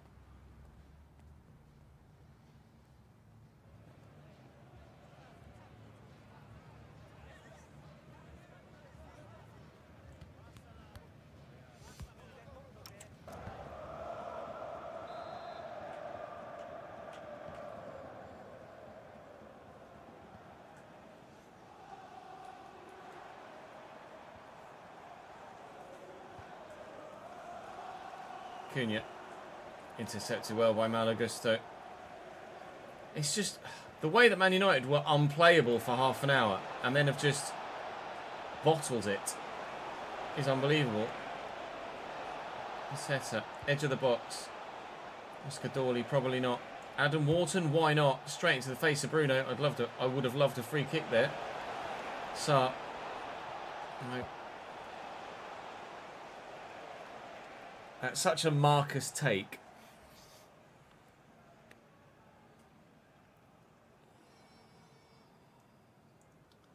Gusto with the throw. Curtis Jones away. Good. It's practically impossible to play a near post cross, isn't it? Wharton. Dawley looking for Mateta. Oh, Mateta. I'll do it this time. Ready, ready, ready. No. Oh, I tried to go to the corner flag. That's why I tried, and he just went, no. Regardless. Boom! 4-0!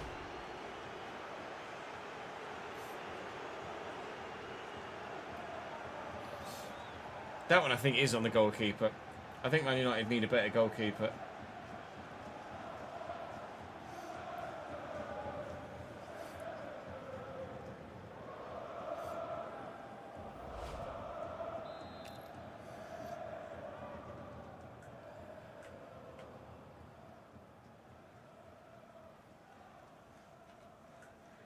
Oh, lovely ball. Barcola. Are they going to turn up again? Bruno. No. Oscar Dawley in the way.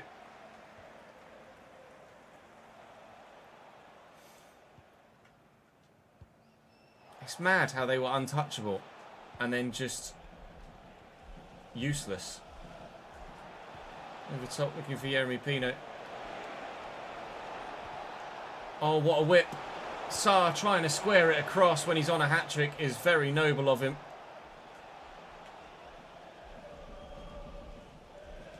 Challenge. Come on. From a Liverpool man going straight through the back of a Man United man. Des, thank you for the follow, mate. Not rephrased. Thank you for the subscription for the second month. Very good of you. I'm going to make changes. Because why would I not at this point? Wharton for Redoni. Jones for Yashari. Is Kadoli further forward? No. DSLC for Diamande.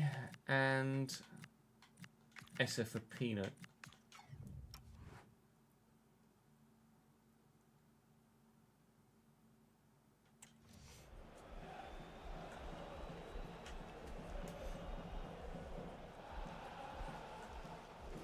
Ugarte. Oh, nice little change of pace. Out to Barkler. Similarly, Ugarte again. It's really well done. Šeško. Oh, the final ball lets them down. It's not good enough. Mateta. It's going again. Mateta. A little bit of space. Meh.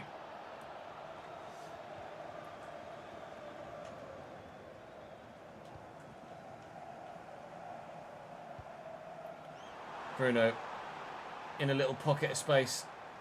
Finds Mazraoui. Looking to try and find a secondary pocket here, Bruno. Mazraoui finds Šeško, and for the second time in quick succession, Šeško's interlinking play breaks down the Manchester United move. Wharton looking for Yeremy Pino out wide, who's going to try and leave Lenny Yoro behind him in his wake, and he has done, and Mateta's going to bring this down. Brilliant save. With the feet there, Restes. Mateta just shoved off the defender, making it a quadruple substitution to freshen things up and give some fringe players some football because they deserve it. And unfortunately for Manchester United, it's not going to get any better, I don't think.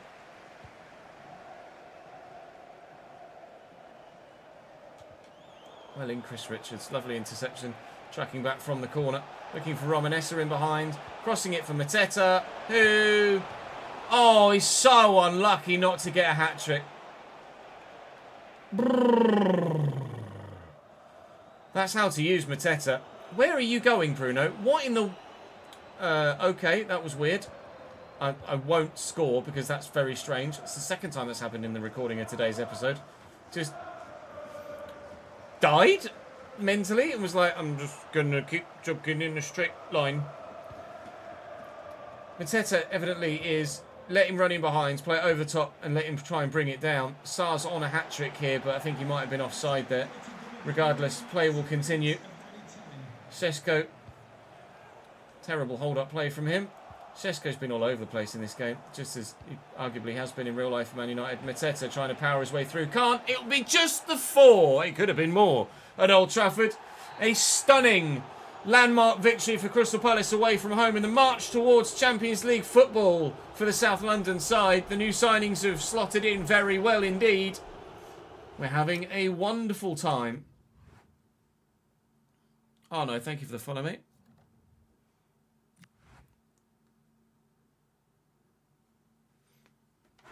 Mateta just needs to leave me alone. Keep your feet on the ground, pal. Fuck off.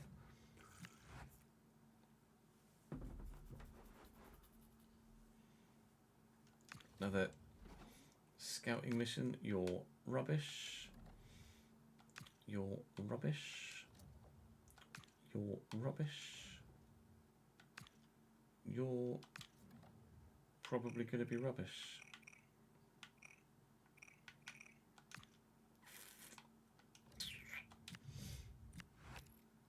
Yeah, Mateta was complacent for that whole game and the last one, I think.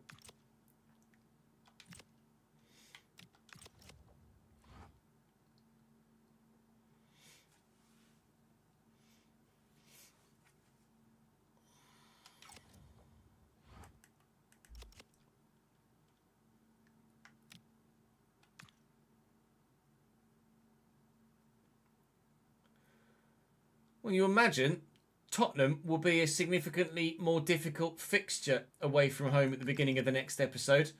We are currently third in the table. Aston Villa did have a game in hand, but they've drawn it. Arsenal have picked up a defeat somewhere along the way and have dropped to fifth now, 3 points behind us. Newcastle still sixth, actually having played a game more. Spurs seventh with us next, and if we lose it, that brings them right into the hunt for the top four. Chelsea a little distant, Man United further away than they were now, obviously. We're looking very good for Champions League football for Crystal Palace for next season. Very good indeed at this particular moment in time.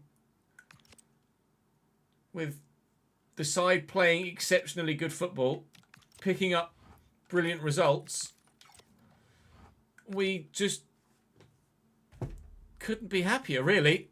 We're obviously nowhere near winning the league, which leaves the ceiling to move towards later in the save. Palace are third in real life. If they're still third by the time we get to March in real life, they'll be absolutely over the moon. Just as we are right now. It could go all potentially horribly wrong, though, with Spurs next. But there's still some difficult fixes in there. Newcastle, Manchester City and Liverpool in quick succession could be pretty brutal. And if we need something against Arsenal on the final day, then that'll be pretty intense as well. There's still a lot of football to be played and still a couple of trophies potentially to be won with the FA Cup and the Conference League. But that will do us for today. There'll be a Valencia episode for you later on this evening, so do make sure you check that out at 6 p.m. I'd appreciate it very much. Drop this video a like as well. I'd appreciate that very much. And come and join me on stream. But for this particular single video, we're done. Bye. Amorim went to Chelsea in your save and played a 4-3-3. That's intriguing.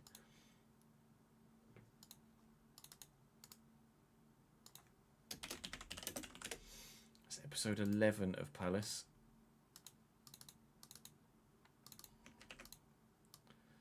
We made that Valencia video, didn't we?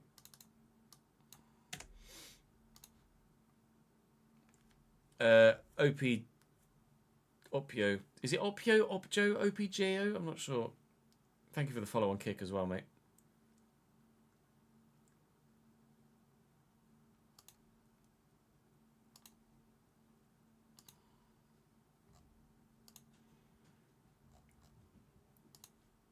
I mean, I'm enjoying both.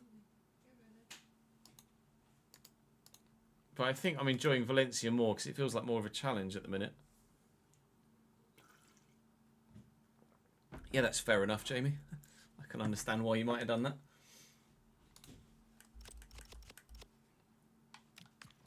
This Palace save just doesn't feel difficult enough for some reason.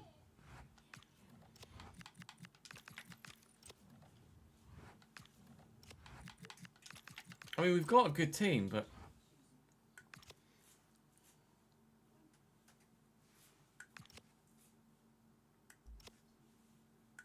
I don't know. I'm not sure, Harris, to be honest. It's certainly something I've noticed as well. Sarnell, second top goal scorer in the division, behind Gyökeres. Could go for the golden boot, the big man.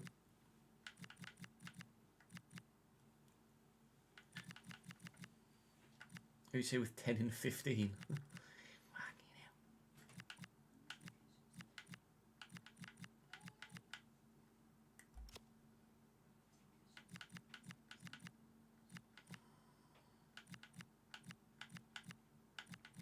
Uche with 5 assists is my most creative. Yeremy Pino with 5 as well.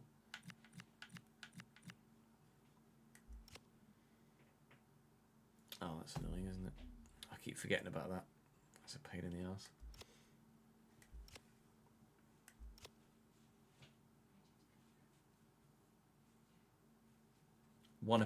So he's got one appearance and got an 8, and he's top of the average ratings thing. Shout out Curtis Jones. Unsurprisingly, his Milo Star's up there.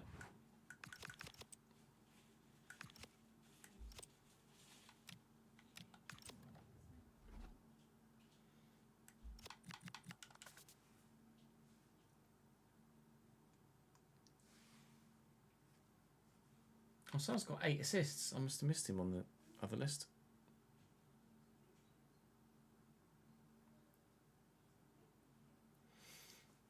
Hit me with a name, Ben.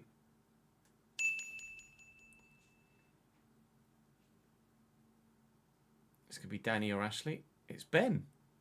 You've surprised me. You were watching on YouTube a minute ago. Watching on YouTube, as you know. But here, enjoy this 94p. Spend it wisely, won't you? I shall do, sir. Thank you very much indeed.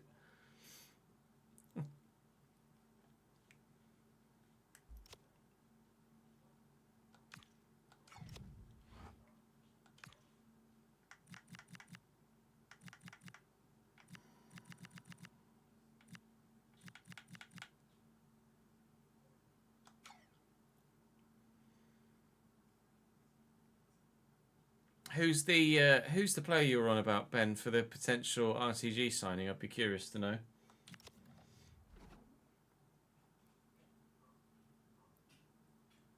How are the youngsters getting on? Let's have a look.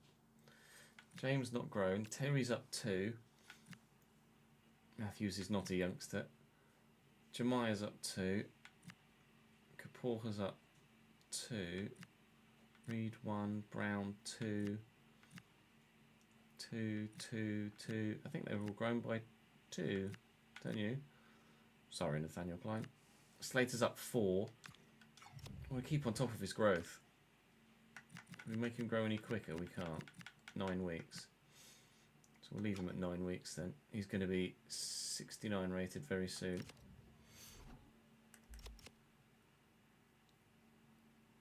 Not sure what 94p will get you, but hey, probably a single for. So I think Freddo's are probably over £1 now. It wouldn't surprise me. Let's have a look, shall we? Freddo price.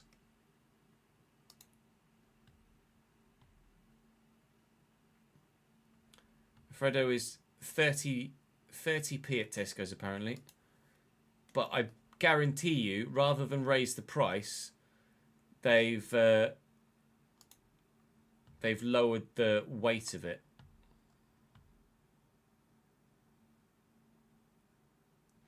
There's a whole website called £1 Sweets, which is tracking the history of sweets.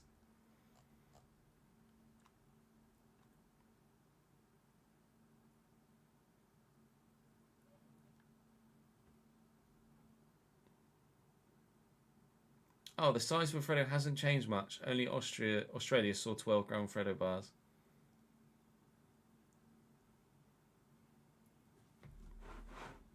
I thought what they do the usual same price, less product. Oh, glad you're enjoying the save, Harry. Appreciate it, dude. Freddos are not as thick anymore. Yeah, I'd agree there. But apparently they're the same weight.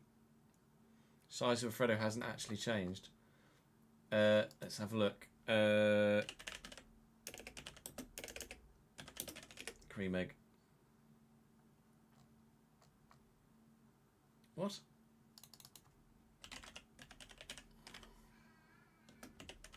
Shop by brand. Capri. Oh, wait, you could just buy boxes of stuff. Where's the cream egg? Don't tell me they don't stop. They don't stop cream eggs. I just wanted to know the history. The history of Cadbury's Freddo price rise.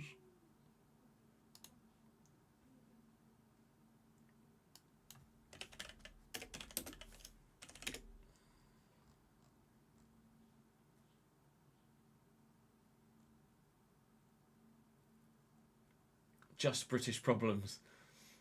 Cream eggs are now costing 75p.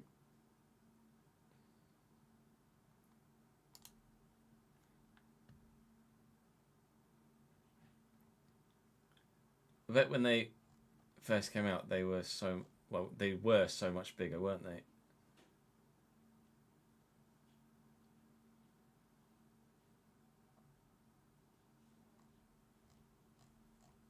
Jesus.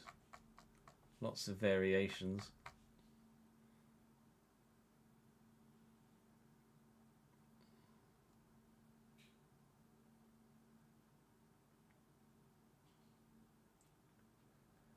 They manufacture 1.5 million cream eggs a day.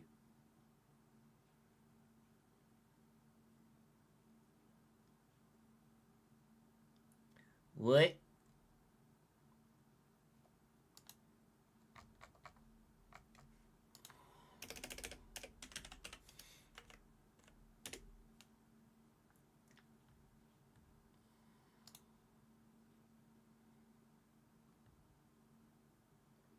Cream egg currently weighs around 40 grams.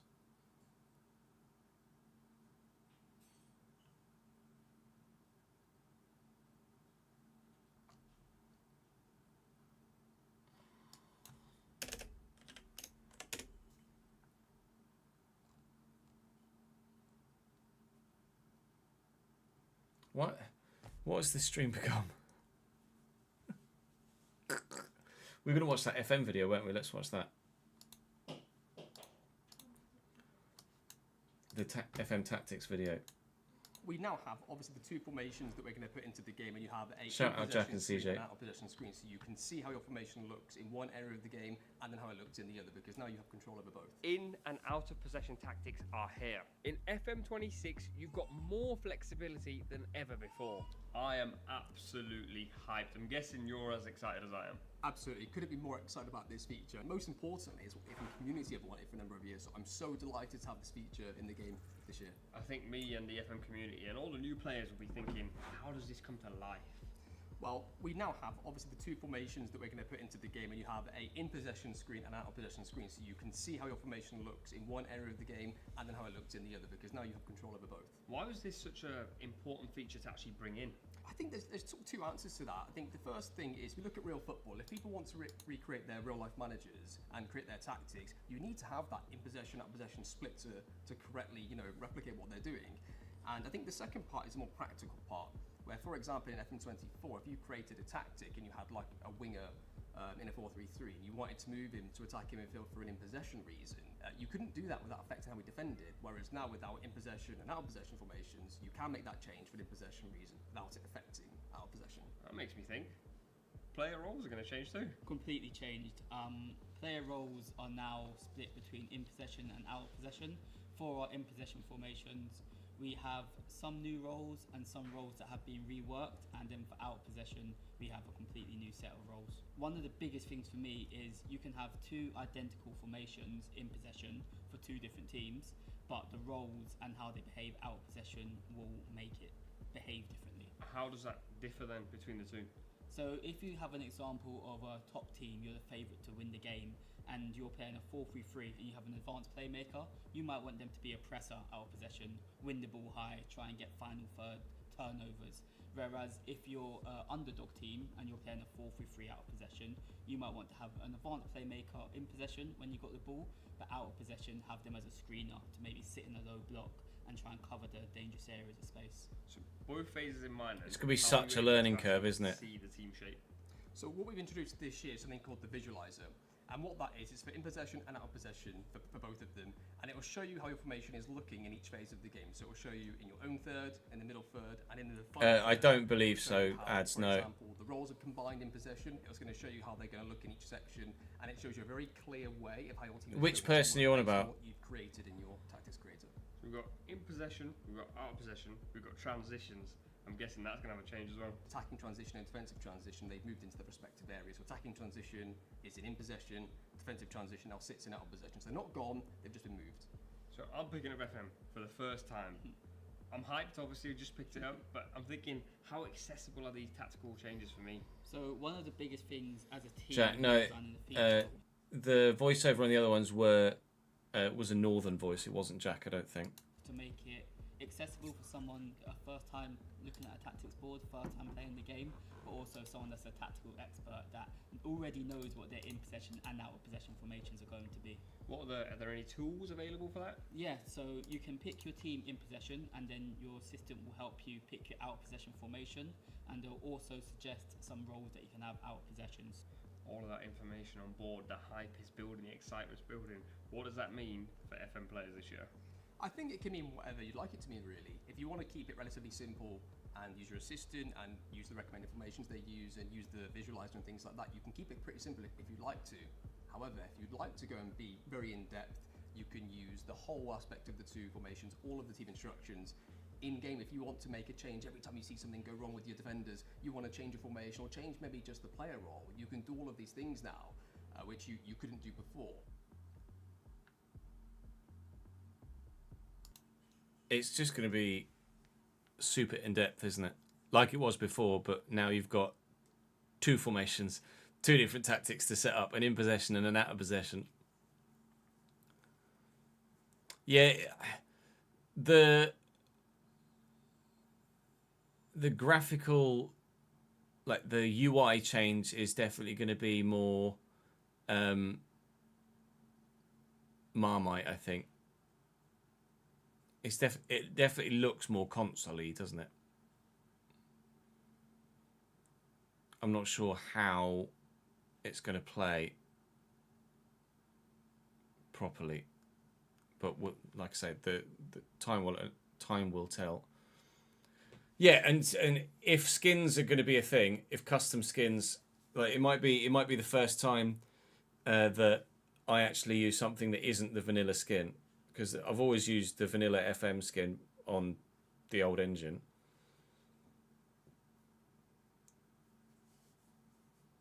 But I think I might actually use a custom skin for the first time.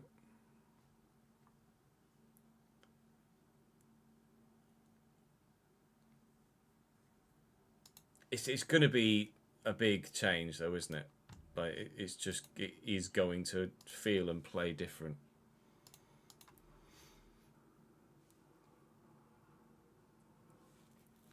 But like we say, only time will tell as to whether that's a good thing or a bad thing.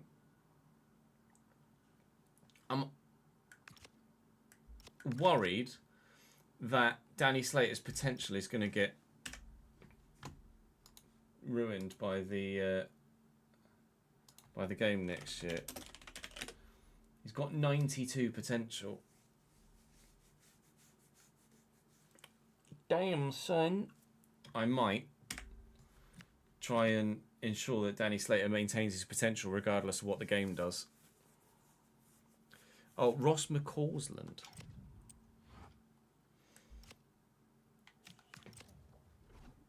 I'm just going to slide in. Ross McCausland. He's gone to Jabsha in this save. 74 to 80 potential. Technically looks all right. I mean, he's definitely more than a League Two player, isn't he?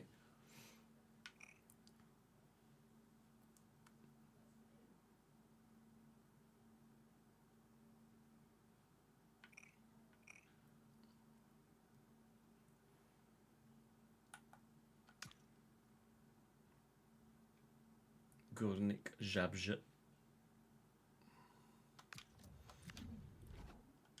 Someone to consider, certainly.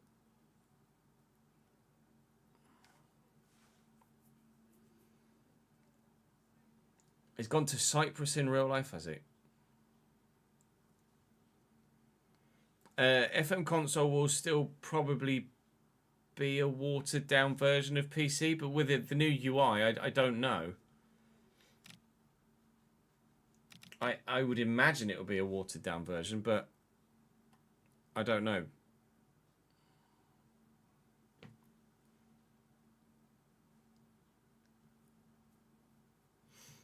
But yeah, I'll have to wait and see what the editor looks like, etc.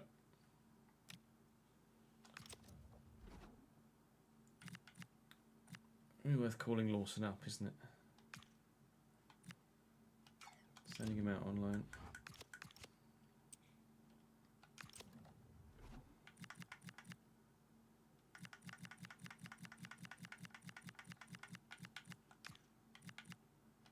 Showing great potential. What would that look like then? Lawson, 85 potential for him. Damn, son. In fact, let me have a look at just teams. Palas. So players. So Hendo's peaked, Gusto's peaked. Now he's grown to 81. Lacroix can grow to 82. Demande's 85. Timber's 84. Curtis Jones could still grow to 83 apparently, which is good news. Wharton's 86. Sarah's peaked at 80. But hopefully that changes next season. Uche 84 potential for him. Jeremy Pino 88 potential for him. Chris Richards can grow to 80 apparently. The loanees, Yashari's got 86 and Kobe Mainu's got 85. Rudoni's got potential of 80. Ezalzuli 84. Essa's got 82 potential. It's definitely worth loaning Essa out next season, isn't it? Mateta's peaked. Nketiah's peaked. Dawley 81, but we're not going to do anything with Dawley longer term. Darlow, Klein and Sosa are all meh, but it's because they're Darlow, Klein and Sosa.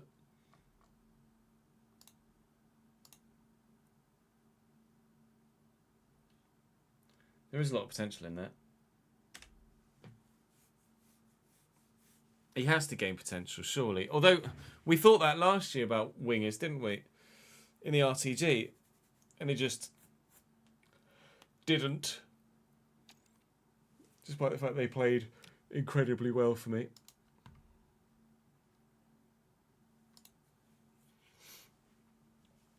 A proper FM journeyman is a thing of beauty.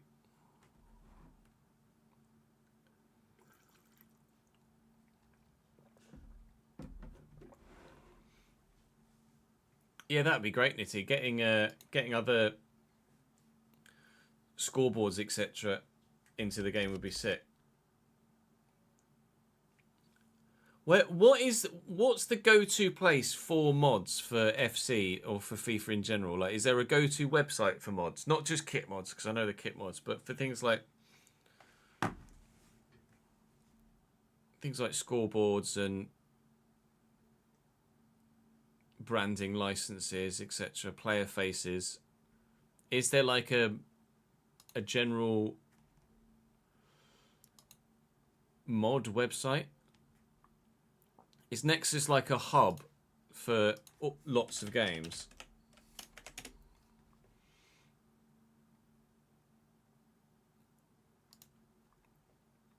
You just have to be careful what you're downloading, don't you?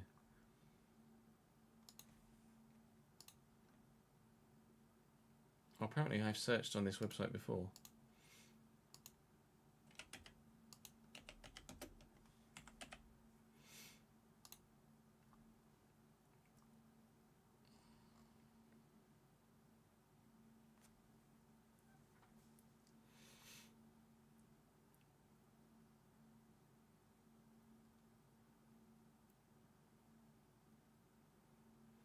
Even deeper simulation, that could be good.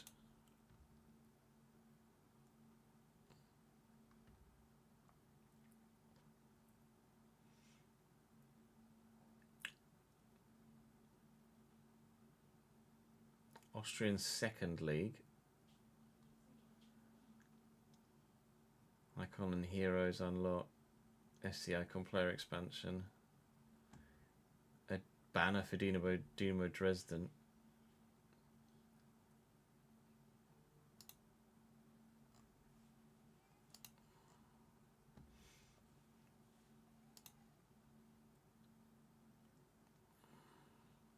Increases maximum leagues that can be simulated with deeper simulation to 14. Any more when the game starts to bug and some leagues are no longer simulated at all. This causes the game to crash and make up so far. 15 seems to be the limit. But I take no responsibility in case your save file does become corrupted, yeah. Unless your PC is a potato, it should be able to handle the 14 leagues just fine. Simulating takes a bit longer.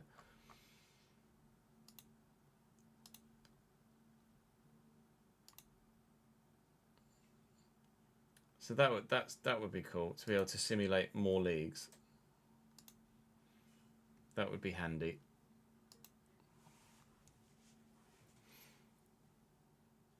Well, the FC editor tool. Was there an FC25 editor tool?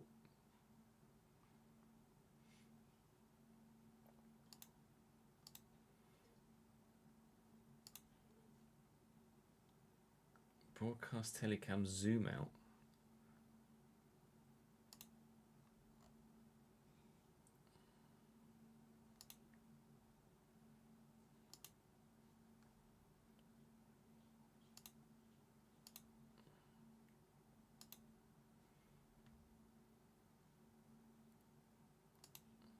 That's quite cool.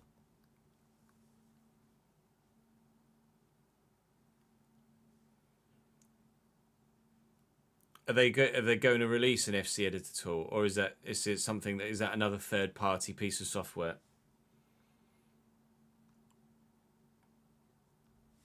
Like, this looks sick. I don't know how it would play though, but it certainly looks good.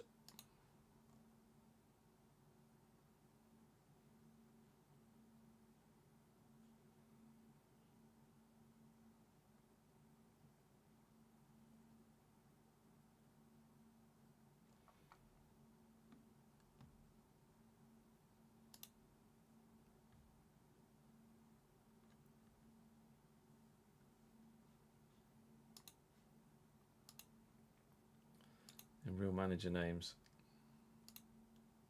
This was something I was going to look to do manually, but if there's a mod for it, then we can just use the mod.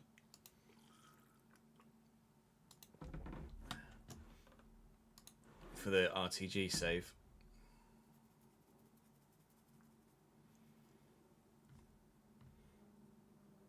I've added the real name managers that were still missing. This makes manager market much more realistic. Managers, national teams, managers of Shakhtar Donetsk, Roma, Lazio, AC Milan, Inter, and Atalanta, and all the managers from the following leagues: Eredivisie, Bundesliga, Bundesliga 2, Championship League 1 and 2, Liga, Liga, MLS, and Chinese Super League.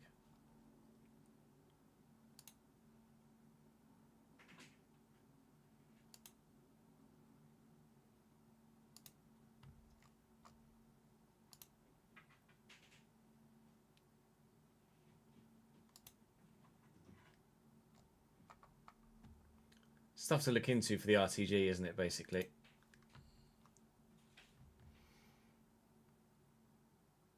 Oh, he tweeted a couple of days ago saying he'll publish a beta in 48 hours, so it's close.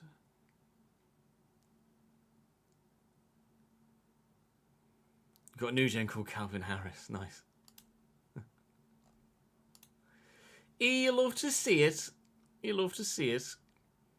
So mods like that are going to will make the RTG better, which I'm certainly interested in doing. I would love to get the Cambridge third kit modded in as well. We saved that already, didn't we? Yeah, do it again just in case we've done anything else that I can't remember. I'd love to get the Cambridge third kit added in and the goalkeeper kit as well. I don't know. My issue is things breaking with updates, because obviously I'm going to have to be able to continue to use the live editor. I'm going to have to continue to update the game. Or at least when the maybe when the live editor gets to a point of being advanced enough that I don't feel like I'd need any other further updates, then we could download the game.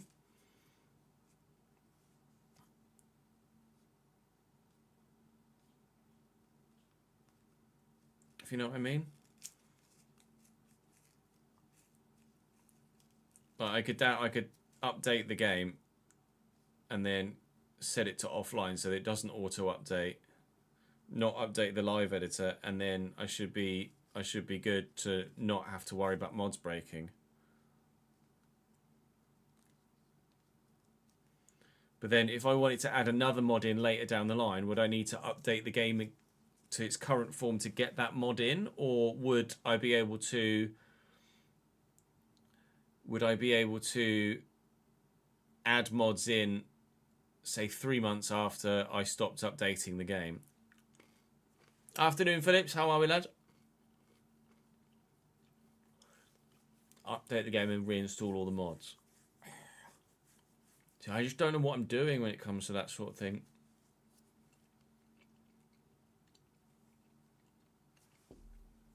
But if it's just a case, I guess if it's just a case of reinstalling something,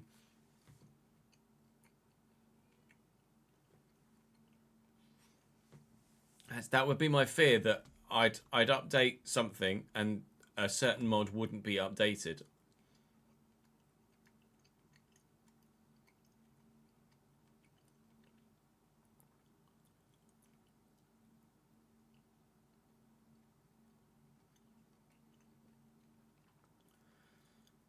So all mods would work on all versions of the game, so to speak.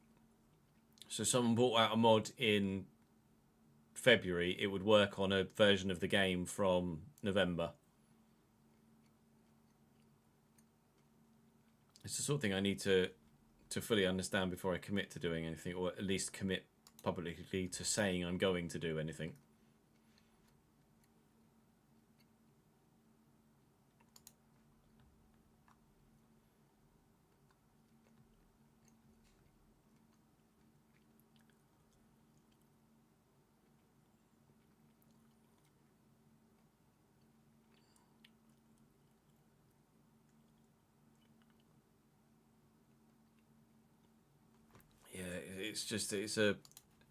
It's a swimming pool of uncertainty that I don't know if I have the balls to jump in. Fabio Cannavaro verbally agrees to become Uzbekistan head coach as part of World Cup 2026.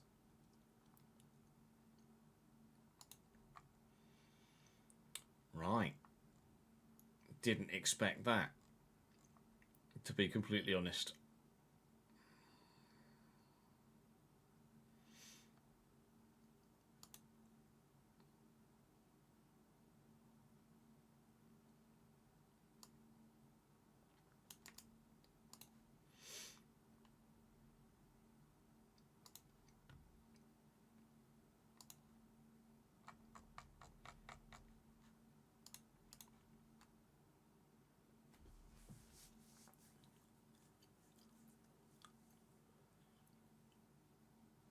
I would definitely enhance the save, but I'd be worried about making a mistake and losing everything, or breaking something.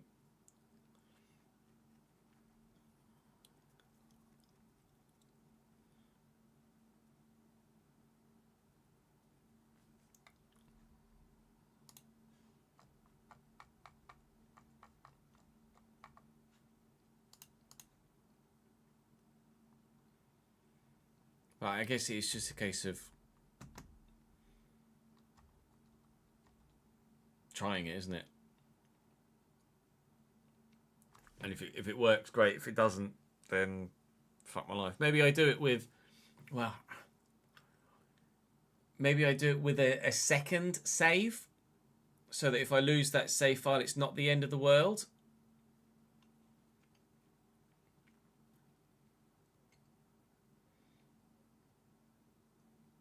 So maybe I don't commit to doing it with the RTG in depth, but I do it for a secondary save. Although if I'm doing it, if I have the game modded, so say I start the RTG save,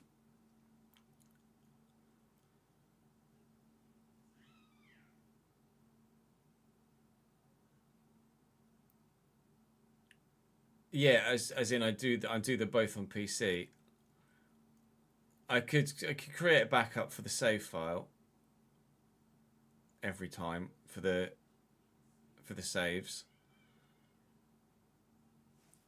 I have to manually disable the mods for the non-modded save. That's what I was getting at. Like if I had two saves on PC and one was created pre-adding any mods, I imagine this is just the whole game is modded and it would mod on all saves. Yeah, no, I know what you mean. Create a backup on PC, like in the files, etc. Like in my Windows Explorer.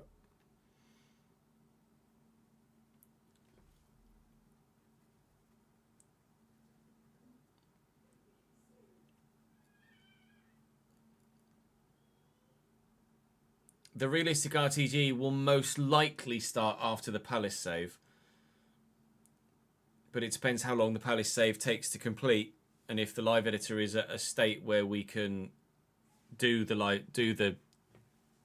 RTG when the live editor is ready.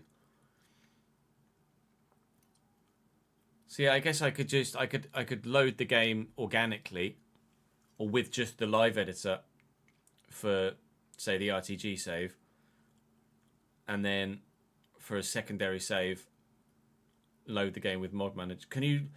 If I load the game with FIFA Mod Manager, does that load the game with the live editor as well, or not?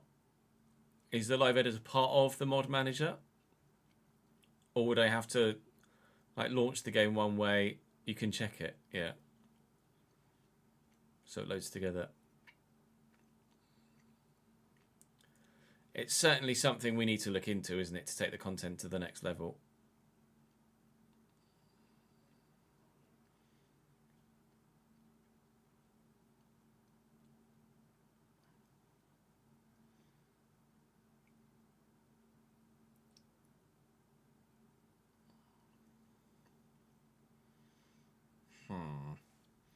Right. That is going to call us for today, chat. I'm going to send you guys on a raid here on Twitch, so you can continue watching some content. In fact, we were very kind enough to be raided by Xbox either yesterday or the day before. Let's send you guys back to Xbox. So Bex and Henry are streaming currently. Tomorrow will be, I believe, the usual Friday-esque early start, early finish stream is currently the plan. So do join me tomorrow. We'll obviously have Palace Career Mode tomorrow. We'll have Valencia Career Mode tomorrow, in whichever order we feel like doing it at the time. Because actually, no, I'm going to need to do Valencia first because we're going to need to make tomorrow's Valencia video first. Regardless, more Career Mode tomorrow and another full-length stream tomorrow. Today was, what, nearly 5 hours. Tomorrow should be hopefully similar, and then over the weekend, if Nat's up to it, obviously, then we could be back to full streams again. Regardless, content on the way. Appreciate your support, lads. Thank you very much indeed.